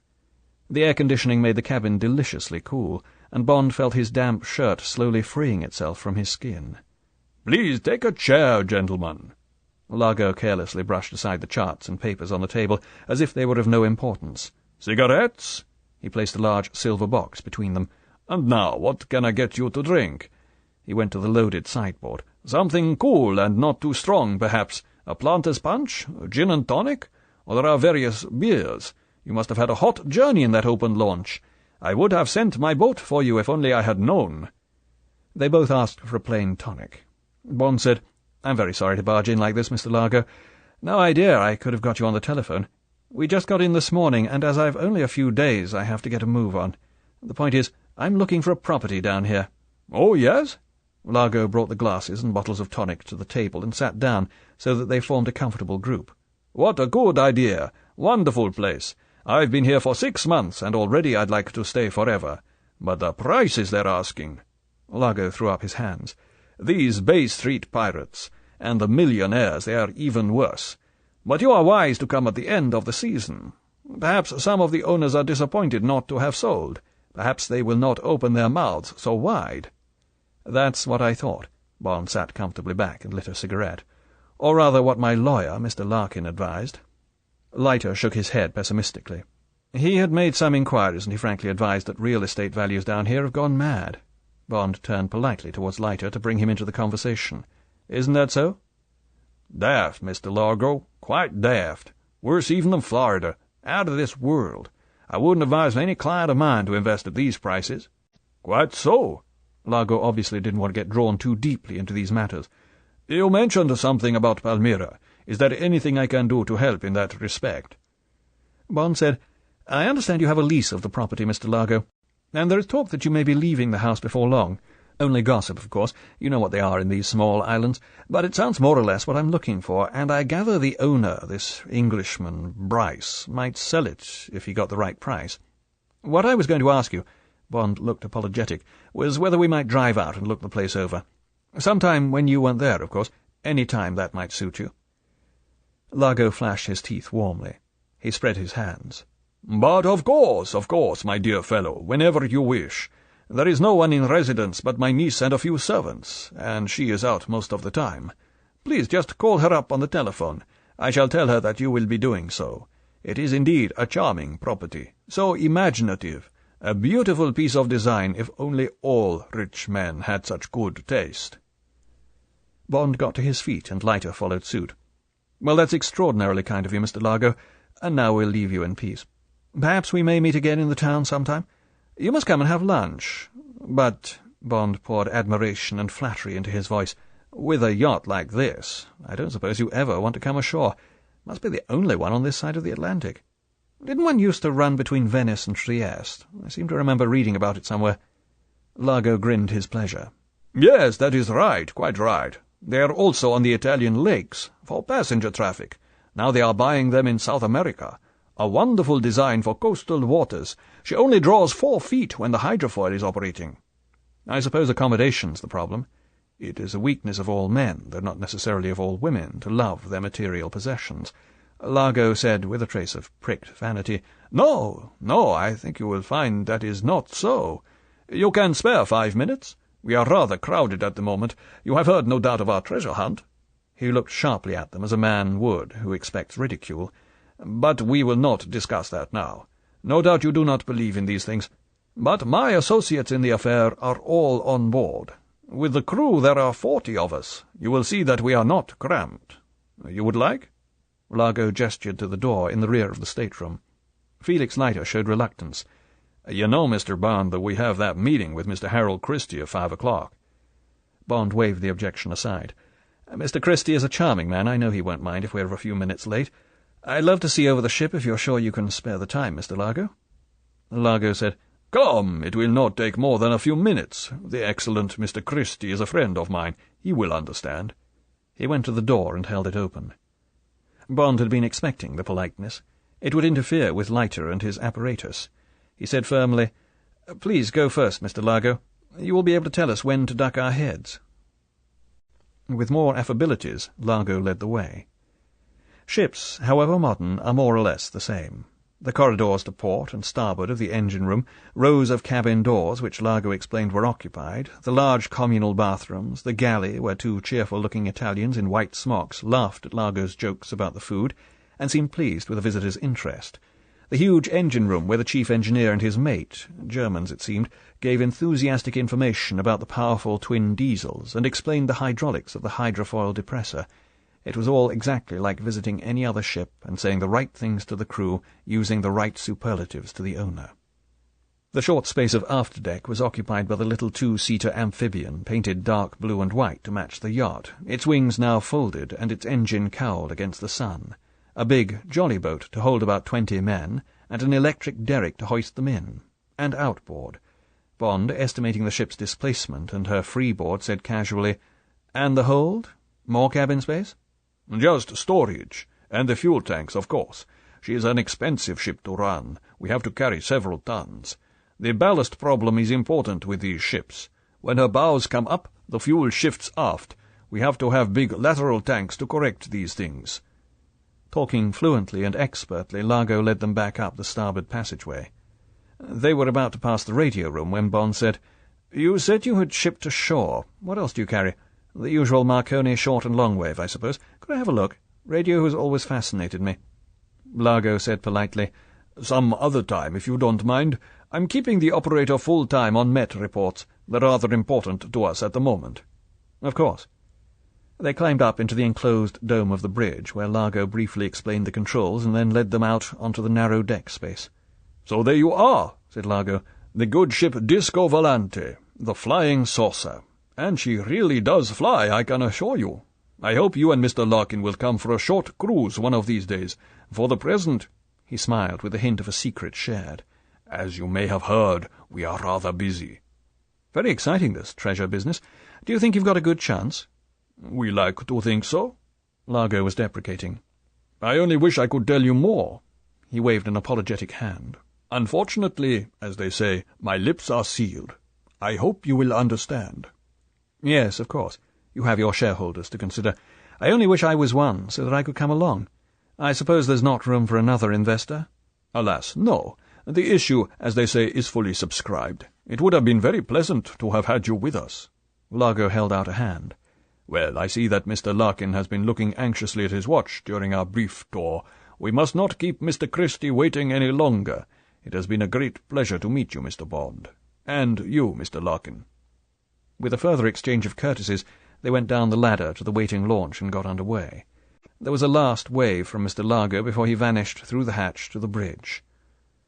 They sat in the stern, well away from the boatman. Leiter shook his head. Absolutely negative. Reaction around the engine room and the radio room, but that's normal. It was all normal. Damnably normal. What do you make of him and the whole setup? Same as you. Damned normal. He looks what he says he is, and behaves that way. Not much crew about, but the ones we saw were either ordinary crew or wonderful actors. Only two small things struck me. There was no way down to the hold that I could see, but of course it could have been a manhole under the passage carpet. But then how do you get the stores he talked of down there? And there's a hell of a lot of space in that hold, even if I don't know much about naval architecture. I'll do a check with the oiling wharf through the customs people and see just how much fuel he does carry. Then it's odd that we didn't see any of these shareholders. It was around 3 o'clock when we went on board, and most of them may have been having siestas, but surely not all 19 of them. What do they do in their cabins all the time? Another small thing. Did you notice that Largo didn't smoke, and that there was no trace of tobacco smell anywhere in the ship? That's odd. Around 40 men, and not one of them is a smoker. If one had anything else to go on, one would say that wasn't coincidence, but discipline. The real pros don't drink or smoke. But I admit it's a damned long shot.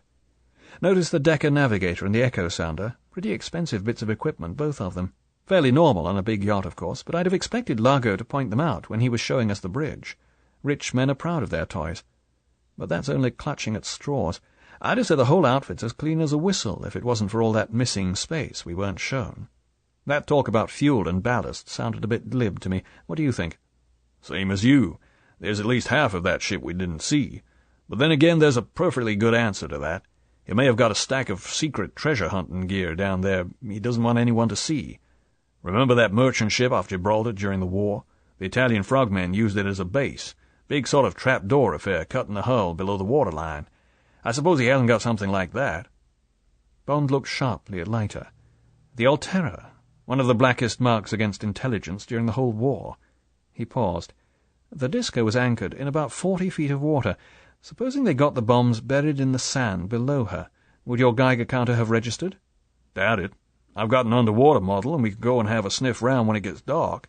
But really, James, Leiter frowned impatiently, aren't we getting a bit off beam, seeing burglars under the bed? We've got damn all to go on. Largo's a powerful-looking piratical sort of chap, probably a bit of a crook where women are concerned. But what the hell have we got against him? Have you put a trace through on him and on these shareholders and the crew members? Yes, put them all on the wire from Government House, urgent rates. We should get an answer by this evening. But look here, Felix. Bond's voice was stubborn. There's a damned fast ship with a plane and 40 men no one knows anything about. There's not another group or even an individual in the area who looks in the least promising. All right, so the outfit looks all right and its story seems to stand up, but just supposing the whole thing was a phony. A damn good one, of course. But then so it ought to be with all that's at stake. Take another look at the picture. These so-called shareholders all arrive just in time for the 3rd of June. On that night the disco goes to sea and stays out till morning. Just supposing she rendezvoused that plane in shallow water somewhere. Just suppose she picked up the bombs and put them away, in the sand under the ship, if you like. Anyway, somewhere safe and convenient. Just suppose all that, and what sort of a picture do you get? A B picture, so far as I'm concerned, James. Leiter shrugged resignedly. But I guess there's just enough to make it a lead. He laughed sardonically. But I'd rather shoot myself than put it in tonight's report. If we're going to make fools of ourselves, we'd better do it well out of sight and sound of our chiefs. So what's on your mind? What comes next? While you get our communications going, I'm going to check with the oiling wharf. Then we'll call up this Domino girl and try and get ourselves asked for a drink and have a quick look at Largo's shore base, this Palmyra. Then we go to the casino and look over the whole of Largo's group. And then, Bond looked stubbornly at Leiter, I'm going to borrow a good man from the police commissioner to give me a hand, put on an aqualung, and go out and have a sniff round the disco with your other Geiger machine. Leiter said laconically, Destry rides again. Well, I'll go along with that, James, just for old time's sake, but don't go and stub your toe on a sea urchin or anything. I see there are free cha-cha lessons in the ballroom with the Royal Bohemian tomorrow. We've got to keep fit for those. I guess there'd be nothing else in this trip for my memory book. Back in the hotel, a dispatch rider from Government House was waiting for Bond. He saluted smartly, handed over an OHMS envelope, and got Bond's signed receipt in exchange. It was a cable from the Colonial Office, personal to the Governor. The text was prefixed, Pro Bond. The cable read, Your 1107 records have nothing, repeat, nothing on these names. Stop. Informatively, all stations report negatively on Operation Thunderball. Stop. What have you? Query. The message was signed Prism, which meant that M had approved it. Bond handed the cable to Leiter. Leiter read it. He said, "See what I mean? We're on a bum steer. This is a thumb twiddler. See you later in the Pineapple Bar for a dry martini that's half a jumbo olive. I'll go send a postcard to Washington and ask them to send down a couple of waves. We're going to have time on our hands." Chapter 14. Sour Martinis. As it turned out, the first half of Bond's programme for the evening went by the board. On the telephone, Domino Vitale said that it would not be convenient for them to see the house that evening. Her guardian and some of his friends were coming ashore. Yes, it was indeed possible that they might meet at the casino that evening. She would be dining on board, and the disco would then sail round and anchor off the casino. But how would she be able to recognize him in the casino? She had a very poor memory for faces. Would he perhaps wear a flower in his buttonhole or something? Bond had laughed. He said that would be all right. He would remember her by her beautiful blue eyes. They were unforgettable. And the blue rinse that matched them. He had put the receiver down halfway through the amused, sexy chuckle. He suddenly wanted to see her again very much. But the movement of the ship altered his plans for the better. It would be much easier to reconnoitre her in the harbour. It would be a shorter swim, and he would be able to go into the water under cover of the harbour police wharf. Equally, with her anchorage empty, it would be all the easier to survey the area where she had been lying. But if Largo moved the yacht about so nonchalantly, was it likely the bombs, if there were any, would be hidden at the anchorage? If they were, surely the disco would stand watch over them. Bond decided to put a decision aside until he had more and more expert information about the ship's hull. He sat in his room and wrote his negative report to M. He read it through. It would be a depressing signal to get. Should he say anything about the wisp of a lead he was working on? No, not until he had something solid. Wishful intelligence, the desire to please or reassure the recipient, was the most dangerous commodity in the whole realm of secret information. Bond could imagine the reaction in Whitehall, where the Thunderball war room would be ready, anxious to grasp at straws. M's careful, "I think we may conceivably have got a lead in the Bahamas. Absolutely nothing definite, but this particular man doesn't often go wrong on these things. Yes, certainly I'll check back and see if we can get a follow-up." And the buzz would get around. "M's onto something. Agent of his thinks he's got a lead. The Bahamas. Yes, I think we'd better tell the PM." Bond shuddered. The most immediate would pour in to him. "Elucidate your 1806. Flash fullest details. Premier wants detailed grounds for your 1806. There would be no end to the flood. Leiter would get the same from CIA. The whole place would be in an uproar. Then, in answer to Bond's tatty little fragments of gossip and speculation, there would come the blistering, "Surprised you should take this flimsy evidence seriously. Futurely confine your signals to facts." And the final degradation, "View speculative nature your 1806 and subsequents, future signals must, repeat, must be joint and countersigned by CIA representative." Bond wiped his forehead. He unlocked the case containing his cipher machine, transposed his text, checked it again, and went off to police headquarters, where Leiter was sitting at his keyboard, the sweat of concentration pouring down his neck. 10 minutes later, Leiter took off his earphones and handed over to Bond. He mopped his face with an already drenched handkerchief. "First it's sunspots, and I had to swap over to the emergency wavelength. There I found they put a baboon on the other end. You know, one of the ones that can write the whole of Shakespeare if you leave him at it long enough." He angrily waved several pages of cipher groups. "Now I've got to unscramble all this, probably from accounts about how much extra income tax this sunshine trip will cost me." He sat down at a table and began cranking away at his machine. Bond put his short message over quickly. He could see it being punched out on the tapes in one of those busy rooms on the 8th floor, going to the supervisor, being marked "Personal for M, copy to 00 section and records." Then another girl hurrying off down the passage with the flimsy yellow forms on a clip file. He queried whether there was anything for him, and signed off. He left Leiter and went down to the commissioner's room. Harling was sitting at his desk with his coat off, dictating to a police sergeant. He dismissed him, pushed a box of cigarettes over his desk to Bond, and lit one himself. He smiled quizzically. "Any progress?" Bond told him that the trace on the Largo group had been negative, and that they had called on Largo and gone over the disco with a Geiger counter. This also had been negative. Bond still wasn't satisfied. He told the Commissioner what he wanted to know about the fuel capacity of the disco and the exact location of the fuel tanks. The Commissioner nodded amiably and picked up the telephone. He asked for a Sergeant Maloney of the Harbour Police. He cradled the receiver and explained. "We check all fueling. This is a narrow harbour crammed with small craft, deep-sea fishing boats and so on. Quite a fire hazard if something went wrong. We like to know what everyone is carrying and whereabouts in the ship, just in case there's some firefighting to be done or we want a particular ship to get out of range in a hurry." He went back to the telephone. "Sergeant Maloney?" He repeated Bond's questions, listened, said thank you, and put the receiver down. "She carries a maximum of 500 gallons of diesel.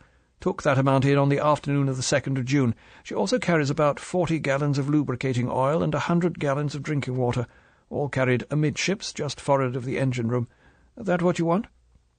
This made nonsense of Largo's talk of lateral tanks and the difficult ballast problem and so forth. Of course, he could have wanted to keep some secret treasure-hunting gear out of sight of the visitors, but at least there was something on board he wanted to hide, and for all his show of openness it was now established that Mr. Largo might be a rich treasure-hunter, but he was also an unreliable witness. Now Bond's mind was made up. It was the hull of the ship he wanted to have a look at. Leiter's mention of the Alterra had been a long shot, but it just might pay off. Bond passed on a guarded version of his thoughts to the Commissioner. He told him where the disco would be lying that night. Was there on the force a totally reliable man who could give him a hand with his underwater recce? And was there a second aqualung, fully charged, available? Harling gently asked if this was wise. He didn't exactly know the laws of trespass, but these seemed to be good citizens, and they were certainly good spenders. Largo was very popular with everyone. Any kind of scandal, particularly if the police was involved, would create the hell of a stink in the colony. Bond said firmly, "I'm sorry, Commissioner, I quite see your point, but these risks have to be run, and I've got a job to do. Surely the Secretary of State's instructions are sufficient authority?" Bond fired his broadside. "I could get specific orders from him, or from the Prime Minister, for the matter of that, in about an hour, if you feel it's necessary." The Commissioner shook his head. He smiled. "No need to use the big guns, Commander. Of course you shall have what you want. I was just giving you the local reaction. I'm sure the Governor would have given you the same warning.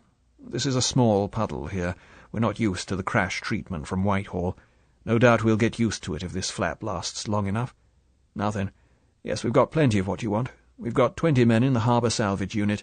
Have to. You'd be surprised how often a small boat gets wrecked in the fairway just where some cruise ship's going to anchor. And of course there's the occasional body. I'll have Constable Santos assigned to you. Splendid chap, native of Eleuthera, where he used to win all the swimming prizes. He'll have the gear you want where you want it. Now just give me the details." Back in his hotel, Bond took a shower, swallowed a double bourbon old-fashioned, and threw himself down on his bed. He felt absolutely beat. The plane trip, the heat, the nagging sense that he was making a fool of himself in front of the Commissioner, in front of Leiter, in front of himself, added to the dangers, and probably futile ones at that, of this ugly night swim, had built up tensions that could only be eased by sleep and solitude. He went out like a light, to dream of Domino being pursued by a shark with dazzling white teeth that suddenly became Largo who turned on him with those huge hands. They were coming closer. They reached slowly for him. They had him by the shoulder. But then the bell rang for the end of the round, and went on ringing. Bond reached out a drugged hand for the receiver. It was Leiter. He wanted that martini with the jumbo olive. It was 9 o'clock. What the hell was Bond doing? Did he want someone to help with the zip? The pineapple room was panelled in bamboo, carefully varnished against termites. Wrought iron pineapples on the tables and against the wall contained segments of thick red candle, and more light was provided by illuminated aquaria let into the walls, and by ceiling lights enclosed in pink glass starfish. The Vinylite banquettes were in ivory white, and the barman and the 2 waiters wore scarlet satin calypso shirts with their black trousers. Bond joined Leiter at a corner table. They both wore white dinner jackets with their dress trousers. Bond had pointed up his rich, property-seeking status with a wine-red cummerbund. Leiter laughed.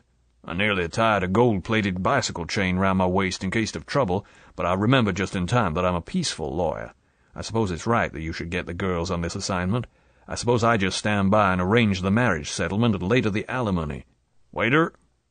Leiter ordered 2 dry martinis. "Just watch," he said sourly. The martinis arrived. Leiter took one look at them and told the waiter to send over the barman.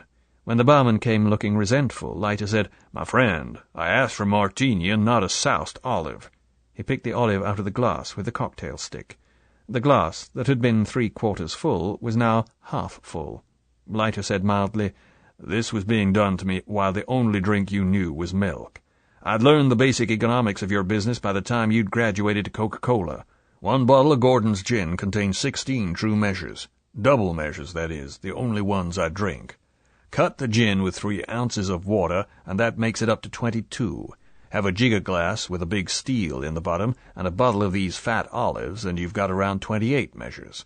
Bottle of gin here costs only $2 retail, let's say around $1.60 wholesale. You charge 80 cents for a martini, $1.60 for 2. Same price as a whole bottle of gin. And with your 28 measures to the bottle, you've still got 26 left. That's a clever profit on 1 bottle of gin of around $21.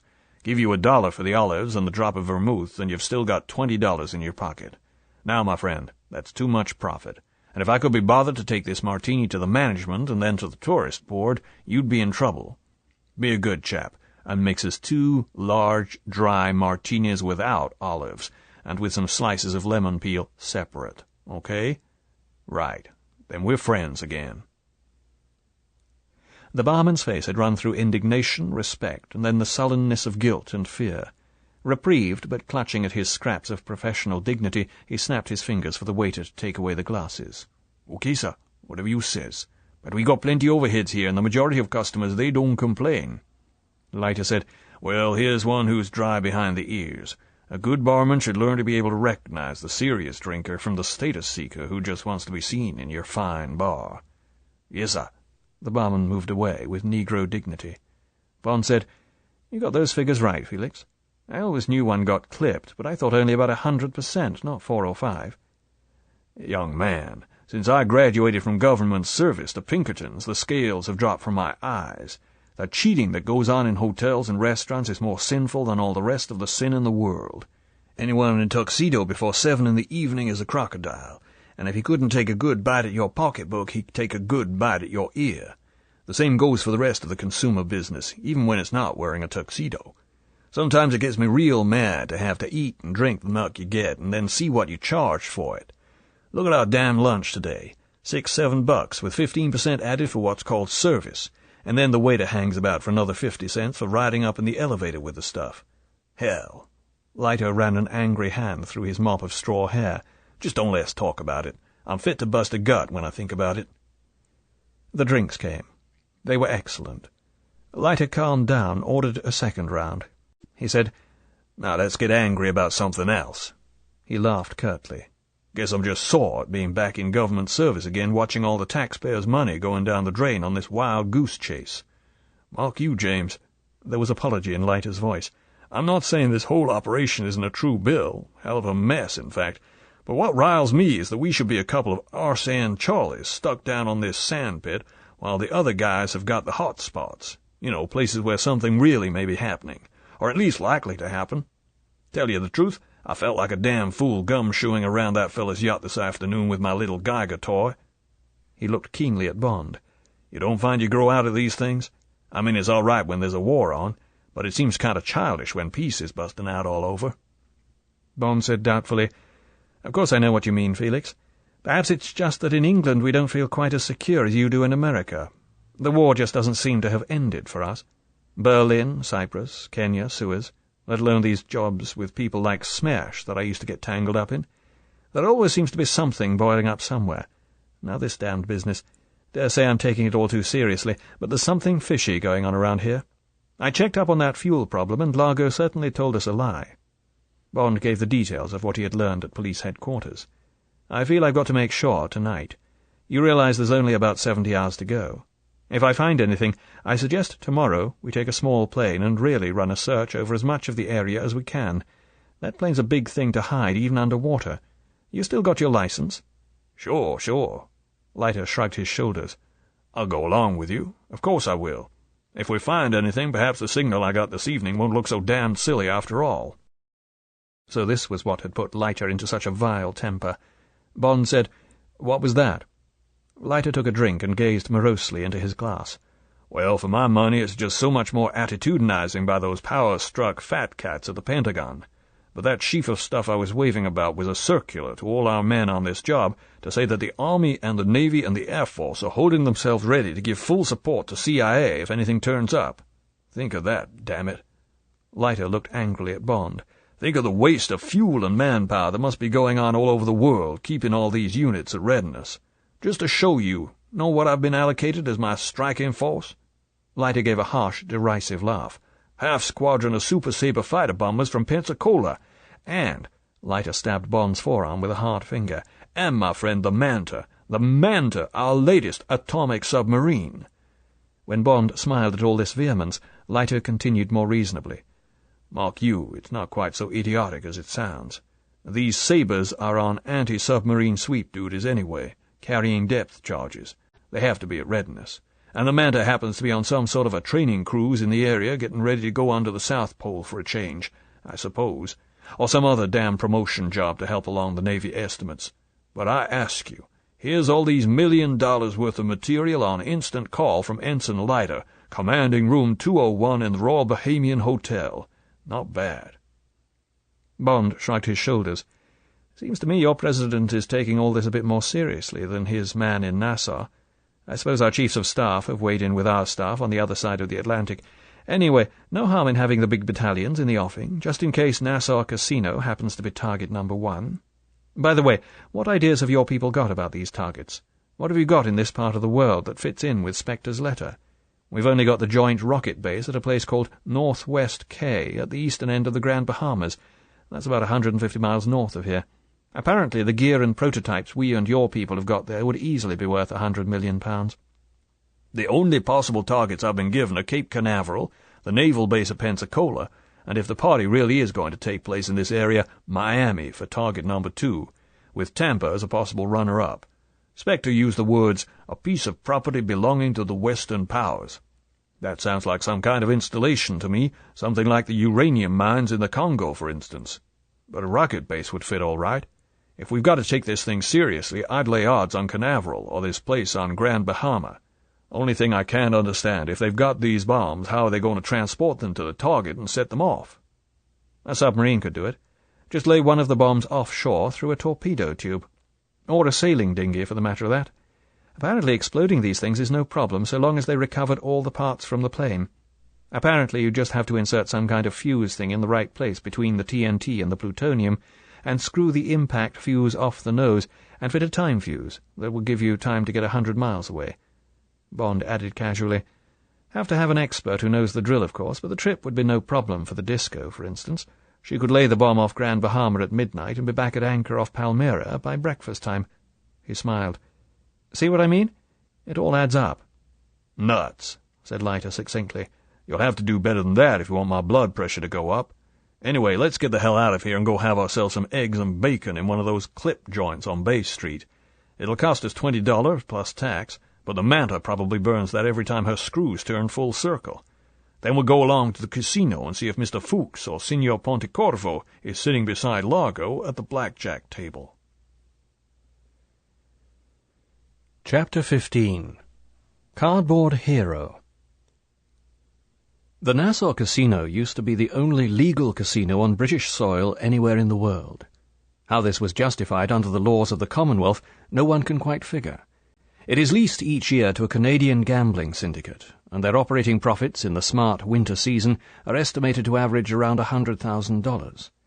The only games played are roulette, with 2 zeros instead of 1, which increased the take to the house from the European 3.6 to a handsome 5.4, blackjack, or 21, on which the house makes between 6 and 7%, and one table of chemin de fer, whose cagnotte yields a modest 5%. The operation is run as a club in a handsome private house on West Bay Street, and there is a pleasant dance and supper room with a 3-piece combo that plays old favourites in strict time, and a lounge bar. It is a well-run, elegant place that deserves its profit. The Governor's ADC had presented Bond and Leiter with membership cards, and after they had had coffee and a stinger at the bar, they separated and went to the tables. Largo was playing chemin de fer. He had a fat pile of $100 plaques in front of him, and half a dozen of the big yellow $1,000 biscuits. Domino Vitale sat behind him, chain-smoking and watching the play.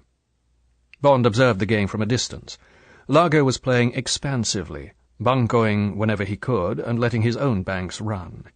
He was winning steadily, but with excellent manners, and by the way people joked with him and applauded his coups, he was obviously a favourite in the casino. Domino, in black with a square-cut neckline and with one large diamond on a thin chain at her throat, was looking morose and bored. The woman on Largo's right, having buncoed him 3 times and lost, got up and left the table. Bond went quickly across the room and slid into the empty place. It was a bank of $800, the round sum being due to Largo making up the cagnotte after each play. It is good for the banker when he's got past the 3rd bunco. It often means the bank is going to run. Bond knew this perfectly well. He was also painfully aware that his total capital was only $1,000. But the fact that everyone was so nervous of Largo's luck made him bold. And, after all, the table has no memory. Luck, he told himself, is strictly for the birds. He said, "Bunco." "Ah, my good friend, Mr. Bond." Largo held out a hand. "Now we have the big money coming to the table. Perhaps I should pass the bank. The English know how to play at railway trains. But still," he smiled charmingly, "if I have to lose, I would certainly like to lose to Mr. Bond." The big brown hand gave the shoe a soft slap. Largo eased out the pink tongue of playing card and moved it across the bays to Bond. He took one for himself, and then pressed out one more for each of them. Bond picked up his first card and flicked it face up into the middle of the table. It was a 9, the 9 of diamonds. Bond glanced sideways at Largo. He said, "That's always a good start. So good that I will also face my second card." He casually flicked it out to join the 9. It turned over in mid-air and fell beside the 9.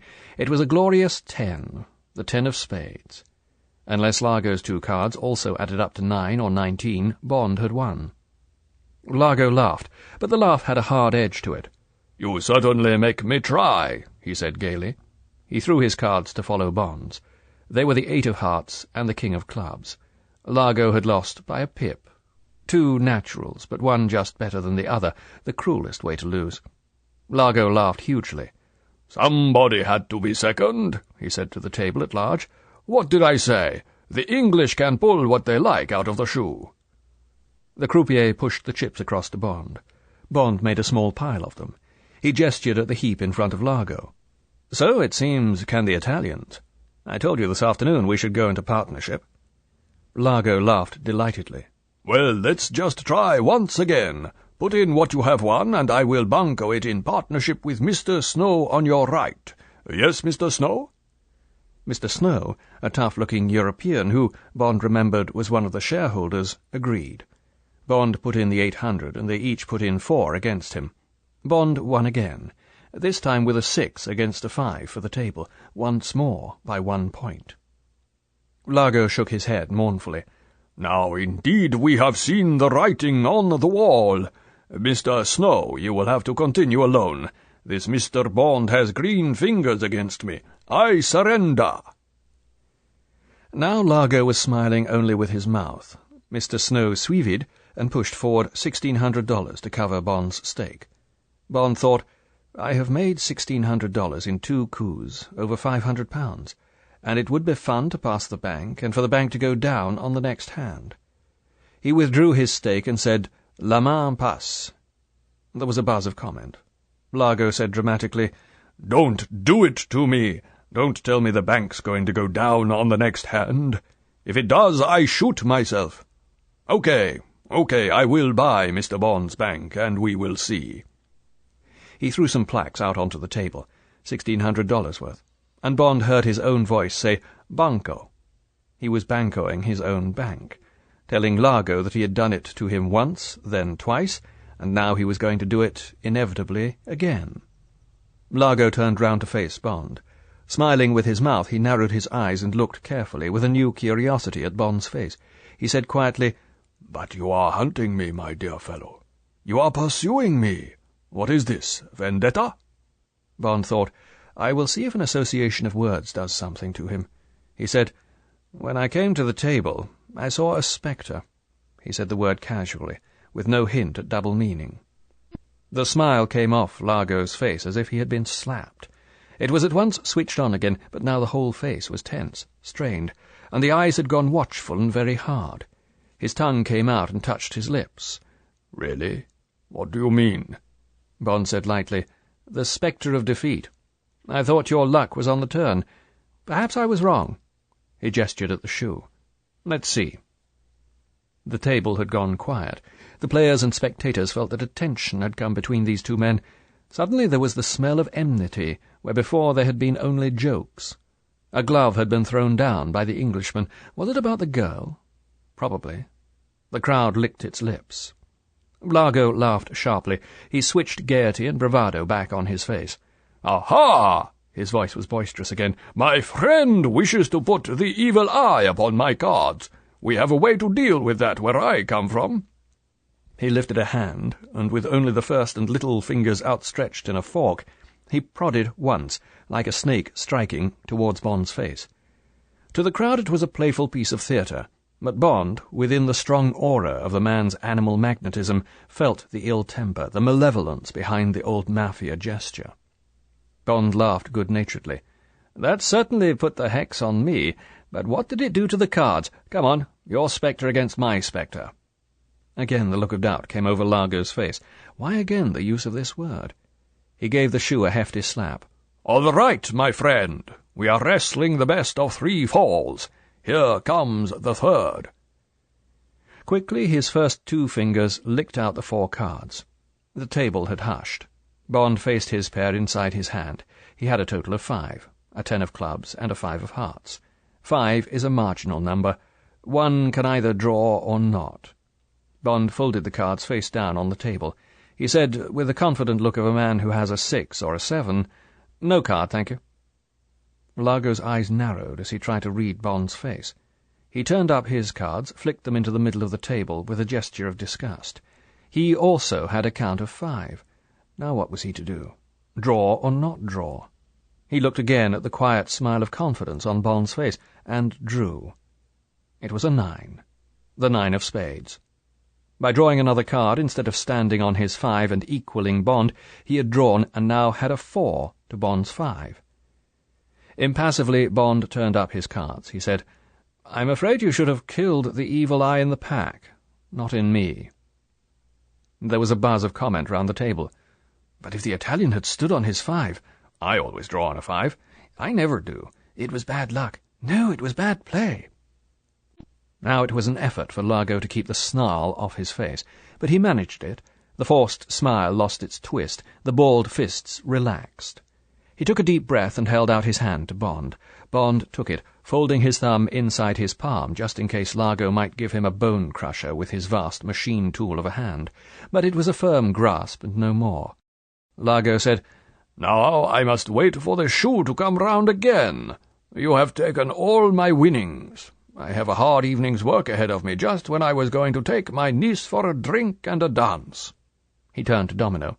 "My dear, I don't think you know Mr. Bond except on the telephone. I'm afraid he has upset my plans. You must find someone else to squire you." Bond said, "How do you do? Didn't we meet in the tobacconist's this morning?" The girl screwed up her eyes. She said indifferently, "Yes, it is possible. I have such a bad memory for faces." Bond said, "Well, could I give you a drink? I can just afford even a Nassau drink now, thanks to the generosity of Mr. Largo, and I have finished here. This sort of thing can't last. I mustn't press my luck." The girl got up. She said ungraciously, "If you have nothing better to do." She turned to Largo. "Emilio, perhaps if I take this Mr. Bond away, your luck will turn again. I will be in the supper-room having caviar and champagne. We must try and get as much of your funds as we can back in the family." Largo laughed. His spirits had returned. He said, "You see, Mr. Bond, you are out of the frying pan into the fire. In Dominette's hands you may not fare so well as in mine. See you later, my dear fellow. I must now get back to the salt mines where you have consigned me." Bond said, "Well, thanks for the game. I will order champagne and caviar for 3. My spectre also deserves his reward." Wondering again whether the shadow that flickered in Largo's eyes at the word had more significance than Italian superstition, he got up and followed the girl between the crowded tables to the supper-room. Domino made for a shadowed table in the farthest corner of the room. Walking behind her, Bond noticed for the first time that she had the smallest trace of a limp. He found it endearing, a touch of childish sweetness beneath the authority and blatant sex appeal of a girl to whom he had been inclined to award that highest but toughest French title, a courtisan de marque. When the Clicquot rosé and $50 worth of beluga caviar came, anything else, he had commented to her, would be no more than a spoonful, he asked her about the limp. "Did you hurt yourself swimming today?" She looked at him gravely. "No. I have one leg an inch shorter than the other. Does it displease you?" "No, it's pretty. It makes you something of a child." "Instead of a hard, old-kept woman, yes?" Her eyes challenged him. "Is that how you see yourself?" "It's rather obvious, isn't it? Anyway, it's what everyone in Nassau thinks." She looked him squarely in the eyes, but with a touch of pleading. "Nobody's told me that. Anyway, I make up my own mind about men and women. What's the good of other people's opinions? Animals don't consult each other about other animals. They look and sniff and feel. In love and hate and everything in between, those are the only tests that matter. But people are unsure of their own instincts. They want reassurance.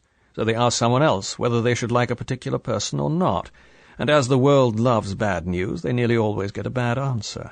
Or at least a qualified one. Would you like to know what I think of you?" She smiled. "Every woman likes to hear about herself. Tell me, but make it sound true, otherwise I shall stop listening." "I think you're a young girl. Younger than you pretend to be, younger than you dress. I think you were carefully brought up in a red carpet sort of way, and then the red carpet was suddenly jerked away from under your feet, and you were thrown more or less into the street. So you picked yourself up and started to work your way back to the red carpet you had got used to. You were probably fairly ruthless about it. You had to be. You only had a woman's weapons, and you probably used them pretty coolly. I expect you used your body.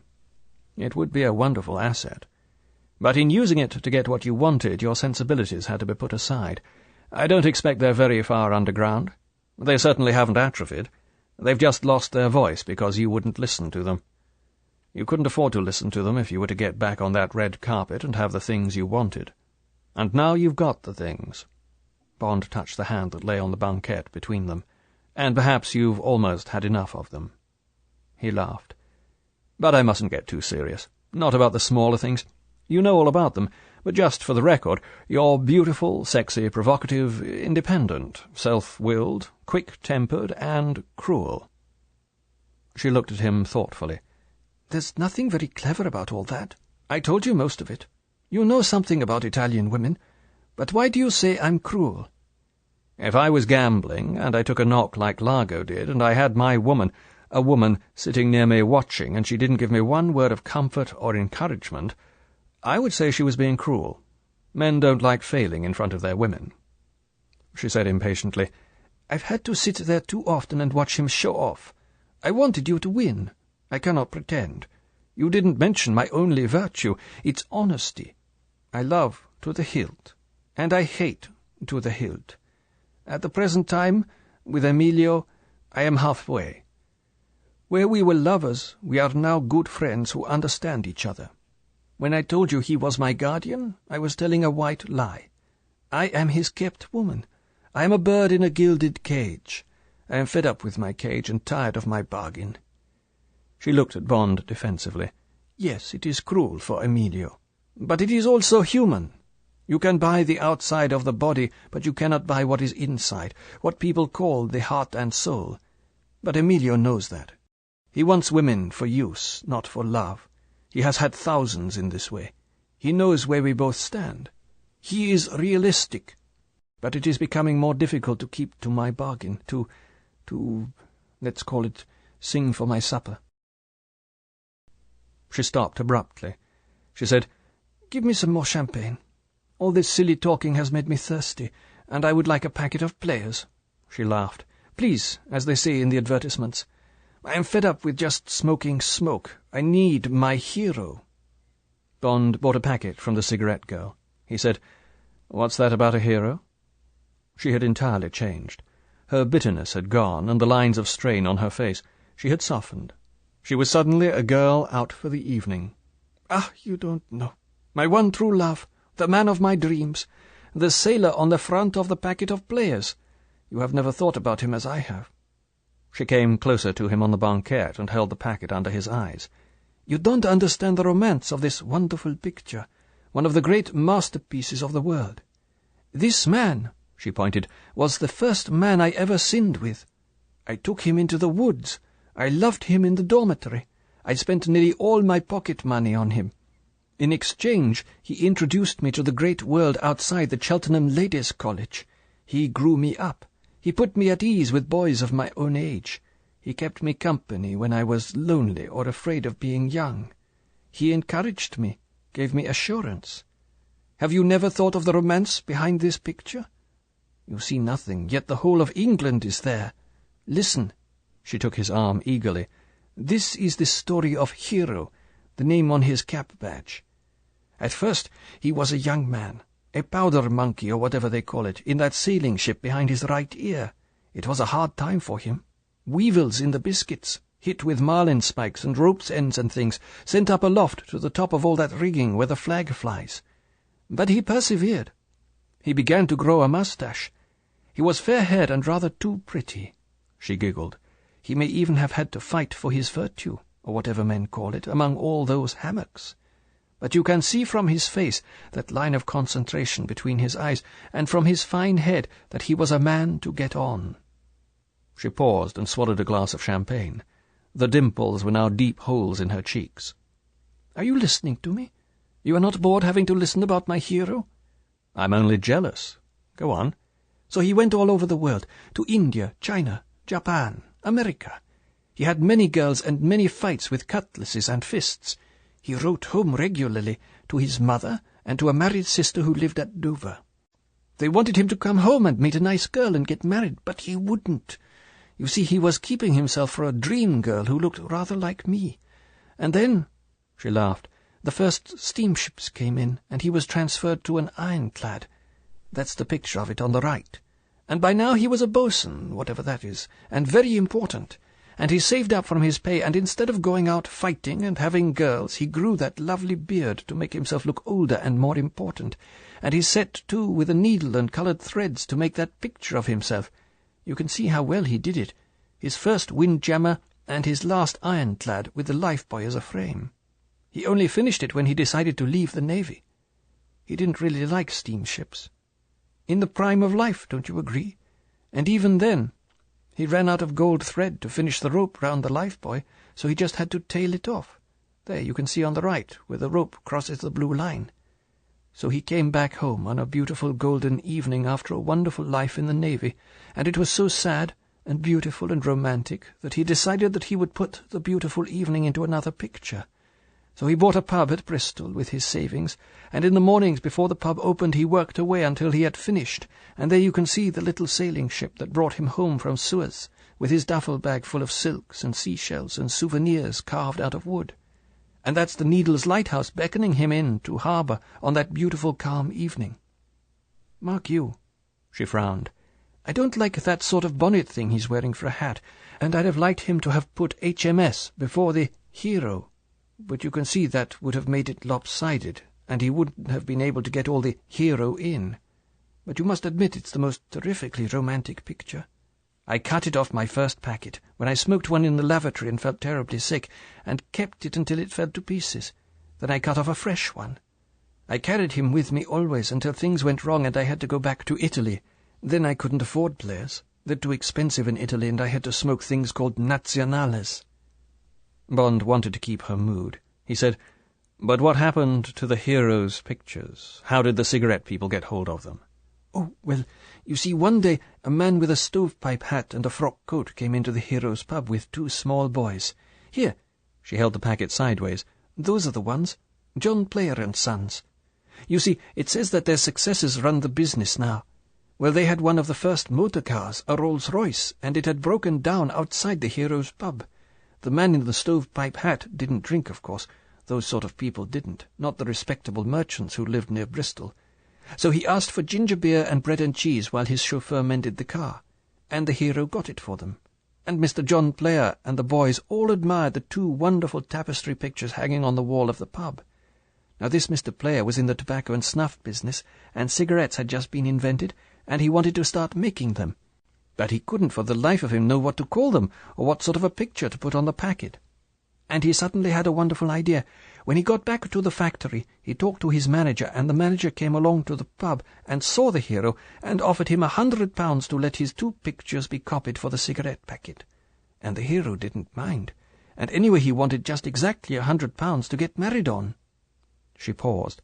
Her eyes were far away. She was very nice, by the way, only 30, and a good plain cook, and her young body kept him warm in bed until he died many years later. And she bore him 2 children, a boy and a girl, and the boy went into the Navy like his father. Well, anyway, Mr. Player wanted to have the hero in the lifebuoy on one side of the packet, and the beautiful evening on the other. But the manager pointed out that that would leave no room for all this. She turned over the packet, about rich, cool, and Navy-cut tobacco, and that extraordinary trademark of a doll's house swimming in chocolate fudge with Nottingham Castle written underneath. So then Mr. Player said, "Well then, we'll put one on top of the other." And that's just exactly what they did. And I must say I think it fits in very well, don't you? Though I expect the hero was pretty annoyed at the mermaid being blanked out. The mermaid? Oh, yes. Underneath the bottom corner of the lifebuoy, where it dips into the sea, the hero had put a tiny mermaid, combing her hair with one hand and beckoning him home with the other. That was supposed to be the woman he was going to find and marry, but you can see there wasn't room, and anyway her breasts were showing, and Mr. Player, who was a very strong Quaker, didn't think that was quite proper. But he made it up to the hero in the end. Oh, how did he do that? Well, you see, the cigarettes were a great success. It was really the picture that did it. People decided that anything with a wonderful picture like that on the outside must be good, and Mr. Player made a fortune, and I expect his successors did too. So when the hero was getting old and hadn't got long to live, Mr. Player had a copy of the lifebuoy picture drawn by the finest artist of the day. It was just the same as the hero's, except that it wasn't in colour, and it showed him very much older, and he promised the hero that this picture too would always be on his cigarette packets, only on the inside bit. Here. She pushed out the cardboard container. You see how old he looks? And one other thing, if you look closely, the flags on the 2 ships are flying at half-mast. Rather sweet of Mr. Player, don't you think, to ask the artist for that? It meant that the hero's first and last ships were remembering him. And Mr. Player and his 2 sons came and presented it to him just before he died. It must have made it much easier for him, don't you think? It certainly must. Mr. Player must have been a very thoughtful man. The girl was slowly returning from her dreamland. She said in a different, rather prim voice, "Well, thank you anyway for having listened to the story. I know it's all a fairy tale. At least I suppose it is. But children are stupid in that way. They like to have something to keep under the pillow until they're quite grown up, a rag doll or a small toy or something. I know that boys are just the same. My brother hung on to a little metal charm his nanny had given him until he was 19. Then he lost it. I shall never forget the scenes he made. Even though he was in the Air Force by then, and it was the middle of the war, he said it brought him luck." She shrugged her shoulders. There was sarcasm in her voice as she said, "He needn't have worried. He did all right. He was much older than me, but I adored him. I still do. Girls always love crooks, particularly if they're their brother. He did so well that he might have done something for me, but he never did. He said that life was every man for himself. He said that his grandfather had been so famous as a poacher and a smuggler in the Dolomites that his was the finest tombstone among all the Petacci graves in the graveyard at Bolzano. My brother said he was going to have a finer one still, and by making money the same way." Bond held his cigarette steady. He took a long draw at it and let the smoke out with a quiet hiss. "Is your family name Petacci, then?" "Oh, yes. Vitali is only a stage name. It sounded better, so I changed it. Nobody knows the other. I've almost forgotten it myself. I've called myself Vitali since I came back to Italy. I wanted to change everything." "What happened to your brother? What was his first name?" "Giuseppe. He went wrong in various ways, but he was a wonderful flyer. Last time I heard of him, he'd been given some high-up job in Paris. Perhaps that'll make him settle down. I pray every night that it will. He's all I've got. I love him in spite of everything. You understand that?" Bond stabbed out his cigarette in the ashtray. He called for the bill. He said, "Yes, I understand that." Chapter 16. Swimming the Gauntlet. The dark water below the police wharf sucked and kissed at the rusty iron stanchions. In the latticed shadows cast through the ironwork by the three-quarter moon, Constable Santos heaved the single aqualung cylinder up onto Bond's back, and Bond secured the webbing at his waist so that it would not snarl the strap of Leiter's second Geiger counter, the underwater model. He fitted the rubber mouthpiece between his teeth and adjusted the valve release until the air supply was just right. He turned off the supply and took out the mouthpiece. The music of the steel band in the Junkanoo nightclub tripped gaily out over the water. It sounded like a giant spider dancing on a tenor xylophone. Santos was a huge coloured man, naked except for his swimming trunks, with pectoral muscles the size of dinner plates. Bond said, "What should I expect to see at this time of night? Any big fish about?" Santos grinned. "Usual harbour stuff, sir. Some barracuda, perhaps, maybe a shark. But there's lazy and overfed with the refuse and muck from the drains. They won't trouble you, less you bleedin', that is. There'll be night-crawling things on the bottom, lobster, crab, maybe a small puss fella or two. The bottom's mostly seagrass on bits of iron from wrecks and plenty of bottle and such like. Mucky, if you get me, sir. But the water's clear, and you'll be okay with this moon and the lights from the disco to guide you. Take you about 12-15 minutes, I'd say. Funny thing, I've been looking for an hour, and there's no watchman on deck, and no one in the wheelhouse, and the bit of breeze should hide you bubbles. Coulda give you an oxygen rebreather, but I don't like them things. Them dangerous." "All right, let's go then. See you in about half an hour." Bond felt for the knife at his waist, shifted the webbing, and put the mouthpiece between his teeth. He turned on the air, and, his fins slapping on the muddy sand, walked down and into the water. There he bent down, spat into his mask to prevent it steaming up, washed it and adjusted it. Then he walked slowly on, getting used to the breathing. By the end of the wharf he was up to his ears. He quietly submerged and launched himself forward into an easy leg crawl, his hands along his flanks. The mud shelved steeply, and Bond kept on going down until, at about 40 feet, he was only a few inches above the bottom. He glanced at the big luminous figures on the dial of his watch, 12:10. He untensed himself and put his legs into an easy, relaxed rhythm. Through the roof of small waves the pale moonlight flickered on the grey bottom, and the refuse, motor tyres, cans, bottles, cast black shadows. A small octopus, feeling his shock wave, turned from dark brown to pale grey, and squeezed itself softly back into the mouth of the oil drum that was its home. Sea flowers, the gelatinous polyps that grow out of the sand at night, whisked down their hulls as Bond's black shadow touched them.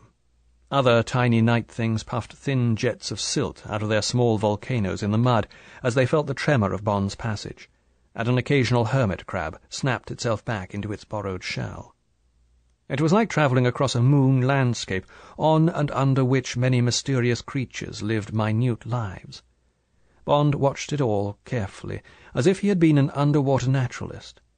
He knew that was the way to keep nerves steady under the sea, to focus the whole attention on the people who lived there and not try and probe the sinister grey walls of mist for imaginary monsters.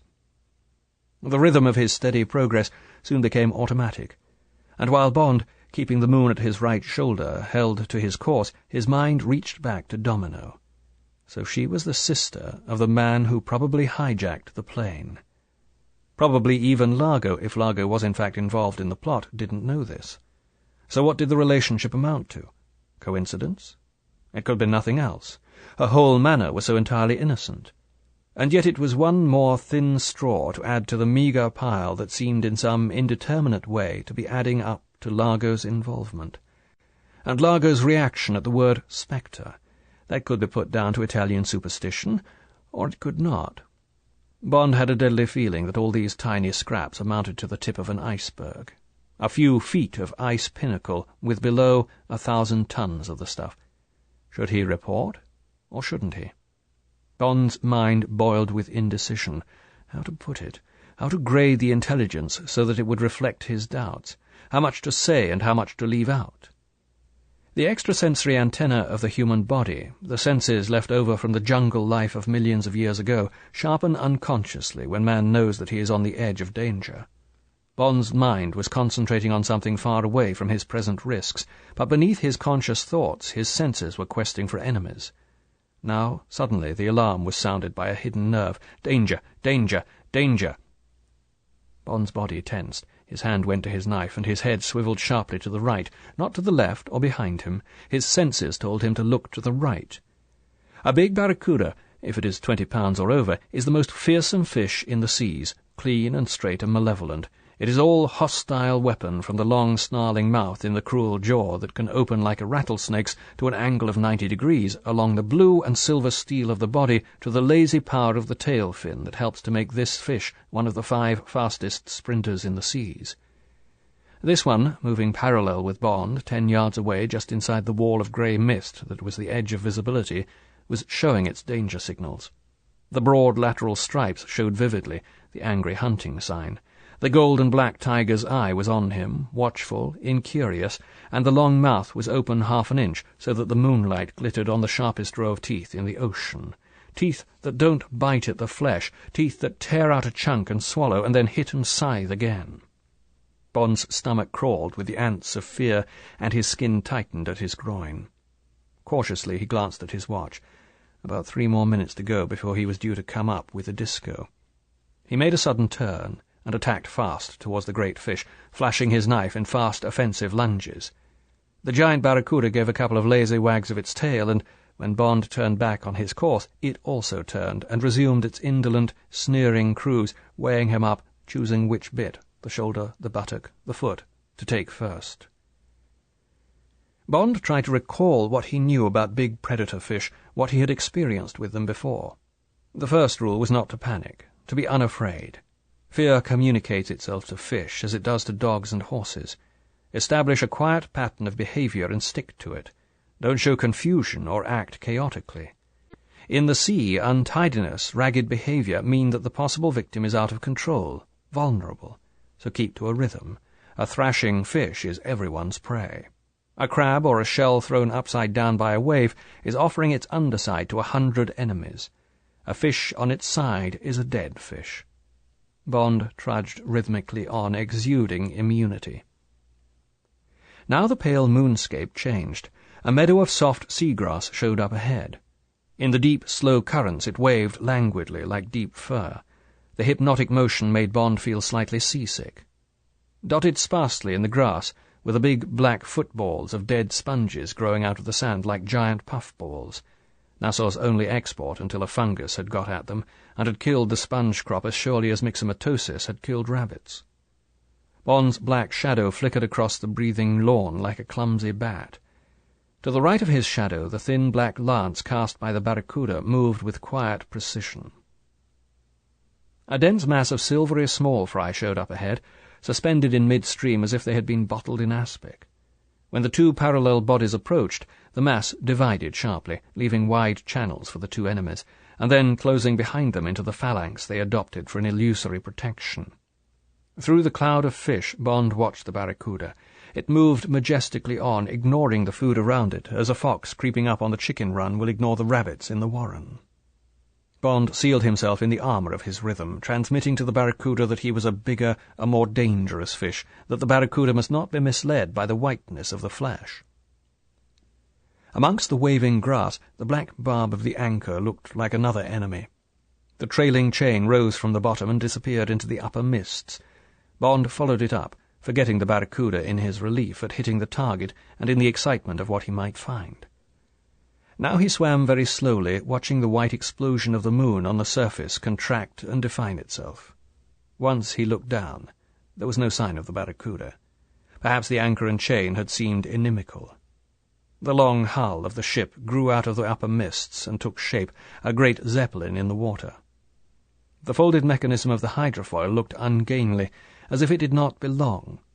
Bond clung for a moment to its starboard flange to get his bearings. Far down to his left, the big twin screws, bright in the moonlight, hung suspended, motionless, but somehow charged with thrashing speed. Bond moved slowly along the hull towards them, staring upwards for what he sought. He drew in his breath. Yes, it was there, the ridge of a wide hatch below the waterline. Bond groped over it, measuring. About 12 feet square, divided down the centre. Bond paused for a moment, wondering what was inside the closed doors. He pressed the switch of the Geiger counter and held the machine against the steel plates. He watched the dial of the meter on his left wrist. It trembled to show the machine was alive, but it registered only the fraction Leiter had told him to expect from the hull. Bond switched the thing off. So much for that. Now for home. The clang beside his ear and the sharp impact against his left shoulder were simultaneous. Automatically, Bond sprang back from the hull. Below him, the bright needle of the spear wavered slowly down into the depths. Bond whirled. The man, his black rubber suit glinting like armour in the moonlight, was pedalling furiously in the water while he thrust another spear down the barrel of the CO2 gun. Bond hurled himself towards him, flailing at the water with his fins. The man pulled back the loading lever and levelled the gun. Bond knew he couldn't make it. He was 6 strokes away. He stopped suddenly, ducked his head, and jackknifed down. He felt the small shock wave of the silent explosion of gas, and something hit his foot. Now! He soared up below the man and sized upwards with his knife. The blade went in. He felt the black rubber against his hand. Then the butt of the gun hit him behind the ear, and a white hand came down and scrabbled at his air pipe. Bond slashed wildly with the knife, his hand moving with terrifying slowness through the water. The point ripped something. The hand let go of the mask, but now Bond couldn't see. Again the butt of the gun crashed down on his head. Now the water was full of black smoke, heavy, stringy stuff that clung to the glass of his mask. Bond backed painfully, slowly away, clawing at the glass. At last it cleared. The black smoke was coming out of the man, out of his stomach. But the gun was coming up again, slowly, agonizingly, as if it weighed a ton, and the bright sting of the spear showed at its mouth. Now the webbed feet were hardly stirring, but the man was sinking slowly down to Bond's level. Suspended straight in the water, he looked like one of those little celluloid figures in a Ptolemaic jar that rise and fall gracefully with pressure on the rubber top to the jar. Bond couldn't get his limbs to obey. They felt like lead. He shook his head to clear it, but still his hands and flippers moved only half-consciously, all speed gone. Now he could see the bared teeth round the other man's rubber mouthpiece. The gun was at his head, at his throat, at his heart. Bond's hands crept up his chest to protect him while his flippers moved sluggishly like broken wings below him. And then suddenly the man was hurled towards Bond as if he had been kicked in the back. His arms spread in a curious gesture of embrace for Bond, and the gun tumbled slowly away between them and disappeared. A puff of black blood spread out into the sea from behind the man's back, and his hands wavered out and up in vague surrender, while his head twisted on his shoulders to see what had done this to him. And now, a few yards behind the man, shreds of black rubber hanging from its jaws. Bond saw the barracuda. It was lying broadside on, 7 or 8 feet of silver and blue torpedo, and round its jaws there was a thin mist of blood, the taste in the water that had triggered its attack. Now the great tiger's eye looked coldly at Bond, and then downwards at the slowly sinking man. It gave a horrible yawning gulp to rid itself of the shreds of rubber, turned lazily 3/4 on, quivered in all its length, and dived like a bolt of white light. It hit the man on the right shoulder with wide-open jaws, shook him once, furiously, like a dog with a rat, and then backed away. Bond felt the vomit rising in his gorge like molten lava. He swallowed it down and slowly, as if in a dream, began swimming with languid, sleepy strokes away from the scene. Bond had not gone many yards when something hit the surface to his left, and the moonlight glinted on a silvery kind of egg that turned lazily over and over as it went down. It meant nothing to Bond, but 2 strokes later he received a violent blow in the stomach that knocked him sideways. It also knocked sense into him, and he began to move fast through the water, at the same time planing downwards towards the bottom. More buffets hit him in quick succession, but the grenades were bracketing the blood patch near the ship's hull, and the shock waves of the explosion became less. The bottom showed up, the friendly waving fur, the great black toadstools of the dead sponges, and the darting shoals of small fish fleeing with Bond from the explosions. Now Bond swam with all his strength. At any moment a boat would be got over the side, and another diver would go down. With any luck he would find no traces of Bond's visit, and conclude that the underwater sentry had been killed by shark or barracuda. It would be interesting to see what Largo would report to the harbour police. Difficult to explain the necessity for an armed underwater sentry for a pleasure yacht in a peaceful harbour. Bond trudged on across the shifting seagrass. His head ached furiously. Gingerly he put up a hand and felt the 2 great bruises. The skin felt intact. But for the cushion of water, the 2 blows with the butt of the gun would have knocked him out. As it was, he still felt half-stunned, and when he came to the end of the seagrass and to the soft white moon landscape, with its occasional little volcano puffs from the sea-worms, he felt as if he was on the edge of delirium. Wild commotion at the edge of his field of vision shocked him out of the semi-trance. A giant fish, the barracuda, was passing him. It seemed to have gone mad. It was snaking along, biting at its tail, its long body curling and snapping back in a jackknife motion, its mouth opening wide and shutting again in spasms. Bond watched it hurtle away into the grey mist. He felt somehow sorry to see the wonderful king of the sea reduced to this hideous, jiggling automaton. There was something obscene about it, like the blind weaving of a punchy boxer before he finally crashes to the canvas. One of the explosions must have crushed a nerve centre, wrecked some delicate balance mechanism in the fish's brain. It wouldn't last long. A greater predator than itself, a shark, would note the signs, the loss of symmetry that is suicide in the seas. He would follow for a while until the spasms slackened. Then the shark would make a short, jabbing run. The barracuda would react sluggishly, and that would be the end. In 3 great grunting bites, the head first, and then the still jerking body. And the shark would cruise quietly on, its sickle-mouth trailing morsels for the black and yellow pilot fish below his jaws, and perhaps for the remora or 2, the parasites that travel with the great host, that pick the shark's teeth when it is sleeping and the jaws are relaxed. And now there were the grey-slimed motor tyres, the bottles, the cans, and the scaffolding of the wharf. Bond slid over the shelving sand and knelt in the shallows, his head down, not capable of carrying the heavy aqualung up the beach, an exhausted animal ready to drop. Chapter 17. The Red-Eyed Catacomb. Bond, putting on his clothes, dodged the comments of Constable Santos. It seemed there had been sort of underwater explosions, with eruptions on the surface, on the starboard side of the yacht. Several men had appeared on deck, and there had been some kind of commotion. A boat had been lowered on the port side, out of sight of the shore. Bond said he knew nothing of these things. He had cracked his head against the side of the ship. Silly thing to do. He had seen what he had wanted to see, and had then swum back, entirely successful. The constable had been a great help. Thank you very much, and good night. Bond would be seeing the commissioner in the morning. Bond walked with careful steadiness up the side street to where he had parked Leiter's Ford. He got to the hotel and telephoned Leiter's room, and together they drove to police headquarters. Bond described what had happened and what he had discovered. Now he didn't care what the consequences might be. He was going to make a report. It was 8 a.m. in London, and there were under 40 hours to go to 0 hour. All these straws added up to half a haystack. His suspicions were boiling like a pressure cooker. He couldn't sit on the lid any longer. Leiter said decisively, "You just do that, and I'll file a copy to CIA and endorse it. What's more, I'm going to call up the Manta and tell her to get the hell over here." "You are?" Bond was amazed at this change of tune. "What's got into you all of a sudden?" "Well, I was sculling around the casino taking a good look at anyone I thought might be a shareholder or a treasure hunter. They were mostly in groups, standing around trying to put up the front of having a good time, a sunshine holiday and all that. They weren't succeeding. Largo was doing all the work, being gay and boyish.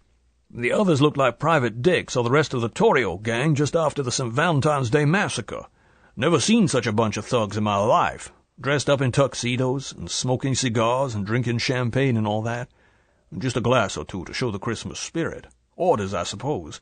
But all of them with that smell one gets to know in the service, or in Pinkerton's for the matter of that. Careful, cold fish, thinking of something else kind of look the pros have. Well, none of the faces meant anything to me until I came across a little guy with a furrowed brow and a big egg head with pebble glasses, who looked like a Mormon who's got into a whorehouse by mistake. He was peering about nervously, and every time one of these other guys spoke to him he blushed and said what a wonderful place it was, and he was having a swell time. I got close enough to hear him say the same thing to 2 different guys. The rest of the time he just mooned around, sort of helpless, and almost sucking a corner of his handkerchief, if you get me. Well, that face meant something to me. I knew I'd seen it somewhere before. You know how it is. So after puzzling for a bit, I went to the reception and told one of the guys behind the desk in a cheery fashion that I thought I'd located an old classmate who'd migrated to Europe, but I couldn't for the life of me remember his name. Very embarrassing, as he seemed to recognize me. Would the guy help? So we came along, and I pointed this fella out, and he went back to his desk and went through the membership cards and came up with the one I wanted. Seemed he was a man called Trout, Emil Trout, Swiss passport, one of Mr. Largo's group from the yard. Leiter paused. Well, I guess it was the Swiss passport that did it. He turned to Bond. Remember a fellow called Kotze, East German physicist? Came over to the West about 5 years ago and sang all he knew to the Joint Scientific Intelligence boys. Then he disappeared, thanks to a fat payment for the info, and went aground in Switzerland. Well, James, take my word for it, that's the same guy. The file went through my hands when I was still with CIA doing desk work in Washington. All came back to me. It was one hell of a scoop at the time. Only saw his mug on the file, and there's absolutely no doubt about it. That man's Kotze. And now what the hell is the top physicist doing on board the Disco? Fits, doesn't it? They had come to police headquarters. Lights burned only on the ground floor. Bond waited until they had reported to the duty sergeant and had gone up to their rooms before he answered. He stood in the middle of the room and looked at Leiter. He said, "That's the clincher, Felix. So now what do we do?" With what you got this evening, I'd pull the whole lot in on suspicion, no question at all. Suspicion of what? Largo would reach for his lawyer, and they'd be out in 5 minutes. Democratic processes of the law and so forth. And what single fact have we got that Largo couldn't dodge? All right, so Trout is Kotze. We're hunting for treasure, gentlemen. We need an expert mineralogist. This man offered his services, said his name was Trout. No doubt he's still worried about the Russians getting after him. Next question? Yes, we've got an underwater compartment on the Disco. We're going to hunt treasure through it. Inspect it? Well, if you must. There you are, gentlemen. Underwater gear, skids, perhaps even a small bathyscaphe. Underwater sentry? Of course. People have spent 6 months trying to find out what we're after, how we're going to get it. We're professionals, gentlemen. We like to keep our secrets. And anyway, what was this Mr. Bond, this rich gentleman looking for a property in Nassau, doing underneath my ship in the middle of the night? Petacci? Never heard of him. Don't care what Miss Vitali's family name was. Always known her as Vitali. Bond made a throwaway gesture with one hand. See what I mean? This treasure-hunting cover is perfect. It explains everything. And what are we left with? Largo pulls himself up to his full height and says, "Thanks, gentlemen, so I may go now?" And so I shall, within the hour. I shall find another base for my work, and you will be hearing from my lawyers forthwith. Wrongful detention and trespass. And good luck to your tourist trade, gentlemen. Bond smiled grimly. See what I mean? Leiter said impatiently, So what do we do? Limp at mine? Send her to the bottom? In error, so to speak? No, we're going to wait. At the expression on Leiter's face, Bond held up a hand. We're going to send our report in careful, guarded terms, so we don't get an airborne division landing on Windsor Field, and we're going to say the Manta is all we need, and so it is. With her we can keep tabs on the Disco just as we please, and we'll stay under cover, keep a hidden watch on the yacht, and see what happens. At present we're not suspected. Largo's plan, if there is one, that is, and don't forget this treasure-hunting business still covers everything perfectly well, is going along all right. All he's got to do now is collect the bombs and make for target number 1 ready for 0 hour in around 30 hours' time. We can do absolutely nothing to him until he's got one or both of those bombs on board, or we catch him at their hiding place. Now, they can't be far away, nor can the Vindicator, if she's hereabouts. So tomorrow we take that amphibian they've got for us and hunt the area inside a radius of 100 miles. We'll hunt the seas, and not the land. She must be in a shoal water somewhere, and damned well hidden. With this calm weather, we should be able to locate her if she's here. Now, come on. Let's get those reports off and get some sleep. And say we're out of communication for 10 hours. And disconnect your telephone when you get back to your room. However careful we are, this signal is going to set the Potomac on fire, as well as the Thames. 6 hours later, in the crystal light of early morning, they were out at Windsor Field, and the ground crew was hauling the little Grumman amphibian out of the hangar with a jeep. They had climbed on board, and Leiter was gunning the engines, when a uniformed motorcycle dispatch rider came driving uncertainly towards them across the tarmac. Bond said, "Get going, quick. Here comes paperwork." Leiter released the brakes and taxied fast towards the single north-south runway. The radio crackled angrily. Leiter took a careful look over the sky. It was clear. He slowly pushed down on the joystick, and the little plane snarled its way faster and faster down the concrete, and, with a final bump, soared off over the low bush. The radio still crackled. Leiter reached up and switched it off. Bond sat with the Admiralty chart on his lap. They were flying north. They had decided to start with the Grand Bahama group and have a first look at the possible area of target number 1. They flew at 1,000 feet. Below them the Berry Islands were a necklace of brown spits set in cream and emerald and turquoise. "See what I mean?" said Bond. "You can see anything big through that water down to 50 feet. Anything as big as the Vindicator would have been spotted anywhere on any of the air routes, so I've marked off the areas where there's the minimum traffic. They'd have ditched somewhere well out of the way, assuming, and it's a hell of an assumption, that when the disco made off to the southeast on the night of the 3rd, it was a ruse. It'll be reasonable to hunt to the north and the west. She was away 8 hours. 2 of those would have been at anchor doing the salvage work. That leaves 6 hours sailing at around 30 knots. Cut an hour off for laying the false trail, and that leaves 5. I've marked off an area from the Grand Bahamas down to south of the Bimini group. That fits, if anything fits." "Did you get on to the Commissioner?" "Yes, he's going to have a couple of good men with day and night glasses keeping an eye on the disco. If she moves from her Palmyra anchorage, where she's due back at midday, and if we're not back in time, he'll have her shadowed by one of the Bahama Airways charter planes. I got him quite worried with just 1 or 2 bits of information. He wanted to go to the governor with the story. I said not yet. He's a good man, just doesn't want too much responsibility without someone else's okay. I use the PM's name to keep him quiet until we get back. He'll play all right. When do you think the Manta could be here?" "'S'evening, I'd say." Leiter's voice was uneasy. "I must have been drunk last night to have sent for her. Christ, we're creating one hell of a flap, James. It doesn't look too good in the cold light of dawn. Anyway, what the hell? There's Grand Bahama coming up dead ahead. Want me to give the rocket base a buzz? Prohibited flying area, but we might as well go in up to our ears while we're about it. Just listen to the bawling out we'll be getting in just a minute or 2. He reached up and switched on the radio.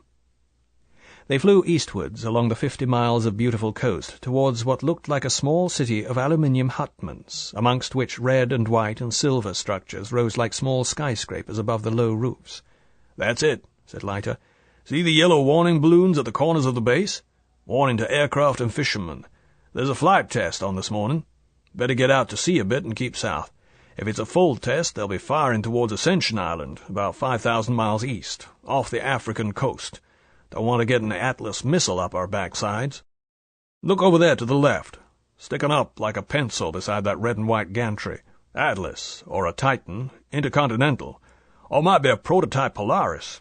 The other 2 gantries will be for Matador and Snark, and perhaps your Thunderbird.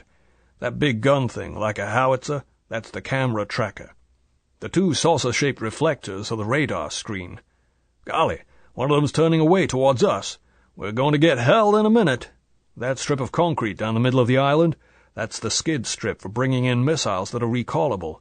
Can't see the central control for telemetering and guidance and destruction of the things if they go mad. That'll be underground. One of those squat blockhouse things. Some brass hat'll be sitting down there with his staff getting all set for the countdown or whatever's going to happen and telling someone to do something about that goddamn little plane that's fouling up the works." Above their heads the radio crackled. A metallic voice said, "NAKO-1, NAKO-1, you're in a prohibited area. Can you hear me? Change course southwards immediately. NAKO-1. This is Grand Bahama's rocket base. Keep clear, keep clear." Leiter said, "Oh, hell, no use interfering with world progress. Anyway, we've seen all we want. No good getting on the Windsor Field report to add to our troubles." He banked the little plane sharply. "But you see what I mean? If that little heap of ironmongery isn't worth $250 million, my name's P. Rick, and it's just about 100 miles from Nassau. Perfect for the disco." The radio started again. "NAKO-1, NAKO-1. You will be reported for entering a prohibited area and for failing to acknowledge. Keep flying south and watch out for sudden turbulence. Over." The radio went silent. Leiter said, "That means they're going to fire a test. Keep an eye on them and let me know when. I'll cut down the revs. No harm in watching $10 million of the taxpayers' money being blown off. Look, the radar scanner's turned back to the east. They'll be sweating it out in that blockhouse, all right. I've seen 'em at it. Lights will be blinking all over the big board way down underground. The kibitzers will be at their periscopes. Voices will come down over the PA system. Beacon contact, warning balloons up, telemeter contact, tank pressure okay, gyros okay, rocket tank pressure correct, rocket clear, recorders alive, lights all green, 10, 9, 8, 7, 6, fire." Despite Leiter's graphic countdown, nothing happened.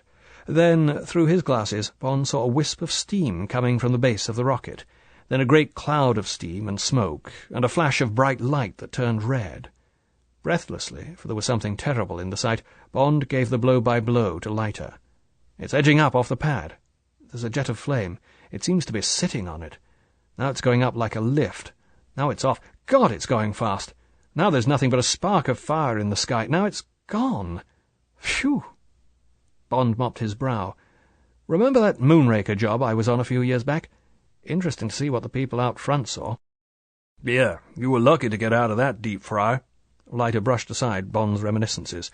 "Now then, next stop those spits in the ocean north of Bimini, and then a good run down the Bimini Group, around 70 miles southwest. Keep an eye out. If we miss those dots, we'll end up in the grounds of the Fontainebleau in Miami." A quarter of an hour later, the tiny necklet of Ks showed up. They were barely above the waterline. There was much shoal. It looked an ideal hiding place for the plane. They came down to 100 feet and slowly cruised in a zigzag down the group. The water was so clear that Bond could see big fish meandering around the dark clumps of coral and seaweed in the brilliant sand. A big diamond-shaped stingray cowered and buried itself in the sand as the black shadow of the plane pursued and shot over it. There was nothing else, and no possibility of concealment. The green shoal waters were as clean and as innocent as if they had been open desert.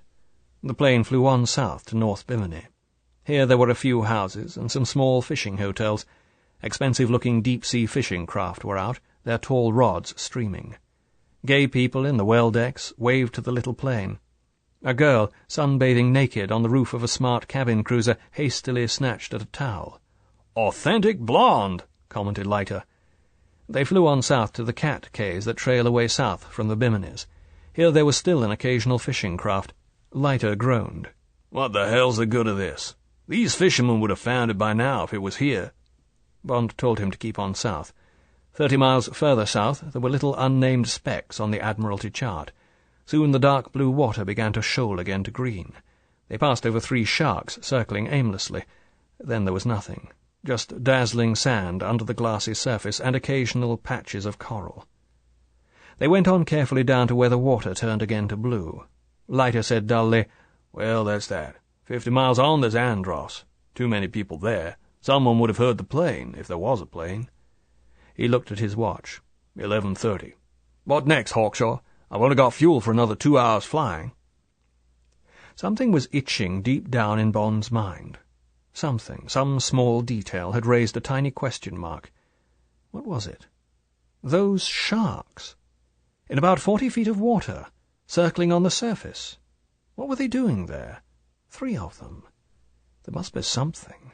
Something dead that had brought them to that particular patch of sand and coral. Bond said urgently, "Just go back up once more, Felix. Over the shoals. There's something." The little plane made a tight turn. Felix cut down the revs and just kept flying speed, about 50 feet above the surface. Bond opened the door and craned out, his glasses at short focus. Yes, there were the sharks, 2 on the surface with their dorsals out and 1 deep down. It was nosing at something. It had its teeth into something and was pulling at it. Among the dark and pale patches, a thin, straight line showed on the bottom. Bond shouted, "Get back over again!" The plane zoomed round and back. Christ, why did they have to go so fast? But now Bond had seen another straight line on the bottom, leading off at 90 degrees from the first. He flopped back into his seat and banged the door shut. He said quietly, "Put her down over those sharks, Felix. I think this is it."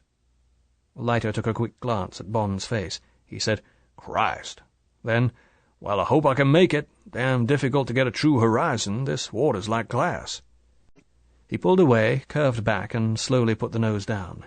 There was a slight jerk, and then the hiss of water under the skids. Leiter cut his engines, and the plane came to a quick stop, rocking in the water about 10 yards from where Bond wanted. The 2 sharks on the surface paid no attention. They completed their circle and came slowly back. They passed so close to the plane that Bond could see the incurious pink button eyes. He peered down through the small ripples cast by the 2 dorsal fins. Yes, those rocks on the bottom were bogus. They were painted patches. So were the areas of sand. Now Bond could clearly see the straight edges of the giant tarpaulin. The third shark had nosed back a big section. Now it was shovelling with its flat head, trying to get underneath. Bond sat back. He turned to Leiter. He nodded. "That's it, all right. Big camouflage tarpaulin over her. Take a look." While Leiter leant across Bond and stared down, Bond's mind was racing furiously. Get the police commissioner on the police wavelength and report? Get signals sent off to London? No, if the radio operator on the Disco was doing his job, he would be keeping watch on the police frequency, so go on down and have a look. See if the bombs are still there. Bring up a piece of evidence. The sharks? Kill one, and the others would go for the corpse. Leiter sat back, his face shining with excitement. "Well, I'll be goddamned! Boy, oh boy!" He clapped Bond on the back. "We've found it! We've found the goddamn plane! What do you know? Jesus Christ!" Bond had taken out the Walter PBK. He checked to see there was a round in the chamber, rested it on his left forearm, and waited for the two sharks to come round again. The first was the bigger, a hammerhead nearly 12 feet long. Its hideously distorted head moved slowly from side to side as it nuzzled through the water, watching what went on below, waiting for the sign of meat. Bond aimed for the base of the dorsal fin that cut through the water like a dark sail. It was fully erect, a sign of tension and awareness in the big fish. Just below it was the spine, unassailable except with a nickel-plated bullet. He pulled the trigger. There was a phut as the bullet hit the surface, just behind the dorsal. The boom of the heavy gun rolled away across the sea. The shark paid no attention. Bond fired again. The water foamed as the fish reared itself above the surface, dived shallowly, and came up thrashing sideways like a broken snake. It was a brief flurry. The bullet must have severed the spinal cord. Now the great brown shape began moving sluggishly in circles that grew ever wider. The hideous snout came briefly out of the water to show the sickle mouth gasping. For a moment it rolled over on its back, its stomach white to the sun. Then it righted itself and, dead probably, continued its mechanical, disjointed swim. The following shark had watched all this. Now it approached cautiously. It made a short snapping run and swerved away. Feeling safe, it darted in again, seemed to nuzzle at the dying fish, and then lifted its snout above the surface and came down with all its force, scything into the flank of the hammerhead. It got hold, but the flesh was tough. It shook its great brown head like a dog, worrying at the mouthful, and then tore itself away. A cloud of blood poured over the sea. Now the other shark appeared from below, and both fish, in a frenzy, tore and tore again at the still-moving hulk, whose nervous system refused to die. The dreadful feast moved away on the current, and was soon only a distant splashing on the surface of the quiet sea. Bond handed Leiter the gun. "I'll get on down. Maybe rather a long job. They've got enough to keep them busy for half an hour, but if they come back, wing one of them. And if for any reason you want me back on the surface, fire straight down at the water and go on firing. The shockwave should just about reach me." Bond began to struggle out of his clothes and, with Leiter's help, into his aqualung. It was a cramped, difficult business.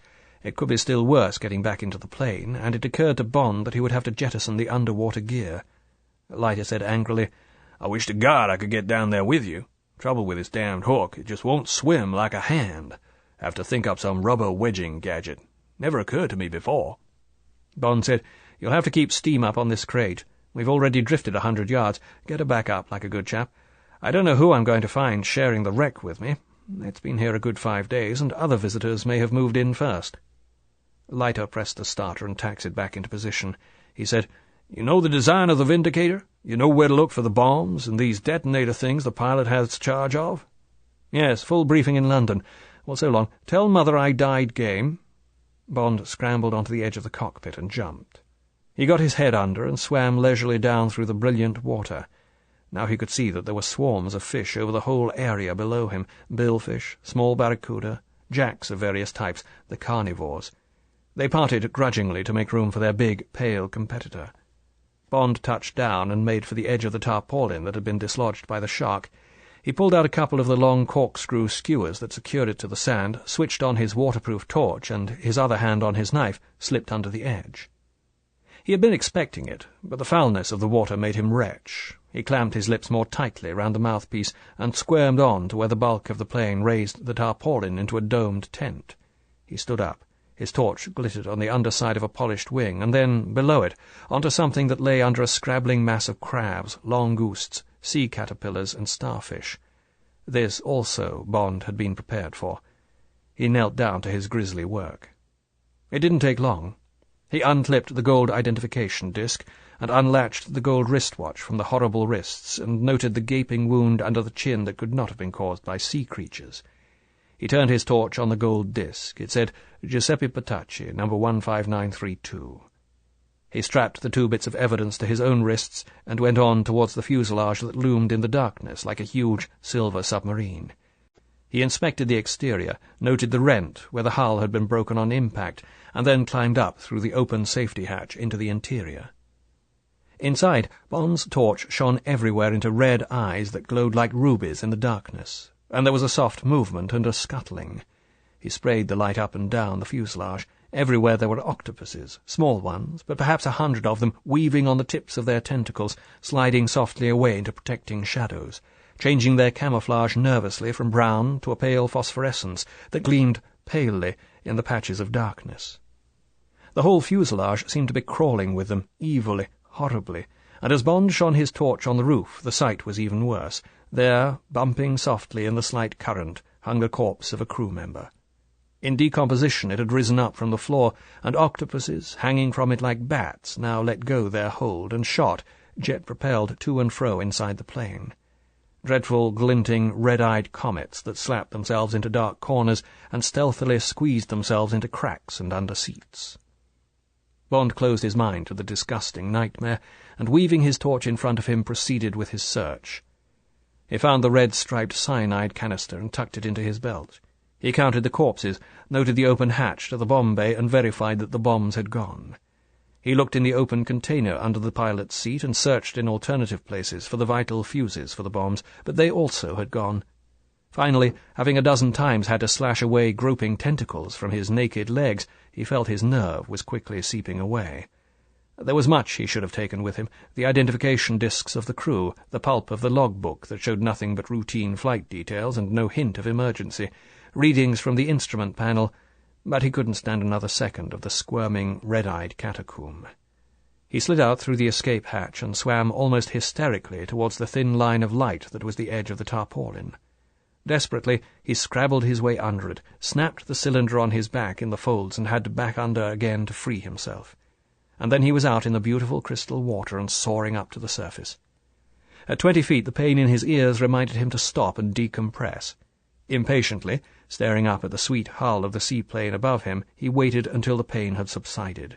Then he was up and clinging to a float, and tearing at his equipment to get rid of it and its contamination. He let it all go, and watched it tumbling slowly down towards the sand. He rinsed his mouth out with the sweetness of pure salt water, and swam to within reach of Leiter's outstretched hand. Chapter 18. How to Eat a Girl. As they approached Nassau on their way back, Bond asked Leiter to take a look at the disco lying off Palmyra. She was there, all right, just where she had been the day before. The only difference, which had little meaning, was that she had only her bow anchor out. There was no movement on board. Bond was thinking that she looked beautiful and quite harmless, lying there, reflecting her elegant lines in the mirror of the sea, when Leiter said excitedly, "Say, James, take a look at the beach place, the boathouse alongside the creek. See those double tracks leading up out of the water, up to the door of the boathouse? They look odd to me. They're deep. What could have made them?" Bond focused his glasses. The tracks ran parallel. Something heavy had been hauled between the boathouse and the sea. But it couldn't be. Surely it couldn't. He said tensely, "Let's get away quick, Felix." Then, as they zoomed off overland, "I'm damned if I can think of anything that could have made those, and damn it, if it was what it might have been, they'd have swept off those tracks pretty quick."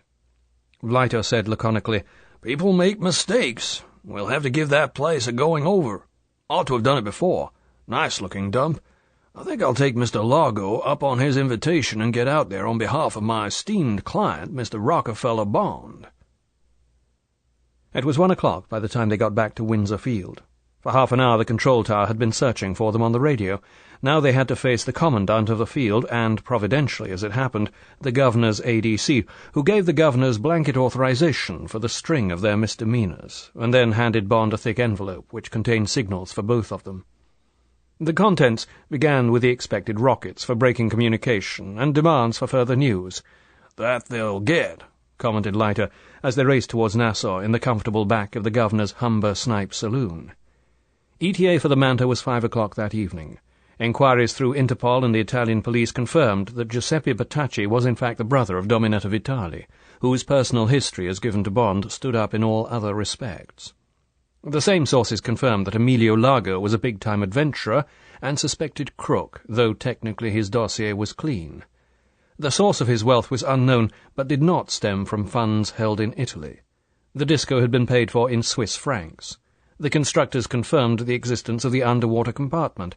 It contained an electric hoist and provision for launching small underwater craft and releasing skin divers. In Largo's specifications, this modification to the hull had been given as a requirement for underwater research.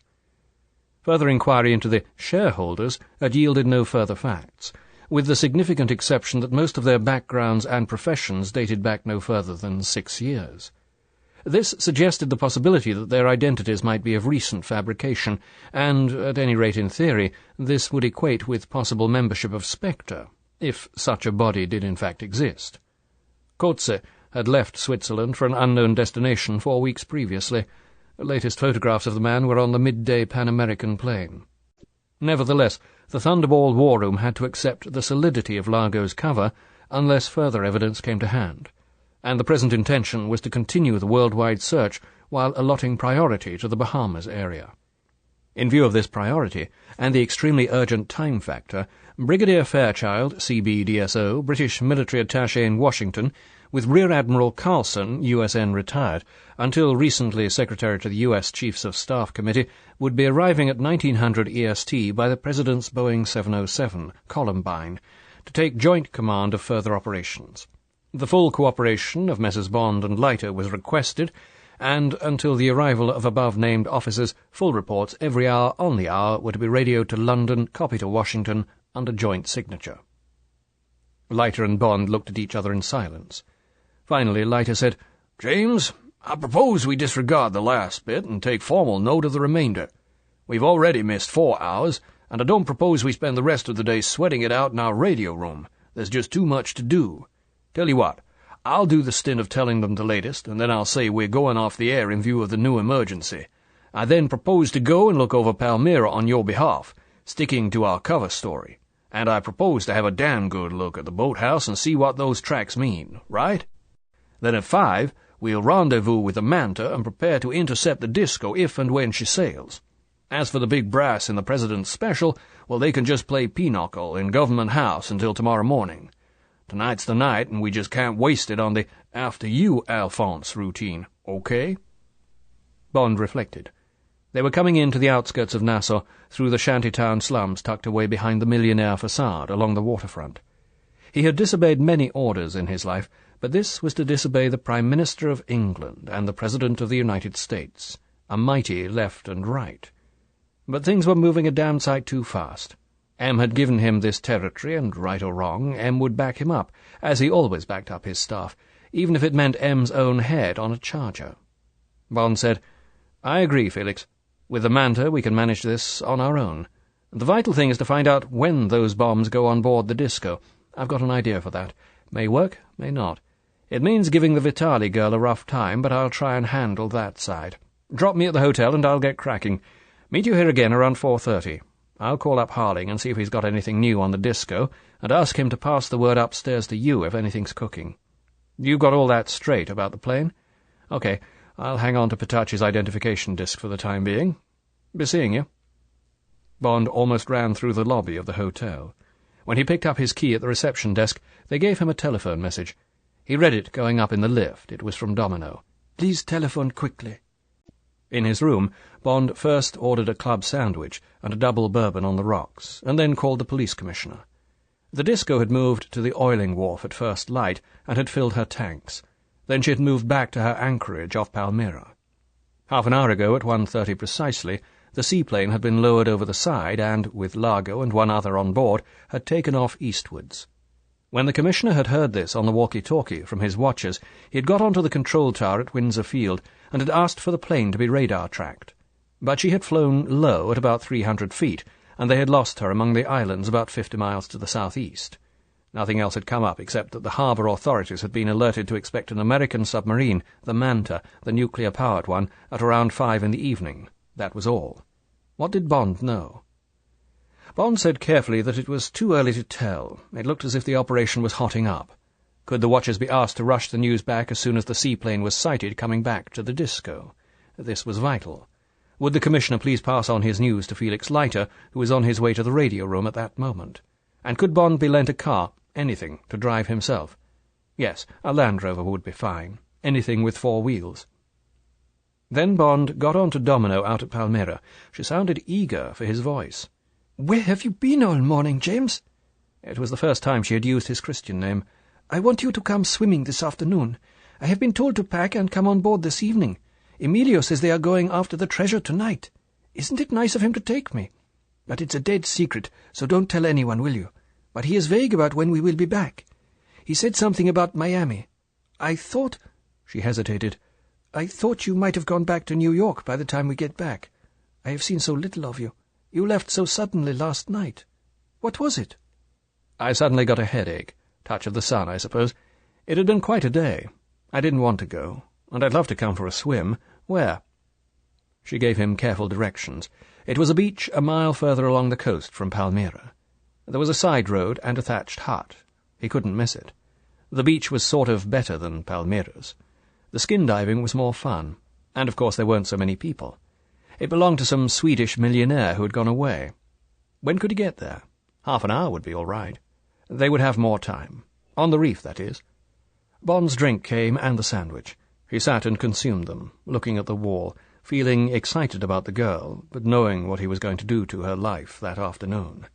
It was going to be a bad business, when it could have been so good. He remembered her as he had first seen her, the ridiculous straw hat tilted down over the nose, the pale blue ribbons flying as she sped up Bay Street. Oh well. Bond rolled his swimming trunks into a towel, put on a dark blue Sea Island cotton shirt over his slacks, and slung Leiter's Geiger counter over his shoulder. He glanced at himself in the mirror. He looked like any other tourist with a camera. He felt in his trousers pocket to make sure he had the identification bracelet, and went out of the room and down in the lift. The Land Rover had Dunlopillow cushions, but the ripple-edged tarmac and the pitted bends of Nassau's coastal road were tough on the springs, and the quivering afternoon sun was a killer. By the time Bond found the sandy track leading off into the Casuarinas and had parked the car on the edge of the beach, all he wanted to do was get into the sea and stay in it. The beach hut was a Robinson Crusoe affair of plaited bamboo and screw pine, with a palm thatch whose wide eaves threw black shadows. Inside were 2 changing rooms labelled his and hers. Hers contained a small pile of soft clothes and the white doeskin sandals. Bond changed and walked out again into the sun. The small beach was a dazzling half-moon of white sand enclosed on both sides by rocky points. There was no sign of the girl. The beach shelved quickly through green to blue under the water. Bond took a few steps through the shallows and dived through the blood-warm upper water down into the cool depths. He kept down there as long as possible, feeling the wonderful cold caress on his skin and through his hair. Then he surfaced and crawled lazily out to sea, expecting to see the girl skin-diving round one of the headlands. But there was no sign of her. And after 10 minutes Bond turned back to the shore, chose a patch of firm sand, and lay down on his stomach, his face cradled in his arms. Minutes later, something made Bond open his eyes. Coming towards him across the middle of the quiet bay was a thin trail of bubbles. When it passed over the dark blue into the green, Bond could see the yellow single cylinder of the aqualung tank, and the glint of a mask with a fan of dark hair streaming out behind. The girl beached herself in the shallows. She raised herself on one elbow and lifted the mask. She said severely, "Don't lie there dreaming. Come and rescue me." Bond got to his feet and walked a few steps to where she lay. He said, "You oughtn't to aqualung by yourself. What's happened? Has a shark been lunching off you?" "Don't make silly jokes. I've got some sea egg spines in my foot. You'll have to get them out somehow. First of all, get this aqualung off me. It hurts too much to stand on my foot with all this weight." She reached for the buckle at her stomach and released the catch. "Now just lift it off." Bond did as he was told and carried the cylinder up into the shade of the trees. Now she was sitting in the shallow water inspecting the sole of her right foot. She said, "There are only 2 of them. They're going to be difficult. Bond came and knelt beside her. The two black spots, close together, were almost under the curl of the middle toes. He got up and held out a hand. "Come on, we'll get into the shade. This is going to take time. Don't put your foot down, or you'll push them in further. I'll carry you." She laughed up at him. "My hero! All right. But don't drop me." She held up both arms. Bond reached down and put one arm under her knees and another under her armpits. Her arms closed round his neck. Bond picked her up easily. He stood for a moment in the lapping water and looked down into her upturned face. The bright eyes said yes. He bent his head and kissed her hard on the half-open, waiting mouth. The soft lips held his and drew slowly away. She said rather breathlessly, "You shouldn't take your reward in advance." "That was only on account." Bond closed his hand firmly over her right breast and walked out of the water and up to the beach into the shade of the casuarinas. He laid her gently down in the soft sand. She put her hands behind her head to keep the sand out of her straggling hair, and lay waiting, her eyes half hidden behind the dark mesh of her eyelashes.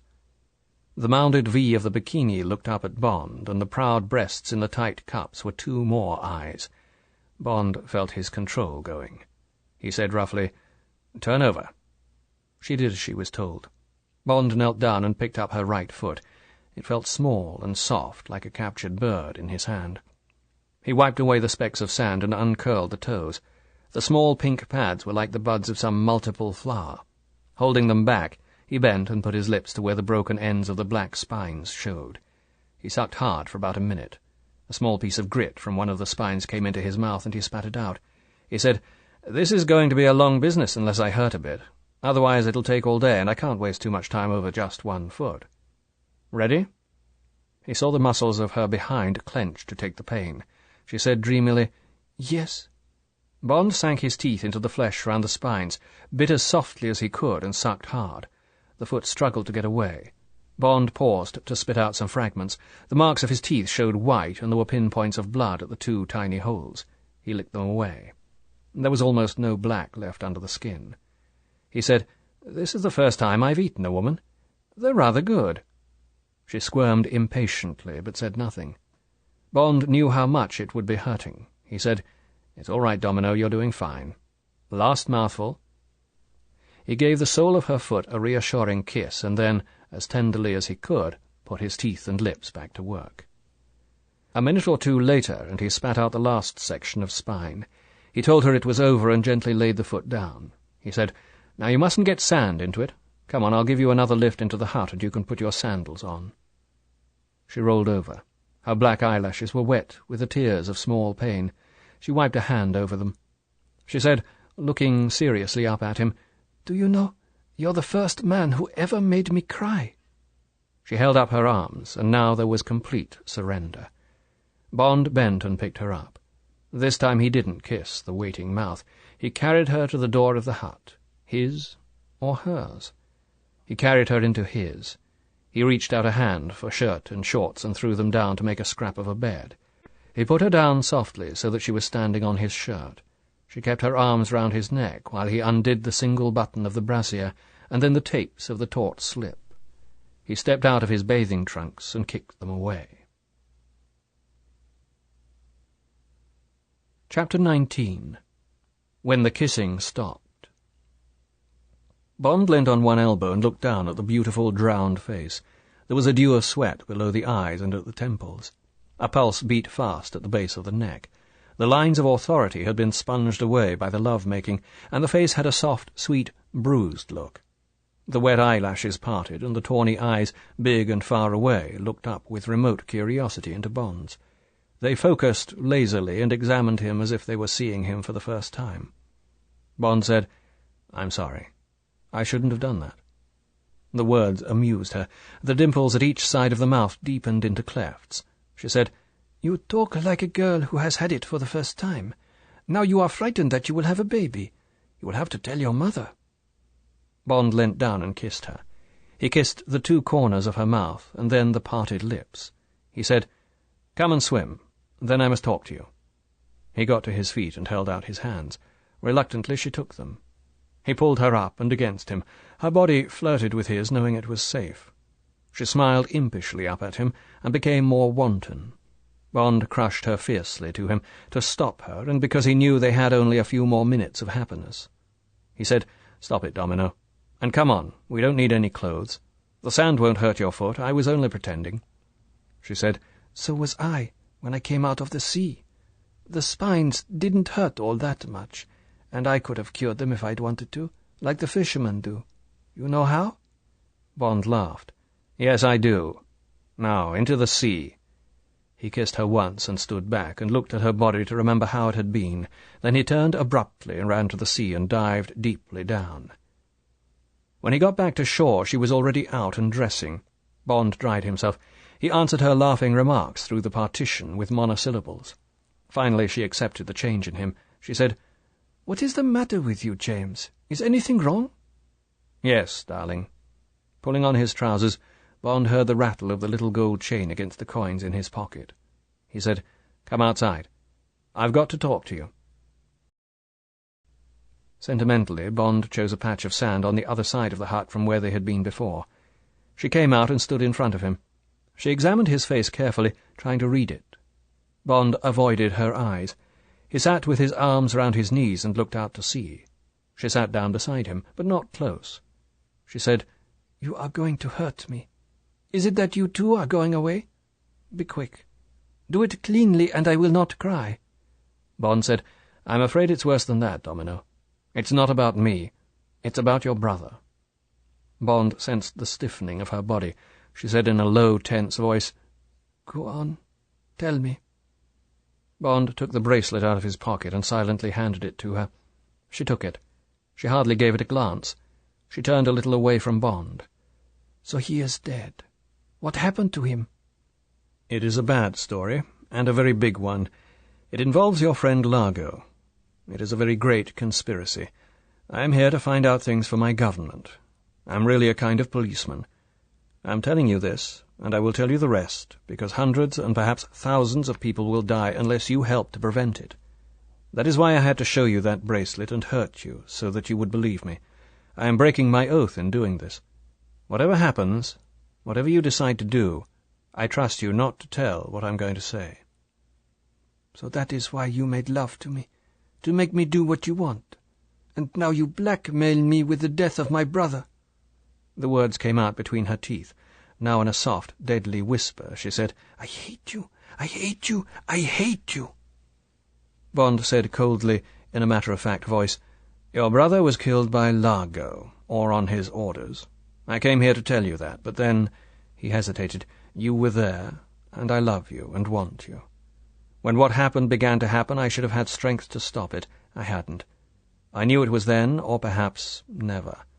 Knowing what I knew, it was a dreadful thing to have done, but you looked so beautiful and happy.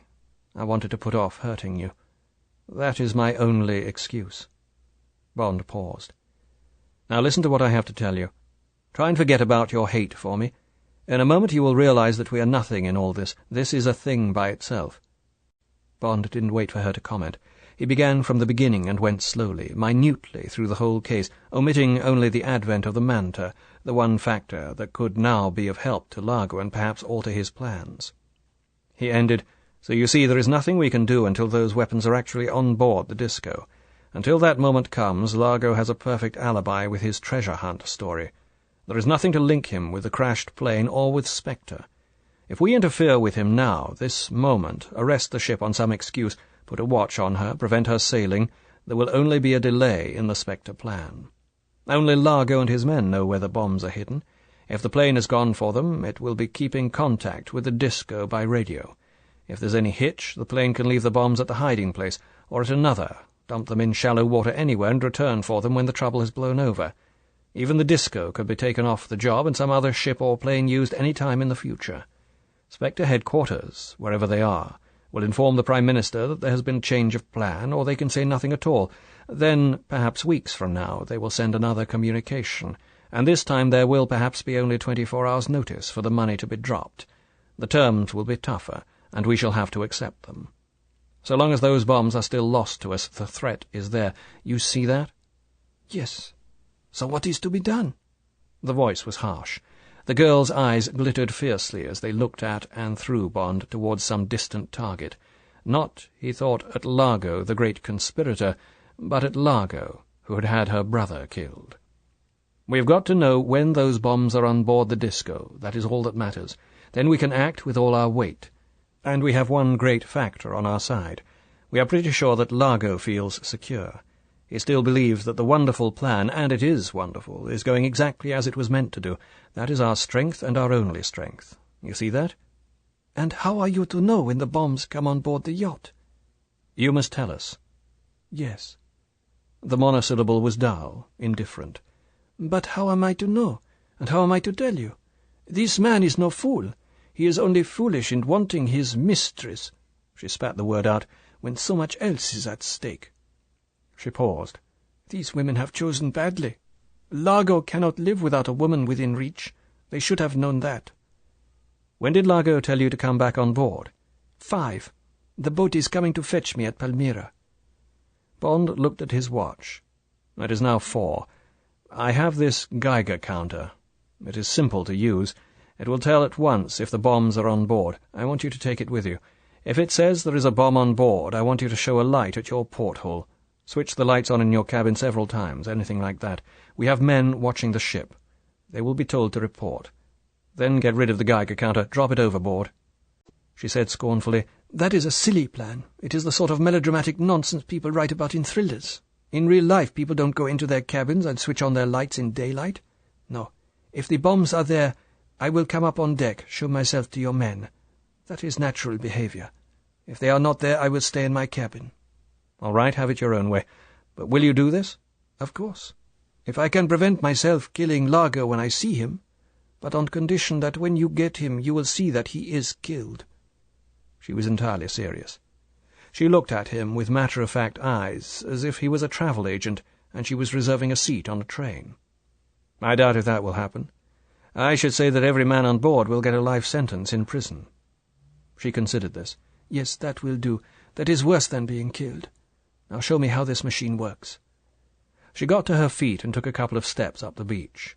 She seemed to remember something. She looked down at the bracelet in her hand. She turned and walked down to the edge of the sea and stood for a moment looking out across the quiet water. She said some words that Bond couldn't hear. Then she leant back and with all her strength threw the gold chain far out over the shoal into the dark blue. The chain twinkled briefly in the strong sun, and there was a small splash. She watched the ripples widen, and when the smashed mirror was whole again, turned and walked back up the sand, her small limp leaving footmarks of uneven depth. Bond showed her the working of the machine. He eliminated the wristwatch indicator and told her to depend entirely on the telltale clicking. "Anywhere in the ship should be all right," he explained, "but better near the hold if you can get there. Say you want to take a photograph from the well deck aft or something. This thing's made up to look like a Rolleiflex. It's got all the Rolleiflex lenses and gadgets on the front, lever to press and all. It just hasn't got a film. You could say that you'd decided to take some farewell pictures of Nassau and the yacht, couldn't you?" "Yes." The girl, who had been listening attentively, now seemed distracted. Tentatively, she put out a hand and touched Bond's arm. She let the hand fall. She looked up at him and then swiftly away. She said shyly, What I said about hating you, that is not true. I didn't understand. How could I? All this terrible story. I still can't quite believe it. Believe that Largo has anything to do with it. We had a sort of an affair in Capri. He is an attractive man. Everyone else wanted him. It was a challenge to take him from all these other smart women. Then he explained about the yacht and this wonderful trip looking for treasure. It was like a fairy tale. Of course I agreed to come. Who wouldn't have? In exchange I was quite ready to do what I had to do. She looked briefly at him and away. I'm sorry, but that is how it is.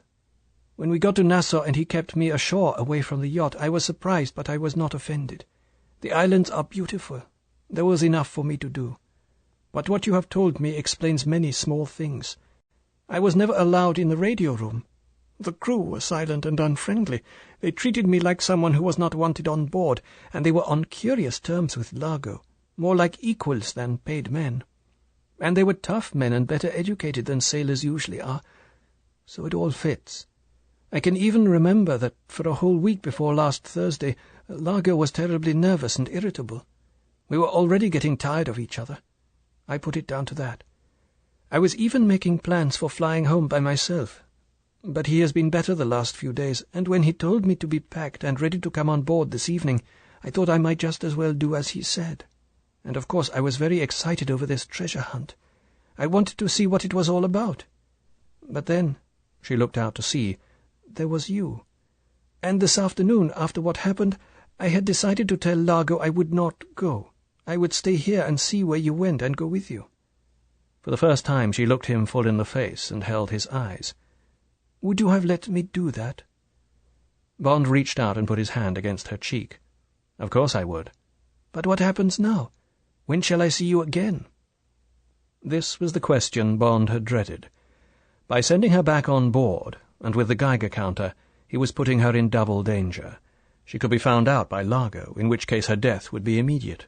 If it came to a chase, which seemed almost certain, the Manta would sink the Disco by gunfire or torpedo, probably without warning.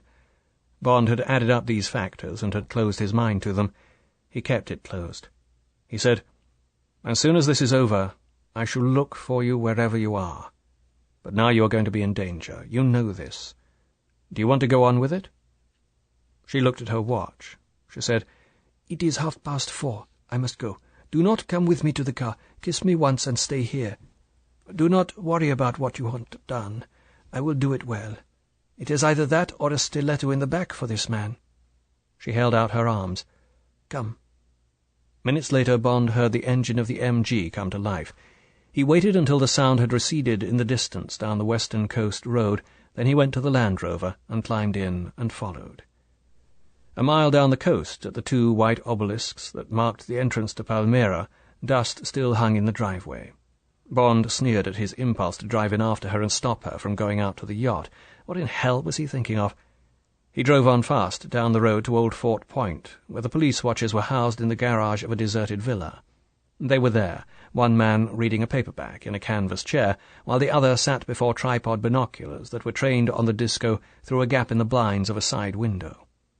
The khaki walkie-talkie set was beside them on the floor. Bond gave them the new briefing and got on the radio to the police commissioner and confirmed it to him. The commissioner passed two messages to him from Leiter. One was to the effect that the visit to Palmyra had been negative, except that a servant had said the girl's baggage had gone on board the Disco that afternoon. The boathouse was completely innocent. It contained a glass-bottomed boat and a pedalo. The pedalo would have made the tracks they had seen from the air. The second message said that the Manta was expected in 20 minutes. Would Bond meet Leiter at the Prince George Wharf, where she would dock? The Manta, coming with infinite caution up Channel, had none of the greyhound elegance of the conventional submarine. She was blunt and thick and ugly.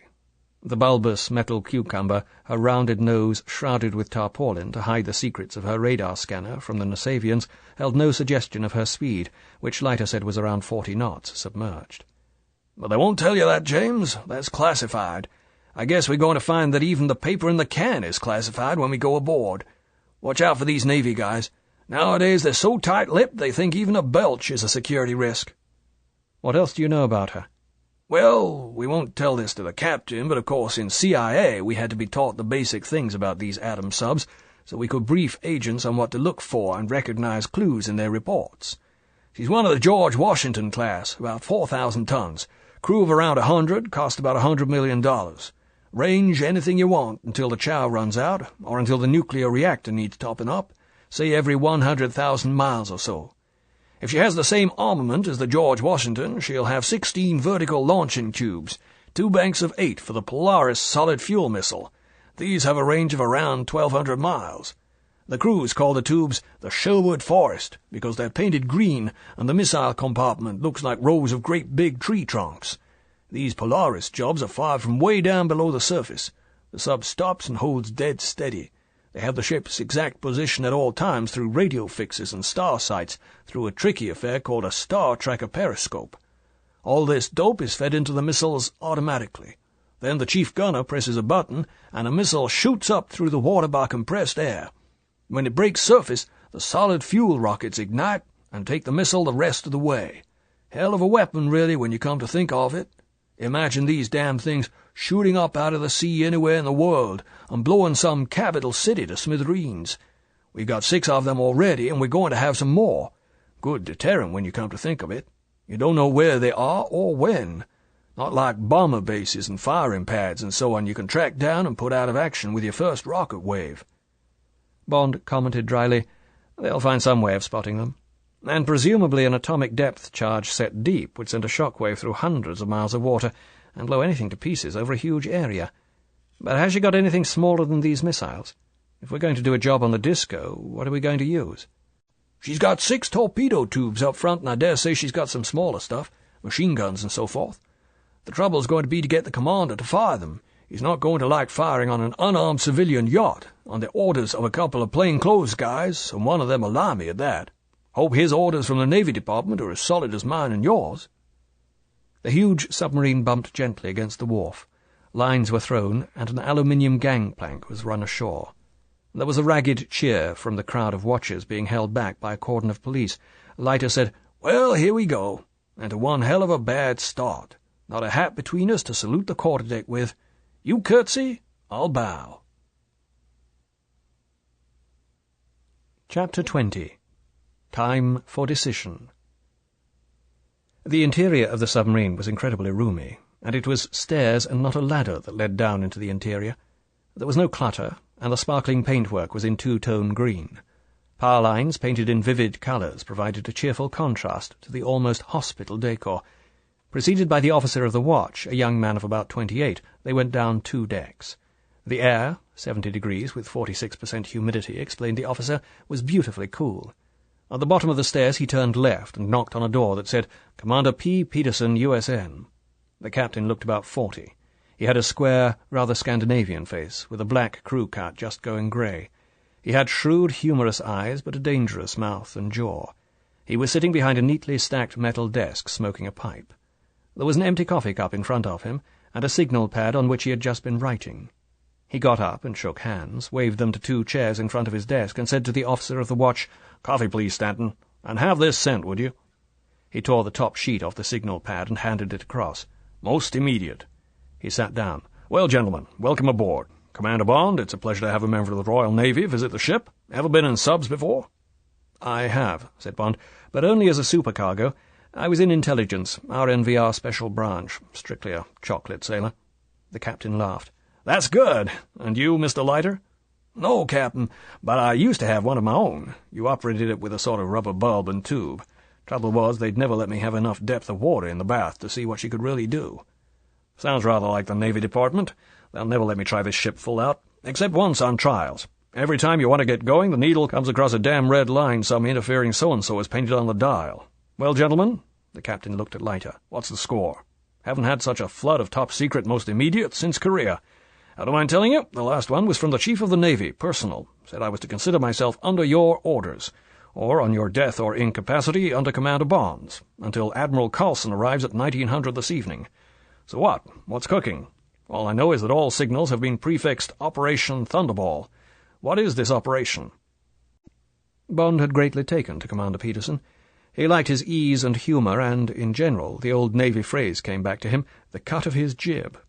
Now he watched the stolid, good-humoured face as Leiter told his story down to the departure of Largo's amphibian at 1:30 and the instructions Bond had given to Domino Vitale. In the background, to Leiter's voice, there was a medley of soft noises, the high, constant whine of a generator overlaid by the muted background of canned music, the ink spots singing "I love coffee, I love tea." Occasionally the PA system above the captain's desk crackled and sang with operational double-talk. "Roberts to chief of the boat. Chief engineer wants Openshaw. Team Blue to compartment F." And from somewhere came the suck and gurgle of a pump-like apparatus that sounded punctually every 2 minutes.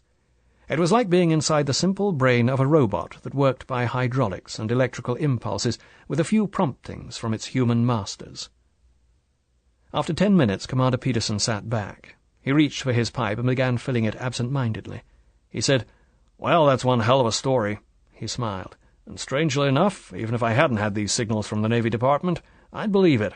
Always did think something like this would happen one of these days. Hell, I have to carry these missiles around, and I'm in command of a nuclear ship.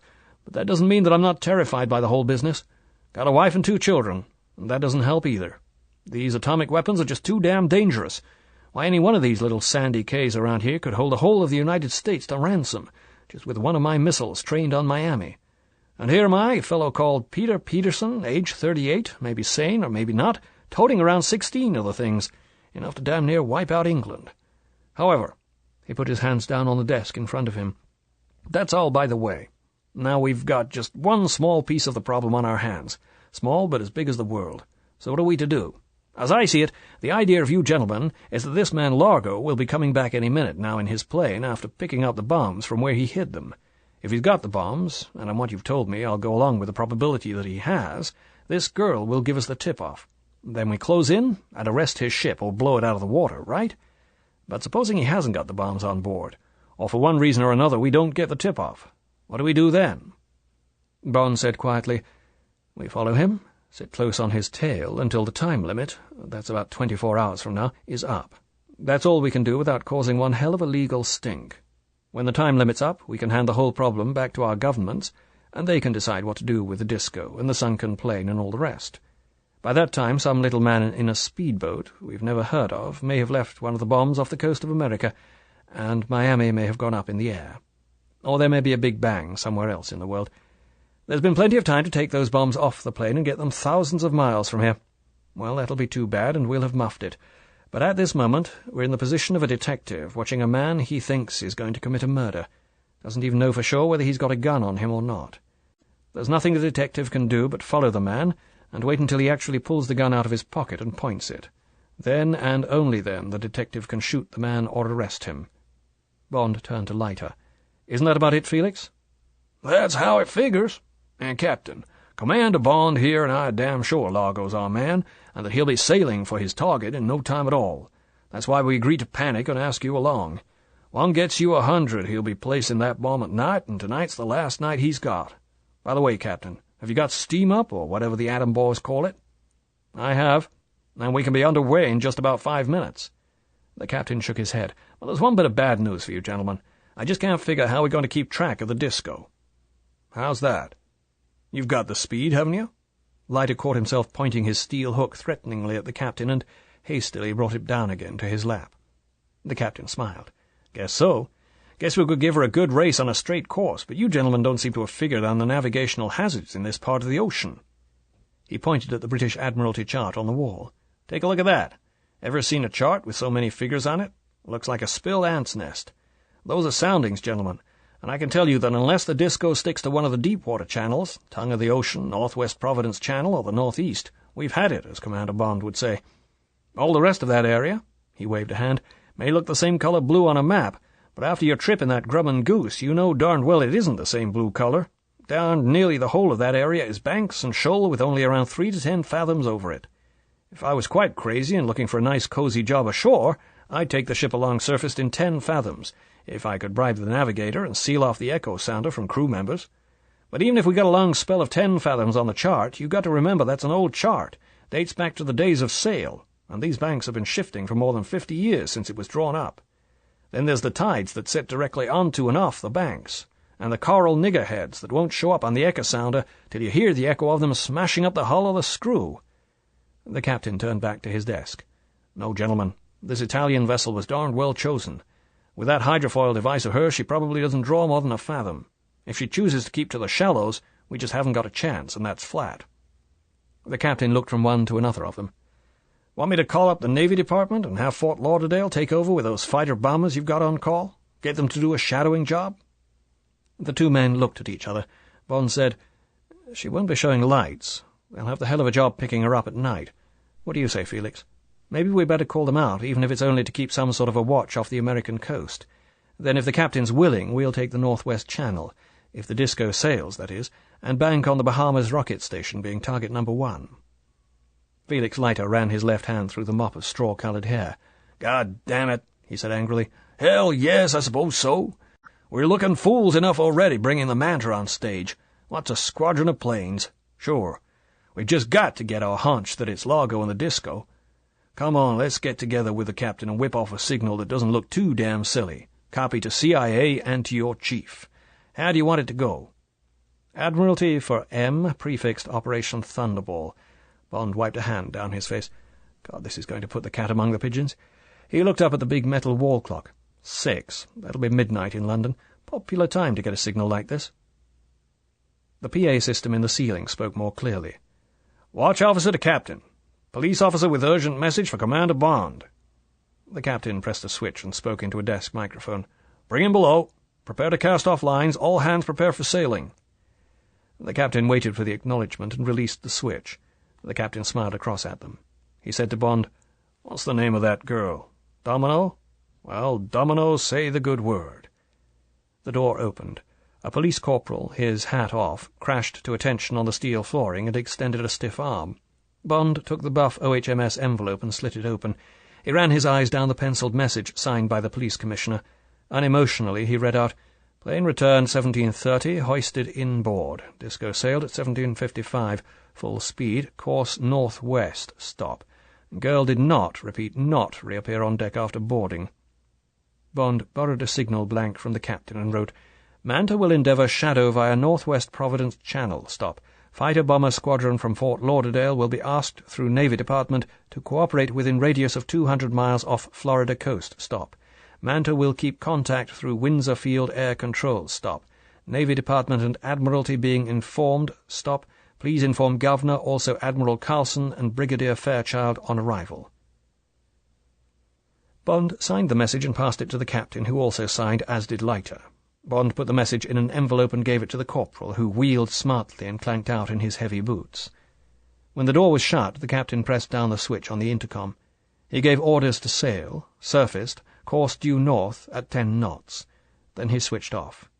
In the short silence there was a flurry of background noise, piping and boatswain's whistles, a thin mechanical whine, and the sound of running feet. The submarine trembled slightly. The captain said quietly, "Well, gentlemen, that's that. I'd like to have the goose a bit less wild and a bit more solid, but I'll be glad to chase her for you. Now then, that signal." With only half his mind on the wording of the signal, Bond sat and worried about the significance of the commissioner's message and about Domino. It looked bad. It looked as if either the plane had not brought back the 2 bombs, or one of them, in which case the mobilization of the Manta and of the fighter-bombers was a pretty meaningless precaution, hardly justified by the evidence. It could easily be that the crashed Vindicator and the missing bombs were the work of some entirely different group, and that, while they chased the Disco, the field was being left clear for Spectre. But Bond's instincts refused to allow him to accept this possibility. As cover, the whole Disco Largo set-up was 100% watertight.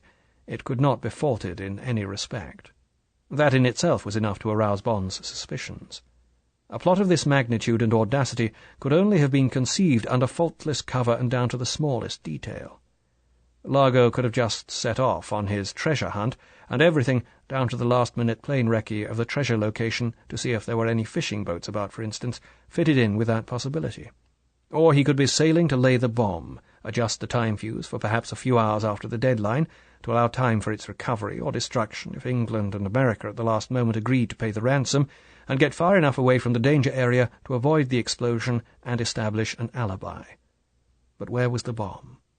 Had it arrived on board in the plane, and had Domino for some reason been unable to go up on deck to make her signal? Or was it going to be picked up en route to the target area? The westerly course from Nassau, heading perhaps for the northwest light through the Berry Island Channel, fitted both possibilities. The sunken plane lay westwards, south of the Bimines, and so did Miami and other possible targets on the American coast. Or, after passing through the Channel about 50 miles west of Nassau, the Disco could veer sharply northwards, and after another 50 miles of sailing through shoal water that would discourage pursuit, get back into the northwest Providence Channel and make straight for the Grand Bahamas and the missile station. Bond, fretted with indecision and the fear that he and Leiter were making majestic fools of themselves, forced himself to face one certainty. He and Leiter and the Manta were engaged on a crazy gamble. If the bomb was on board, if the Disco veered north for the Grand Bahamas and the missile station, then by racing up the northwest channel, the Manta might intercept her in time. But if this gamble came off, with all its possibilities of error, why hadn't Domino made her signal? What had happened to her? Chapter 21. Very softly, very slowly. The Disco, a dark torpedo leaving a deep, briefly creaming wake, hurtled across the indigo mirror of the sea.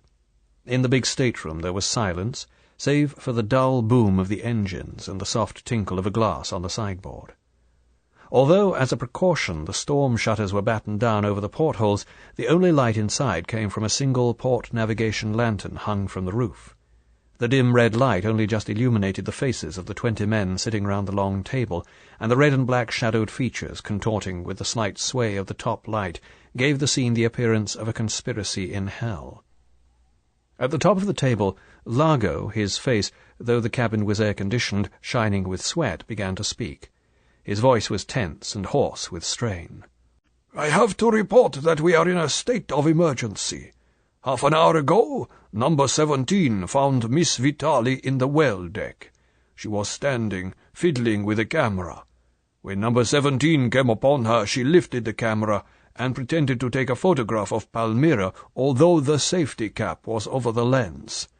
Number 17 was suspicious. He reported to me. I went below and took her to her cabin. She struggled with me. Her whole attitude aroused my suspicions. I was forced to subdue her by drastic measures. I took the camera and examined it." Largo paused. He said quietly, "The camera was a fake. It contained a Geiger counter. The counter was, very naturally, registering over 500 milliroentgens. I brought her back to consciousness and questioned her. She refused to talk. In due course I shall force her to do so, and then she will be eliminated. It was time to sail. I again rendered her unconscious and wrote her securely to her bank. I have now summoned this meeting to acquaint you of this occurrence, which I have already reported to number 2. Largo was silent.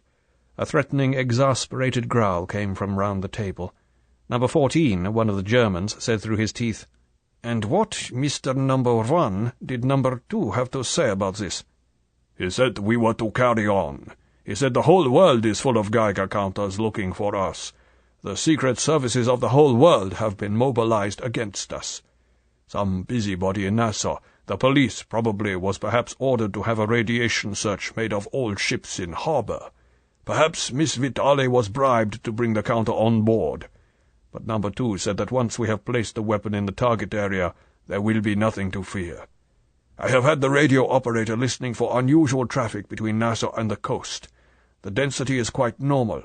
If we were suspected, Nassau would be deluged with wireless traffic from London and Washington. But all is quiet, so the operation will proceed as planned. When we are well away from the area, we will dispose of the lead casing of the weapon. The lead casing will contain Miss Vitali." Number 14 persisted. "But you will first obtain the truth from this woman? It is not pleasant for our future plans to think that we may be under suspicion." "Interrogation will begin as soon as the meeting is over. If you want my opinion, these 2 men who came on board yesterday, this Bond and the man Larkin, may be involved. They may be secret agents. The so-called Larkin had a camera. I did not look at it closely, but it was similar to that in the possession of Miss Vitali. I blame myself for not having been more careful with these 2 men, but their story was convincing. On our return to Nassau tomorrow morning we shall have to be circumspect. Miss Vitali will have fallen overboard. I will work out the details of the story. There will be an inquest. This will be irritating, but nothing more.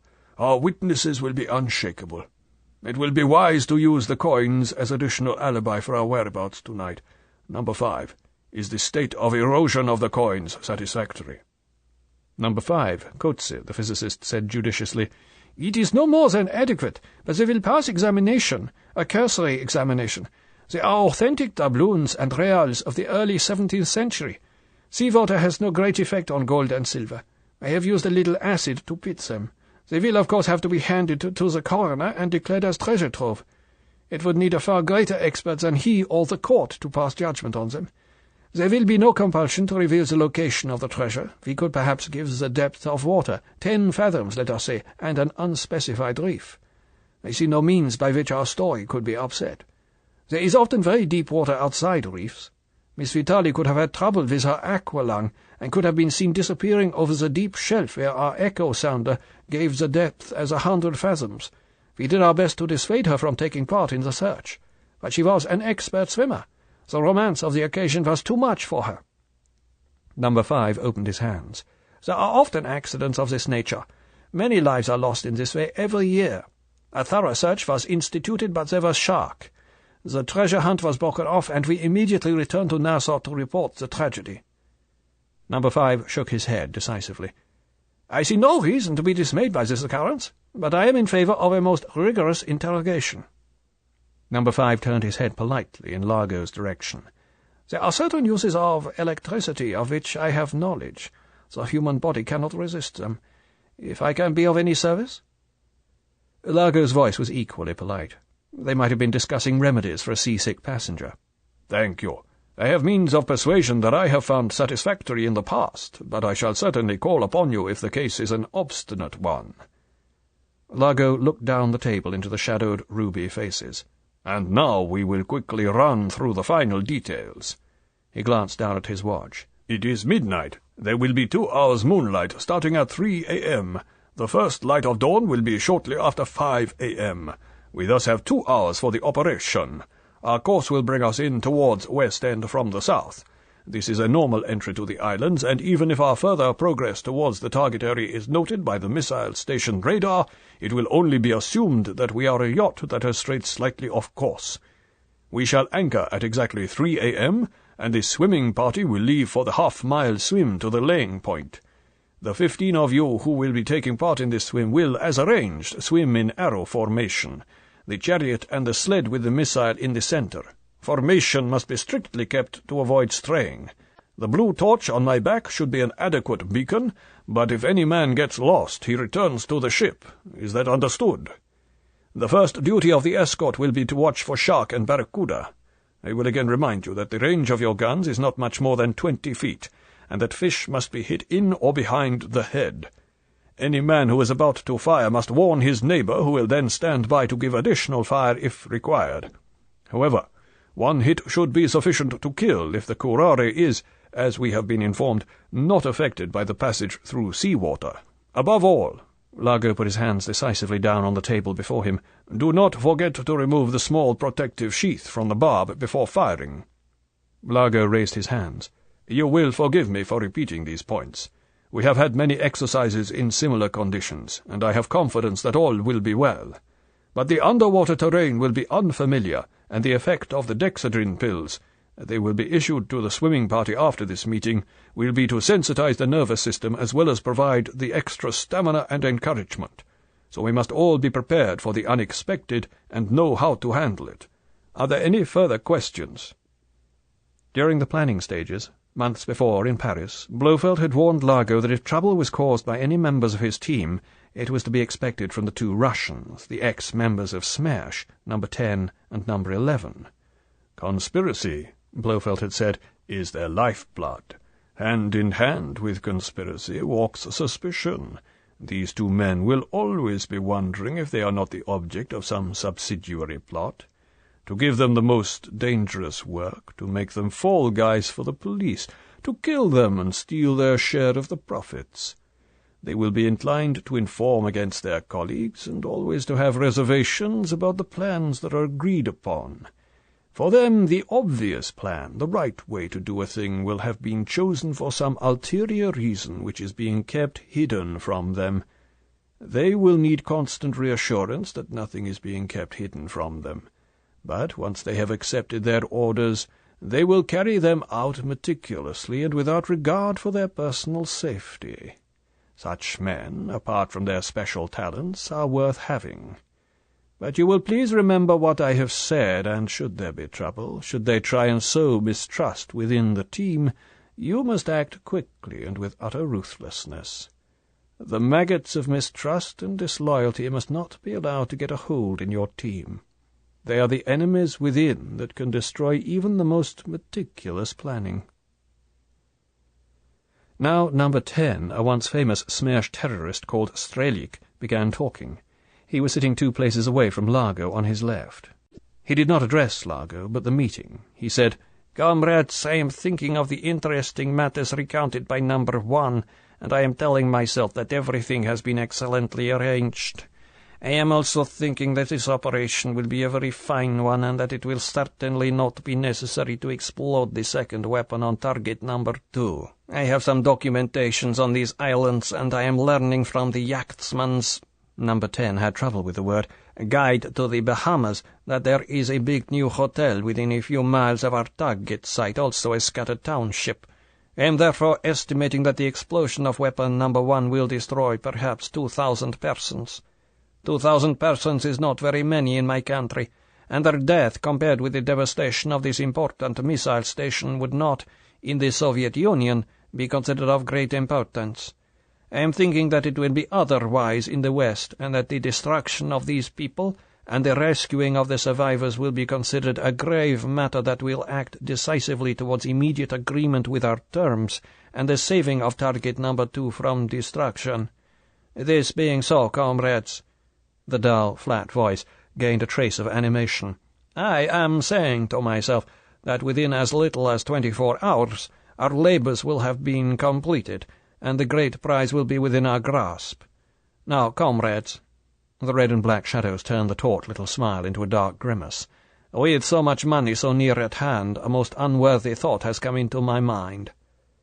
Largo put his hand in his coat pocket and put up the safe on the little Colt .25. And I would not be performing my duty to my Russian comrade, number 11, nor to the other members of our team, if I did not share this thought with you at the same time, requesting forbearance for what may be unfounded suspicions. The meeting was very quiet, ominously so. These men had all been secret agents or conspirators. They recognized the smell of insurrection, the shadow of approaching disloyalty. What did number 10 know? What was he going to divulge? Each man got ready to decide very quickly which way to jump when the cat was let out of the bag. Largo slipped the gun out of his pocket and held it along his thigh. "There will come a moment," continued number 10, watching the faces of the men opposite for a quick gauge of their reactions, "very shortly, when 15 of us, leaving 5 members and 6 sub-agents on board this ship, will be out there," he waved a hand at the cabin wall, "in the darkness, at least half an hour's swim from this ship. At that moment, comrades," the voice became sly, "what a thing it would be if those remaining on board were to sail the ship away and leave us in the water." There was a shifting and muttering round the table. Number 10 held up a hand. "Ridiculous, I am thinking, and so no doubt are you, comrades, but we are men of a feather. We recognize the unworthy urges that can come upon even the best of friends and comrades when fortunes are at stake. And, comrades, with 15 of us gone, how much more of a fortune would there be for those remaining with their story for number 2 of a great fight with sharks in which we all succumbed?" Largo said softly, "And what is it you propose, number 10? For the first time, number 10 looked to his right. He could not see the expression in Largo's eye. He spoke at the great red and black mass of his face. The tone of his voice was obstinate. He said, "I am proposing that one member of each national group should stay on board, to safeguard the interests of the other members of his national group. That would reduce the swimming party to 10. In this way those who are undertaking this dangerous work would go about it with more enthusiasm, knowing that no such happening as I have mentioned could come about." Largo's voice was polite, unemotional. He said, "I have one very short and simple answer to your suggestion, number 10. The light glittered redly on the metal thumb that protruded from the big hand. The 3 bullets pumped so quickly into the face of the Russian that the 3 explosions, the 3 bright flashes, were almost one. Number 10 put up 2 feeble hands, palms forward, as if to catch any further bullets, gave a jerk forward with his stomach at the edge of the table, and then crashed heavily backwards in a splinter of chairwood onto the floor. Largo put the muzzle of the gun up to his nose and delicately sniffed at it, moving it to and fro under the nostrils as if it was some delicious vial of perfume.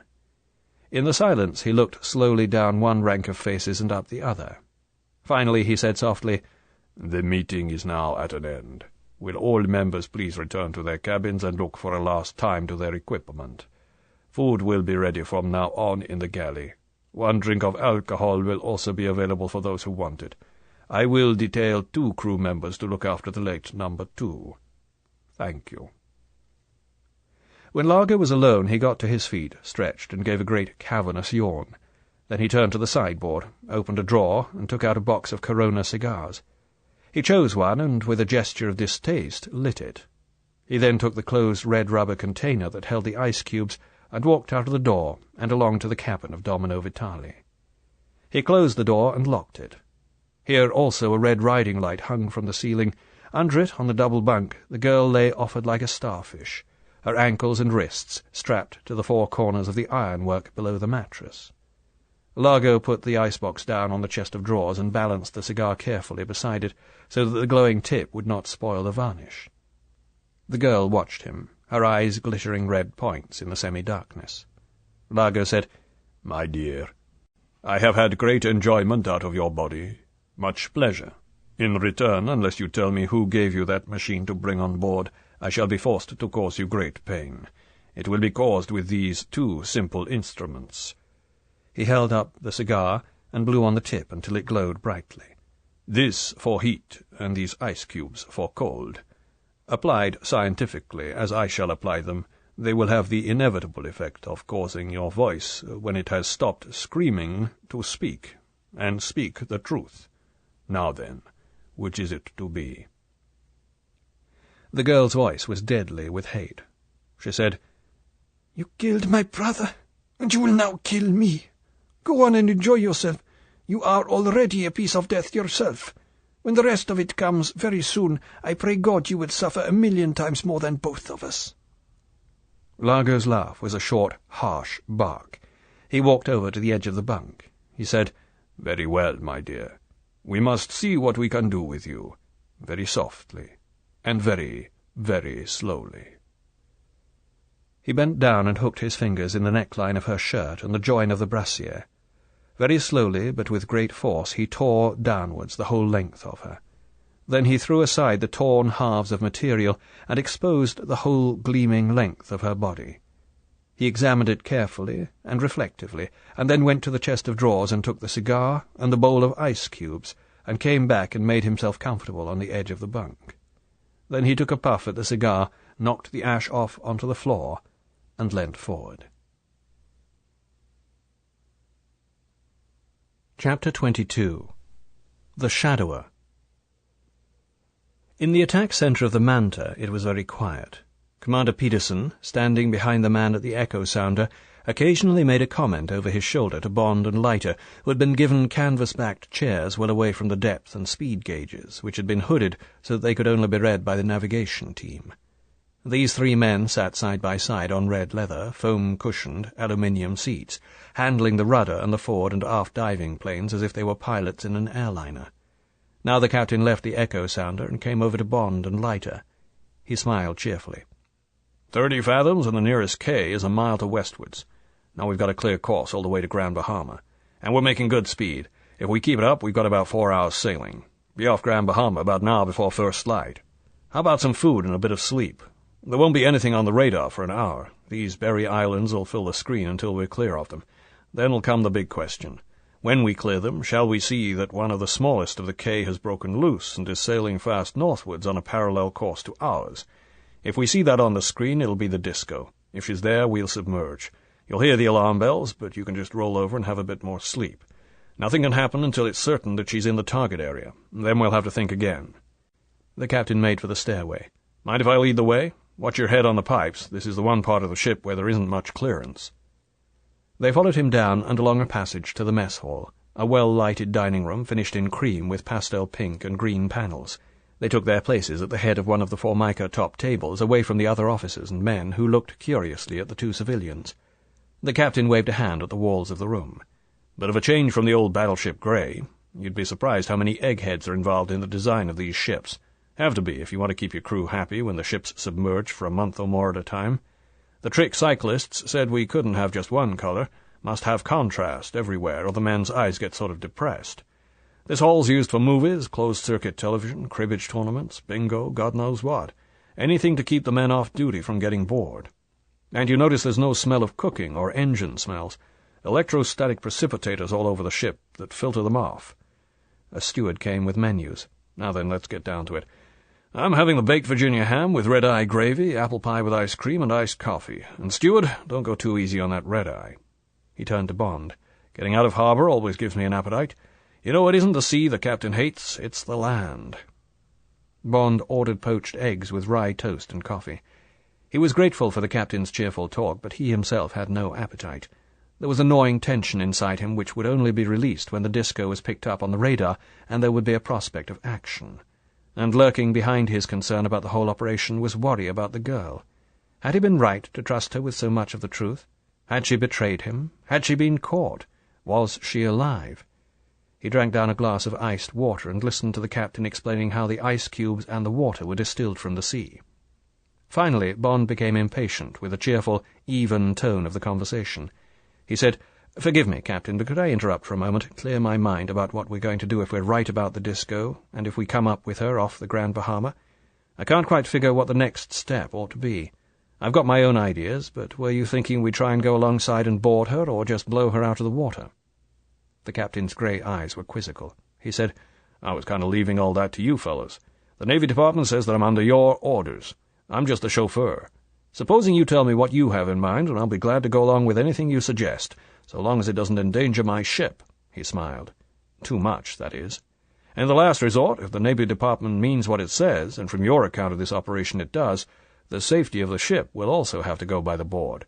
As I told you aloft in the attack center, I got acknowledgment of our signal and full approval for our proposed course of action. That's all the clearance I need.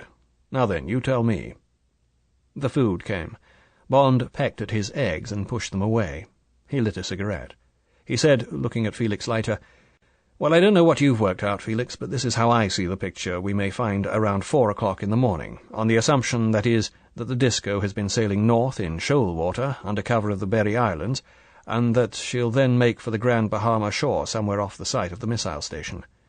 Well, now, on that assumption, I've had a good look at the charts, and it seems to me that if she's going to lay that bomb as close to the target as she can, she'll heave to and anchor about a mile offshore in about 10 fathoms, and get the bomb another half-mile or so closer to the target, lay it in 12 feet of water or so, switch on the time mechanism, and get the hell away.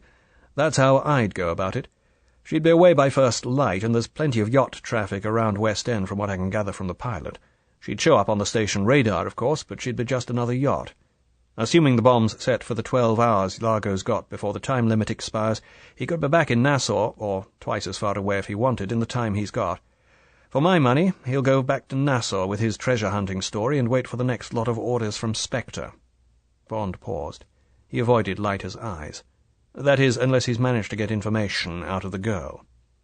Leiter said staunchly, "Hell, I don't believe that girl would talk. She's a tough cookie. And supposing she did, he's only going to drop her overboard with some lead round her neck and say her aqualung failed on the treasure hunt, or some spiel of that sort. He'd go back to Nassau all right. The man's cover's as solid as J.P. Morgan and Company." The captain interrupted. "Leaving all that aside, Commander Bond, and sticking to the operational angles, how do you suggest he's going to get that bomb out of the ship and right into the target area? I agree that according to the charts he can't get much closer in the yacht, and if he did, he might be in trouble with the waterfront guard at the missile station. I see from my dope on the place that they've got some kind of a guard boat for chasing away fishermen and such like, when they're going to do a practice shoot." Bond said decisively, "I'm sure that's the real purpose of the underwater compartment in the disco. They've got one of those underwater sleds in there, and probably an electric torpedo to haul it.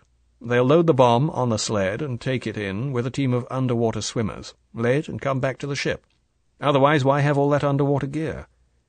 The captain said slowly, "You may be right, Commander. It makes sense.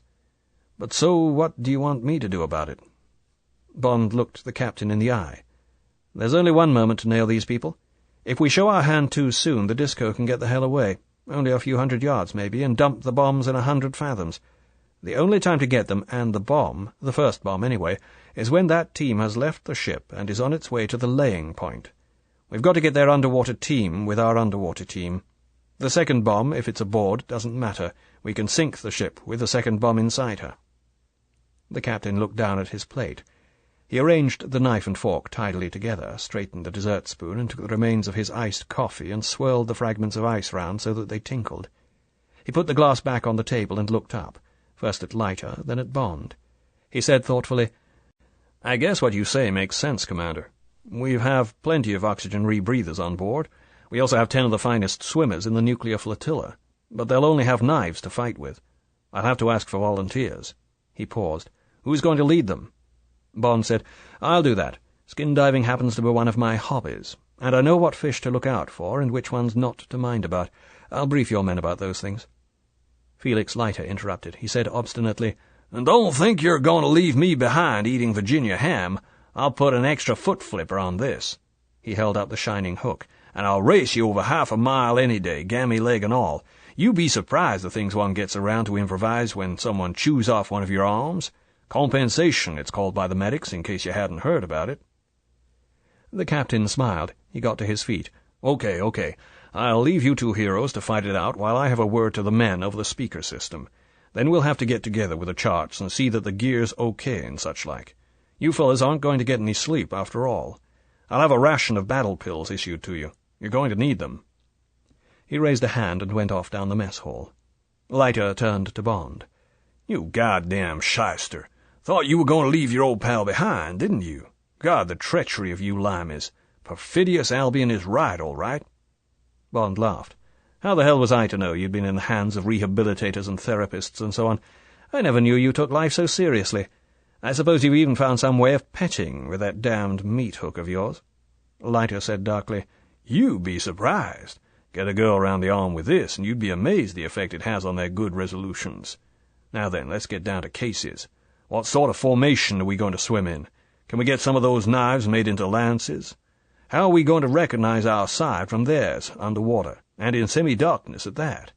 We've got to make this operation pretty solid. That Peterson's a good guy. We don't want to get some of his men killed through some damn silly mistake of ours." The voice of the captain sounded over the communication system. "Now hear this. This is your captain speaking. It is possible that we may encounter hazards in the course of this operation. I will tell you how this may come about. This ship has been chosen by the Navy Department for an exercise that is tantamount to an operation of war. I will tell you the story, which will remain classified top secret until further orders. This is what has happened." Bond, asleep in one of the duty officers' bunks, was awakened by the alarm bell. The iron voice of the PA system said, "Diving stations, diving stations!" And almost at once his bunk tilted slightly, and the distant whine of the engines altered pitch. Bond smiled grimly to himself. He slipped off the bunk and went along and up to the attack centre. Felix Leiter was already there. The captain turned away from the plot. His face was tense. He said, "It looks as if you were right, gentlemen. We've got her all right. About 5 miles ahead and 2 points to starboard. She's doing around 30 knots. No other ship could be holding that speed, or would be likely to. And she's showing no lights. Here, care to have a look through the scope? She's raising quite a wake and kicking up plenty of phosphorescence. No moon yet, but you'll see the white blur when your eyes get used to the dark." Bond bent to the rubber eye sockets. In a minute he had her, a white scut on the horizon of the soft, feathery swell. He stood back. "What's her course?" "Same as ours. Western end of Grand Bahama. We'll go deeper now and put on a bit of speed. We've got her on the sonar as well, so we shan't lose her. We'll get up parallel and close in a bit later. The Met report gives a light westerly breeze in the early hours. That'd be a help. Don't want it too calm when we unload the swimming party. The surface'll boil quite a bit as each man goes out. Here." He turned to a powerful-looking man in white ducks. "This is Petty Officer Fallon. He's in command of the swimming party, under your and Mr. Leiter's orders, of course. All the top swimmers volunteered. He's chosen 9 of them. I've taken them off all duties. Maybe you gentlemen would like to get acquainted with your team. You'll want to discuss your routines. I guess discipline'll have to be pretty tight, recognition signals and so forth. Okay? The sergeant-at-arms is looking after the weapons." He smiled. "He's rustled up a dozen flick knives. Had some difficulty persuading the men to give them up, but he's done it. He's barred them and sharpened them down almost to needles, then fitted them into the tops of broom handles. Guess he'll make you sign an indent for the brooms, or he'll have the supply officer on top of him when we get out of this. All right, then. Be seeing you. Ask for anything you want." He turned back to the plot. Bond and Leiter followed Petty Officer Fallon along the lower deck to the engine room and then to the engine repair shop. On their way they passed through the reactor room. The reactor, the equivalent of a controlled atomic bomb, was an obscene knee-level bulge rising out of the thickly leaded deck. As they passed it, Leiter whispered to Bond, "Liquid sodium submarine intermediate reactor Mark B. He grinned sourly and crossed himself.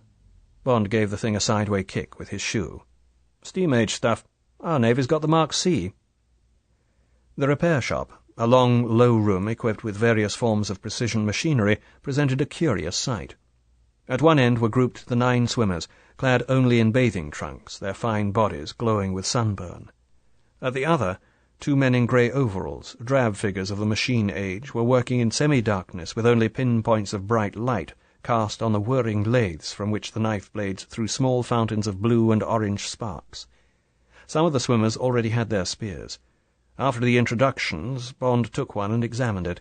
It was a deadly weapon, the blade sharpened to a stiletto and notched near the top into a barb, firmly wired into the top of a long, stout stave. Bond thumbed the needle-sharp steel and touched the tip. Even a shark's skin would not stand up to that. But what would the enemy have? CO2 guns for a certainty. Bond looked the smiling, bronzed young men over. There were going to be casualties. Perhaps many. Everything must be done to effect surprise, but those golden skins and his own and Leiter's paler skins would show at 20 feet in the moonlight. All right for the guns, but well out of range of the spears. Bond turned to Petty Officer Fallon. "I suppose you don't have rubber suits on board?" "Why, sure, Commander. Have to, for escape in cold waters." He smiled. "We're not always sailing among the palm trees." "We'll all need them. And could you get white or yellow numbers, big ones, painted on their backs? Then we'll know more or less who's who." "Sure, sure." He called to his men. "Hey, Founder and Johnson, go along to the quartermaster and draw rubber suits for the whole team. Bracken, get a pail of rubber solution paint from stores. Paint numbers on the backs of the suits, a foot deep, from 1 to 12. Get going." Later, with the gleaming black suits hanging like giant bat skins along the wall, Bond called the team together. "Men, we're going to have one hell of an underwater battle. There'll be casualties. Anyone care to change his mind?" The faces grinned back at him. "All right, then. Now, we'll be swimming at around 10 feet for a quarter, perhaps half a mile. It'll be pretty light. The moon'll be up, and the bottom's white sand with some seagrass. We'll take it easy and go in triangle formation, with me, number 1, leading, followed by Mr. Leiter here as number 2, and Petty Officer Fallon as number 3. Then we broaden out behind like a wedge of geese. All you have to do is follow the number in front of you, and no one will get lost. Watch out for isolated niggerheads. As far as I can gather from the chart, there's no true reef, only broken clumps. It'll be getting on for early feeding time for the fish, so watch out for anything big, but leave it alone unless it gets too inquisitive. Then 3 of you take it on with the spears. But don't forget that it's most unlikely any fish will attack us. Close together, we'll look like one hell of a big black fish to anyone else, and I guess we'll be given a wide berth. Watch out for the sea eggs on the coral, and mind the tips of your spears. Hold them right up near the blade. Above all, keep quiet. We must try and get surprise on our side. The enemy's got CO2 guns, range about 20 feet, but they're slow things to reload. If one's aimed at you, try and give a small target. Keep flat in the water. Don't put your feet down and give him a full-length target. As soon as he's fired, go for him like hell with your spear right out. One jab of those things in almost any part of the head or body, and your man's had it. Wounded men will have to look after themselves. We can't spare stretcher-bearers. If you're wounded, back out of the fight and get away to a coral clump and rest on it, or make for the shore and shallow water. If you've got a spear in you, don't try and pull it out, just hold it in the wound until someone gets to you. Petty Officer Fallon will have one of the ship's signal flares. He'll release that to the surface as soon as our attack begins, and your captain will at once surface and put out an escape dinghy with an armed party and the ship's surgeon. Now then, any questions?" "What do we do as soon as we get out of the sub, sir?" "Try and not make any fuss on the surface. Get down quickly to 10 feet and take your place in the formation. We're likely to get help from a light breeze, but we're bound to create turbulence on the surface. Keep it down as much as you can." "What about signals underwater, sir? Suppose a mast goes wrong or something?" "Thumbs down for any kind of emergency. Arms held straight out for a big fish. Thumbs up means, 'I understand,' or 'coming to help you.' That's all you'll need." Bond smiled. "If the feet go up, that's the signal that you've had it." The men laughed various kinds of laugh. There came the sudden voice of the PA system. "Swimming party to the escape hatch. I repeat, swimming party to the escape hatch. Don equipment. Don equipment. Commander Bond to the attack center, please." The whine of the engines died to a moan, and there was silence. There was a slight bump as the Manta hit bottom. Chapter 23. Naked Warfare. Bond shot upwards out of the escape hatch in a blast of compressed air. Far above him, the surface of the sea was a glittering plate of quicksilver bubbling and swirling with the smaller waves that Bond was glad to see had materialized. The balloon of air rushed on past him, and he watched it hit the silver ceiling like a small bomb. There was a sharp pain in his ears. To get decompression, he fought with his fins and slowed down until he hung suspended 10 feet below the surface. Below him, the long black shape of the manta looked sinister and dangerous. He thought of the electric light blazing inside her, and 100 men going about their business. It gave him a creepy feeling. Now there came a great explosion from the escape hatch, as if the manta was firing at Bond, and the black projectile of lighter shot up at him through the burst of silver air bubbles. Bond moved out of his path and swam on up to the surface. Cautiously he looked above the small flurry of the waves. The disco, still blacked out, lay stopped less than a mile away to his left. There were no signs of activity on board. A mile to the north lay the long dark outline of Grand Bahama, edged with the white of sand and small waves. There were small patches of broken white on the coral and niggerheads in the intervening water. Above the island, on top of the tall rocket gantries that showed as indistinct black skeletons, the red aircraft warning lights winked on and off. Bond got his bearings and quietly jackknifed his body down below the surface. He stopped at about 10 feet, and keeping his body like a compass needle along the course he would have to follow, lay, paddling softly with his fins to keep position, and waited for the rest of his team. 10 minutes before, Commander Peterson's solid calm had given way to controlled excitement. "By gum, it's working out like you said it would," he had said wonderingly when Bond came into the attack center. "They hove to just about 10 minutes ago, and since then the sonar keeps on picking up odd noises, underwater noises, just what one would expect if they were getting things mobilized in that underwater compartment of theirs. Nothing else to go on, but it's quite enough. I guess you and the boys had better get going. As soon as you're out of the way, I'm going to float up a surface antenna and get a signal off to the Navy Department, give them a sit-rep, and have the missile station warned to stand by to evacuate if things go wrong. Then I'm going to come up to 20 feet or so and have 2 tubes loaded and keep a periscope watch. I'm issuing Petty Officer Fallon with a second flare. I've told him to keep out of trouble as much as he can, and be ready to let off the second flare if it looks as if things are going really bad for our side. Unlikely, but I can't take chances with things as they are. If that second flare comes up, I'm going to close in, knock a piece or two off the disco with a 4-inch, and then board her. Then I'm going to be rough as hell until that bomb's been recovered and rendered safe." The captain shook his head doubtfully. He ran his hand over the black iron filings of his crew cut. "This is one hell of a situation, Commander. We'll just have to play it by ear." He held out his hand. "Well, you'd better get going. Good luck. I hope my boys will be a credit to the ship." Bond felt a tap on his shoulder. It was lighter. He grinned through his mask and jerked up a thumb. Bond took a quick look behind him. The men lay spread out in a rough wedge, their fins and hands working slowly as they marked time in the water. Bond nodded and got going, moving forward with a slow, even trudge, one hand at his side and the other holding his spear up, the shaft against his chest. Behind him, the black wedge fanned out into formation and cruised forward like some giant delta-winged stingray on the prowl. It was hot and sticky inside the black suit, and the recirculating oxygen coming through the mouthpiece tasted of rubber, but Bond soon forgot the discomfort as he concentrated on keeping an even pace and a dead steady course on a prominent niggerhead with waves washing its head that he had chosen as a fix for his first contact with the shoal waters. Far below, where the dancing moon shadows could not penetrate, the bottom was even white sand, with an occasional dark patch that would be seagrass. All around there was nothing but the great pale luminous hall of the sea at night, a vast lonely mist through which, against his will and his intelligence, Bond expected at any moment the dark torpedo of a great fish to materialize, its eyes and senses questing towards the rippling shape of the black intruder. But there was nothing, and nothing came, and gradually the patches of seagrass became more distinct, and ripples showed on the sandy bottom as it shelved slowly up from 50 to 40, and then to 30 feet. To reassure himself that all was well, Bond took a quick glance over his shoulder. Yes, they were all there, the oval panes of 11 gleaming masks, with the fluttering fins kicking up behind them and the glint of the moonlight on the blades of the spears. Bond thought, by God, if only we can achieve surprise.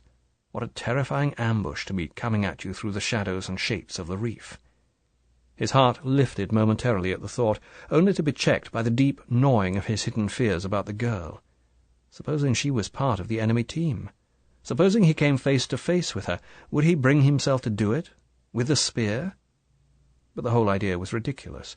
She was on board, safe. He would be seeing her again soon as this work was done. A small coral clump showed up ahead and refocused his mind. Now he gazed watchfully ahead. There were more clumps, the ink splashes of sea eggs, crowds of small glittering reef fish, a small forest of sea fans that beckoned and waved with the ebb and flow like the hair of drowned women. Bond slowed and felt lighter or Fallon bump into his fins. He made the slowing signal with his free hand.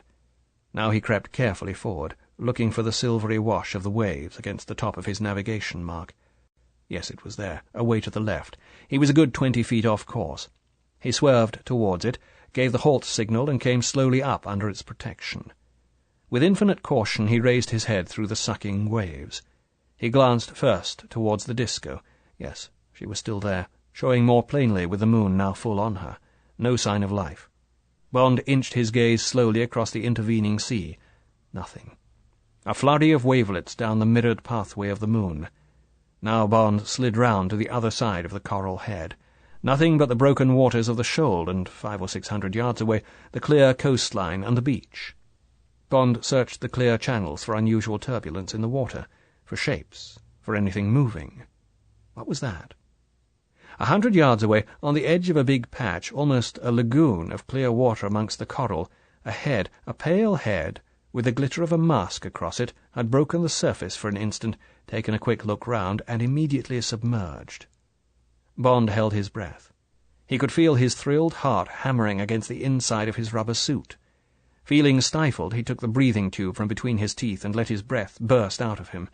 He quickly gulped in some mouthfuls of fresh air, got a good fix on the position, crammed the tube roughly between his lips, and slid back and down. Behind, the masks gazed blankly at him, waiting for a signal. Bond jerked up his thumb several times. Through the near masks he could see the answering flash of teeth. Bond shifted his grasp on the spear down to an attacking position and surged forward over the low coral. Now it was only a question of speed and careful navigation among the occasional higher outcrops. Fish squirted out of his path, and all the reef seemed to waken with the shock wave of the 12 hastening bodies. 50 yards on, Bond signalled to slow, to fan out in the attacking line. Then he crept on again, his eyes, aching and bloodshot with the strain, boring ahead through the jagged shapes amongst the pale mist. Yes, there was the glitter of white flesh. And there! Bond's arm made the hurling signal for the attack. He plunged forward, his spear held in front of him like a lance. Bond's group came in from the flank. It was a mistake, as Bond quickly saw, for the Spectre team was still moving forward, and at a speed that surprised Bond until he saw the small, whirring propellers on the backs of the enemy. Largo's men were wearing compressed-air speed packs, bulky cylinders strapped between the twin cylinders of their aqualungs that operated small screws. Combined with the trudge of the fins, this gave them at least double normal swimming speed in open water, but here amongst the broken coral, and slowed by the manoeuvring of the sled preceded by the electric chariot, the team was perhaps only a knot faster than Bond's group, now thrashing their way forward to an interception point that was rapidly escaping them. And there were the hell of a lot of the enemy. Bond stopped counting after 12, and most of them carried CO2 guns with extra spears in quivers strapped to their legs. The odds were bad. If only he could get within spear range before the alarm was given. 30 yards, 20. Bond glanced behind him. There were 6 of his men almost at arm length. The rest straggled out in a crooked line. Still the masks of Largo's men pointed forward. Still they hadn't seen the black shapes making for them through the coral. But now, when Bond was level with Largo's rear guard, the moon threw his shadow forward across a pale patch of sand, and one man, then another, glanced quickly round. Bond got a foot against a lump of coral, and with this to give him impetus, flung himself forward. The man had no time to defend himself. Bond's spear caught him in the side and hurled him against the next man in line. Bond thrust and wrenched sickeningly. The man dropped his gun and bent double, clutching his side. Bond bored on into the mass of naked men now scattering in all direction, with their jet-packs accelerated. Another man went down in front of him, clawing at his face. A chance thrust of Bond's had smashed the glass of his mask. He threshed his way up towards the surface, kicking Bond in the face as he went. A spear ripped into the rubber protecting Bond's stomach, and Bond felt pain and wetness that might be blood or seawater. He dodged another flash of metal, and a gun butt hit him hard on the head, but with most of its force spent against the cushion of water.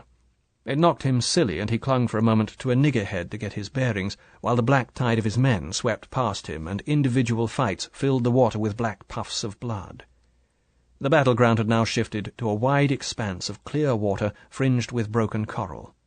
On the far side of this, Bond saw the grounded sled, laden with something long and bulky, with a rubber covering, the silver torpedo of the chariot, and a close group of men that included the unmistakable, oversized figure of Largo.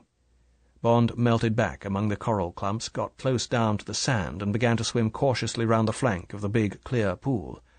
Almost immediately he had to stop. A squat figure was cowering in the shadows. His gun was raised, and he was taking careful aim. It was at Leiter, in difficulties with one of Largo's men who had him by the throat, while Leiter, the swim fin on his hook gone, clawed with the hook at the man's back. Bond gave 2 hard kicks of his flippers and hurled his spear from 6 feet. The light wood of the handle had no momentum, but the blade cut into the man's arm just as the bubbles of gas burst from the muzzle of the gun. His shot went wide, but he flashed round and thrust at Bond with the empty gun. Out of the corner of his eye, Bond saw his spear floating slowly up towards the surface. He dived for the man's legs in a clumsy rugby tackle and clawed them off the ground. Then, as the gun muzzle hit him on the temple, he reached a desperate hand for the enemy's mask and ripped it off his face. That was enough. Bond swam aside and watched the man, blinded by the salt water, groping his way up towards the surface. Bond felt a nudge at his arm. It was Leiter, clutching at his oxygen tube. His face inside the mask was contorted. He made a feeble gesture upwards. Bond got the message. He seized Leiter round the waist and leapt for the surface 15 feet up. As they broke through the silver ceiling, Leiter tore the broken tube from his mouth and gulped frantically for air. Bond held him through the paroxysm, and then guided him to a clump of shallow coral. And when Leiter pushed him angrily away and told him to get the hell back under and leave him alone, he put up a thumb and dived down again. Now he kept well in the forest of coral, and began again his stalk of Largo. Occasionally he caught glimpses of individual battles, and once he passed under a man, one of his men from the Manta, staring down at him from the surface. But the face under the water, framed in its streaming hair, had no mask or oxygen tube, and the mouth gaped hideously in death. On the bottom, among the coral clumps, there were bits of wrack from the tide of battle. An oxygen pack, strips of black rubber, a complete aqualung, and several spears from the CO2 guns. Bond picked up 2 of them. Now he was on the edge of the open lagoon of battle water. The sled, with its obscene rubber sausage, was still there, guarded by 2 of Largo's men with their guns at the ready, but there was no sign of Largo. Bond peered into the misty wall through which the moonlight, paler now, filtered down onto the ripples in the sand, their pretty patterns scuffed and churned by the feet of the combatants. Where the sand had been disturbed, reef fish were swarming to pick up minute fragments of algae and other fodder, like seagulls and rooks when the plough has passed. There was nothing else to be seen, and there was no way for Bond to guess how the battle, dispersed into a dozen separate running fights, was going. What was happening on the surface? When Bond had taken Leiter up, the sea had been lit by the red flare. How soon would the rescue dinghy from the Manta be on the scene? Ought he to stay where he was and watch over the bomb? With frightening suddenness the decision was made for him. Out of the mists to Bond's right, the gleaming torpedo shape of the electric chariot shot into the arena. Largo sat astride it in the saddle. He was bent down behind the small perspex shield to get extra speed, and his left hand held 2 of the Manta spears pointing forward, while he controlled the single joystick with his right. As he appeared, the 2 guards dropped their guns on the sand and held up the coupling of the sled. Largo slowed down and drifted up to them. One man caught the rudder and wrestled to pull the chariot backwards towards the couplings. They were going to get out. Largo was going to take the bomb back out through the reef and drop it in deep water or bury it. The same thing would be done with a second bomb in the disco. With the evidence gone, Largo would say that he had been ambushed by rival treasure hunters. How was he to know they came from a United States submarine? His men had fought back with their shark guns, but only because they had been attacked first. Once again the treasure hunt cover would hide everything. The men were still wrestling with the coupling. Largo was looking back anxiously. Bond measured the distance and flung himself forward with a great kick against the coral. Largo turned in time to fling up an arm and parry Bond's stab with his right-hand spear, and Bond's stab with the left rattled harmlessly off the aqualung cylinders on Largo's back. Bond drove on head first, his hands outstretched for the air tube in Largo's mouth. Largo's hands flashed to protect himself, dropping his 2 spears and jerking back the joystick he had been holding in his right. The chariot surged forward away from the 2 guards and shot obliquely upwards towards the surface while the 2 bodies clung and struggled on its back. It was impossible to fight scientifically. Both men tore vaguely at each other while their teeth clenched desperately on the rubber mouthpieces that were their lifelines, but Largo had a firm grip on the chariot between his knees, while Bond had to use one hand to hang on to Largo's equipment to prevent himself being thrown. Again and again Largo's elbow crashed into Bond's face, while Bond dodged from side to side to take the blows on the mouth and not on the precious glass of his mask. At the same time Bond hammered with his free hand at his only target, Largo's kidneys, beneath the brown square of flesh that was all he could reach. The chariot broke surface 50 yards down the wide channel leading to the open sea and tore crazily on, its nose, tilted by Bond's weight over the tail, sticking at 45 degrees out of the water. Now Bond was half in the wash, and it would only be minutes before Largo managed to twist and get both hands to him. Bond made up his mind. He let go of Largo's aqualung and, clutching the stern of the torpedo between his legs, slid back until he felt the top of the rudder at his back. Now, if he could avoid the screw... He reached one hand down between his legs, got a firm grip of the rudder, and heaved himself backwards and off the machine. Now his face, inches away from the whirling propeller, was buffeted by the turbulence, but he dragged hard downwards and felt the stern coming with him. Soon the damned thing would be almost upright. Bond wrenched the blade of the rudder sideways in a right-angled turn, and then, his arms almost torn out of their sockets by the strain, let go. Above and in front of him, as the torpedo veered right-handed, Largo's body, thrown by the sharp turn and the change of balance, crashed into the water, twisted quickly over and faced downwards, the mask searching for Bond. Bond was beat, utterly defeated by exhaustion. Now there was nothing for him but to get away and somehow stay alive. The bomb was immobilized, the chariot gone, careering in circles over the sea. Largo was finished. Bond summoned the remains of his strength and sluggishly dived down towards his last hope, a refuge among the coral. Almost lazily, Largo, his strength unimpaired, came down after him, swimming in a giant easy crawl. Bond swerved in among the coral heads. A white sand passage showed up, and he followed it. Then there was a fork. Bond, trusting to the small extra protection of his rubber suit, followed the narrower lane between the sharp clumps. But now a black shadow was above him, following him. Largo had not bothered to get into the channel. He was swimming above the coral, looking down, watching Bond, biding his time. Bond looked up. There was a gleam of teeth round the mouthpiece. Largo knew he had got him. Bond flexed his fingers to get more life into them. How could he hope to defeat those great hands, those hands that were machine tools? And now the narrow passage was widening. There was the glint of a sandy channel ahead. There was no room for Bond to turn round. He could only swim on into the open trap. Bond stopped and stood. It was the only thing to do. Largo had him like a rat in a trap. But at least Largo would have to come in and get him. Bond looked upwards. Yes, the great gleaming body, followed by its string of silver bubbles, was foraging carefully on into the open water. Now, swiftly, like a pale seal, he dived down to the firm sand and stood facing Bond. Slowly he advanced between the walls of coral, the big hands held forward for the first hold. At 10 paces he stopped. His eyes swiveled sideways to a coral clump. His right hand shot out at something and gave a quick yank. When the hand pulled back, it was writhing with 8 more fingers. Largo held the baby octopus in front of him like a small waving flower. His teeth drew away from the rubber mouthpiece, and the clefts of a smile appeared in his cheeks. He put up one hand and significantly tapped his mask.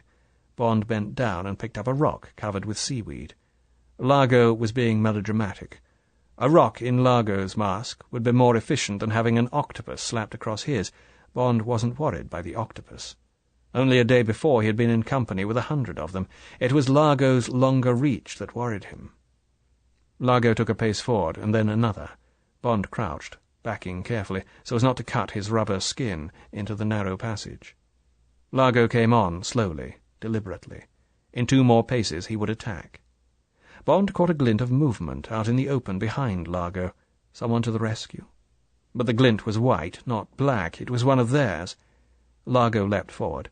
Bond kicked off the coral and dived down for Largo's groin, the jagged rock in his hand. But Largo was ready. His knee came up hard against Bond's head, and at the same time his right hand came swiftly down and clamped the small octopus across Bond's mask.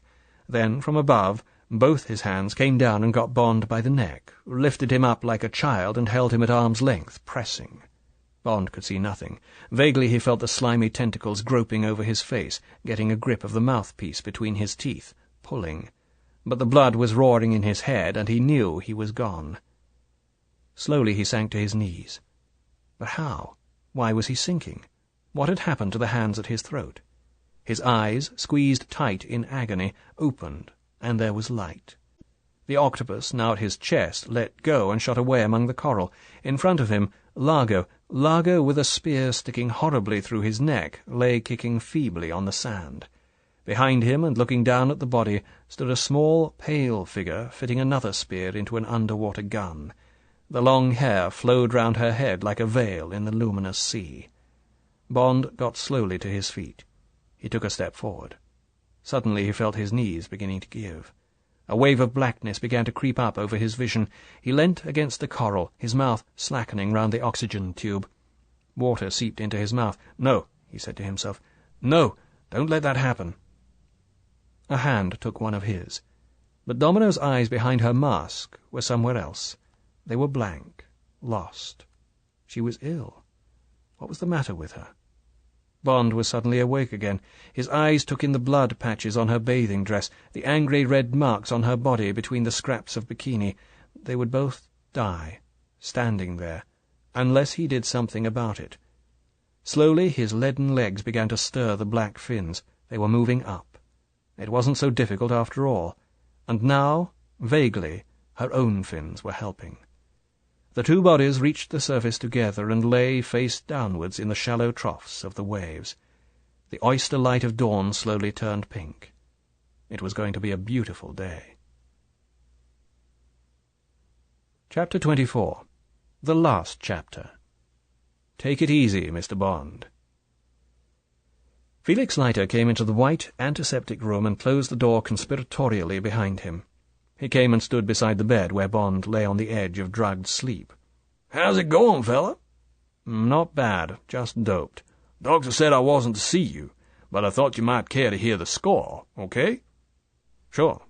Bond struggled to concentrate. He didn't really care. All he could think about was the girl. "Well, I'll make it quick. Doctor's just doing his rounds, and I'll get hell if he finds me here. They've recovered both bombs, and Coates, the physicist chap, is singing like a bird. Seems Spectre's a bunch of really big-time hoodlums, ex-operators of Smersh, the Mafia, the Gestapo, all the big outfits. Headquarters in Paris. Top man's called Blofeld, but the bastard got away. Or anyway, they haven't caught up with him yet, according to CIA. Probably Largo's radio silence warned him. Must be quite a Mr. Genius. Coates says Spectre's banked millions of dollars since they got going 5 or 6 years ago. This job was going to be the final haul. We were right about Miami. It was going to be target number 2. Same sort of operation. They were going to plant the second bomb in the yacht basin. Bond smiled weakly. So now everybody's happy. "Oh, sure, except me. Haven't been able to get away from my damn radio until now. Valves were almost blowing, and there's a pile of cipher stuff from M just longing for you to get around to it. Thank God the top brass from CIA and a team from your outfit are flying in this evening to take charge. Then we can hand over and watch our two governments getting snarled up over the epilogue. What to tell the public, what to do with these Spectre guys, whether to make you a lord or a duke, how to persuade me to run for president, tricky little details like that. And then we'll damn well get away and have ourselves a ball someplace. Maybe you care to take that girl along. Hell, she's the one that rates the medals. The guts. They cottoned onto her Geiger counter. God knows what that bastard Largo did to her, but she didn't sing, not a damn word. Then when the team was underway, she somehow got herself out of the cabin porthole with her gun and aqualung and went to get him. Got him and saved your life into the bargain. I swear I'll never call a girl frail again. Not an Italian girl, anyway." Leiter cocked an ear. He moved swiftly to the door. "Hell, there's that damn medic gumshoeing down the corridor. They seen you, James?" He quickly turned the door handle, listened for a moment, and slipped out of the room. Feebly, desperately, Bond called, "Wait, Felix, Felix!" But the door had closed. Bond sank back and lay staring at the ceiling. Slowly, anger boiled up inside him. And panic. Why in hell didn't someone tell him about the girl? What the hell did he care about all the rest? Was she all right? Where was she? Was she— The door opened. Bond jerked himself upright. He shouted furiously at the white-coated figure. "The girl! How is she? Quick, tell me!" Dr. Stengel, the fashionable doctor of Nassau, was not only fashionable, but a good doctor. He was one of the Jewish refugee doctors who, but for Hitler, would have been looking after some big hospital in a town the size of Dusseldorf. Instead, rich and grateful patients had built a modern clinic for him in Nassau, where he treated the natives for shillings and the millionaires and their wives for 10 guineas a visit. He was more used to handling overdoses of sleeping pills and the ailments of the rich and old than multiple abrasions, curare poisoning, and odd wounds that looked more like they belonged to the days of the pirates. But these were government orders, and under the Official Secrets Act at that. Dr. Stengel hadn't asked any questions about his patients, nor about the 16 autopsies he had had to perform. 6 for Americans from the big submarine, and 10, including the corpse of the owner, from the fine yacht that had been in harbour for so long. Now he said carefully, "Miss Vitali will be all right. For the moment she is suffering from shock. She needs rest." "What else? What was the matter with her?" "She had swum a long way. She was not in a condition to undertake such a physical strain." "Why not?" The doctor moved towards the door. "And now you too must rest. You have been through much. You will take one of those hypnotics once every 6 hours, yes? And plenty of sleep. You will soon be on your feet again. But for some time you must take it easy, Mr. Bond." Take it easy. You must take it easy, Mr. Bond. Where had he heard those idiotic words before?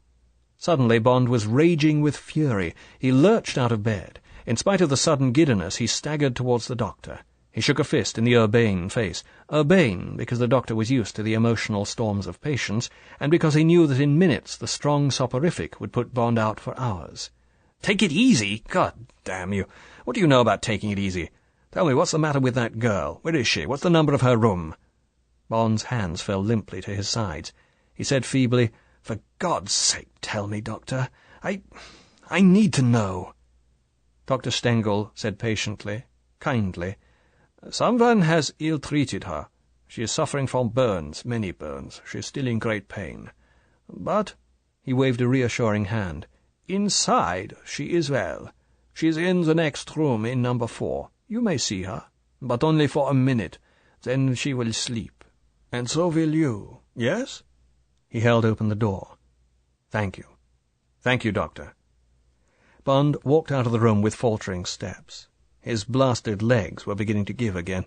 The doctor watched him go to the door of number 4, watched him open it and close it again behind him with the exaggerated care of a drunken man. The doctor went off along the corridor, thinking, "It won't do him any harm, and it may do her some good. It is what she needs, some tenderness." Inside the small room, the jalousies threw bands of light and shadow over the room. Bond staggered over to the bed and knelt down beside it. The small head on the pillow turned towards him. A hand came out and grasped his hair, pulling his head closer to her.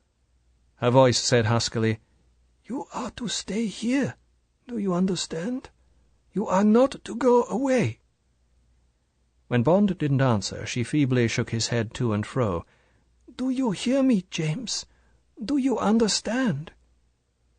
She felt Bond's body slipping to the floor. When she let go his hair, he slumped down on the rug beside her bed. She carefully shifted her position and looked down at him. He was already asleep, with his head cradled on the inside of his forearm. The girl watched the dark, rather cruel face for a moment. Then she gave a small sigh, pulled the pillow to the edge of the bed so that it was just above him, laid her head down so that she could see him whenever she wanted to, and closed her eyes. This concludes the reading of Thunderball by Ian Fleming.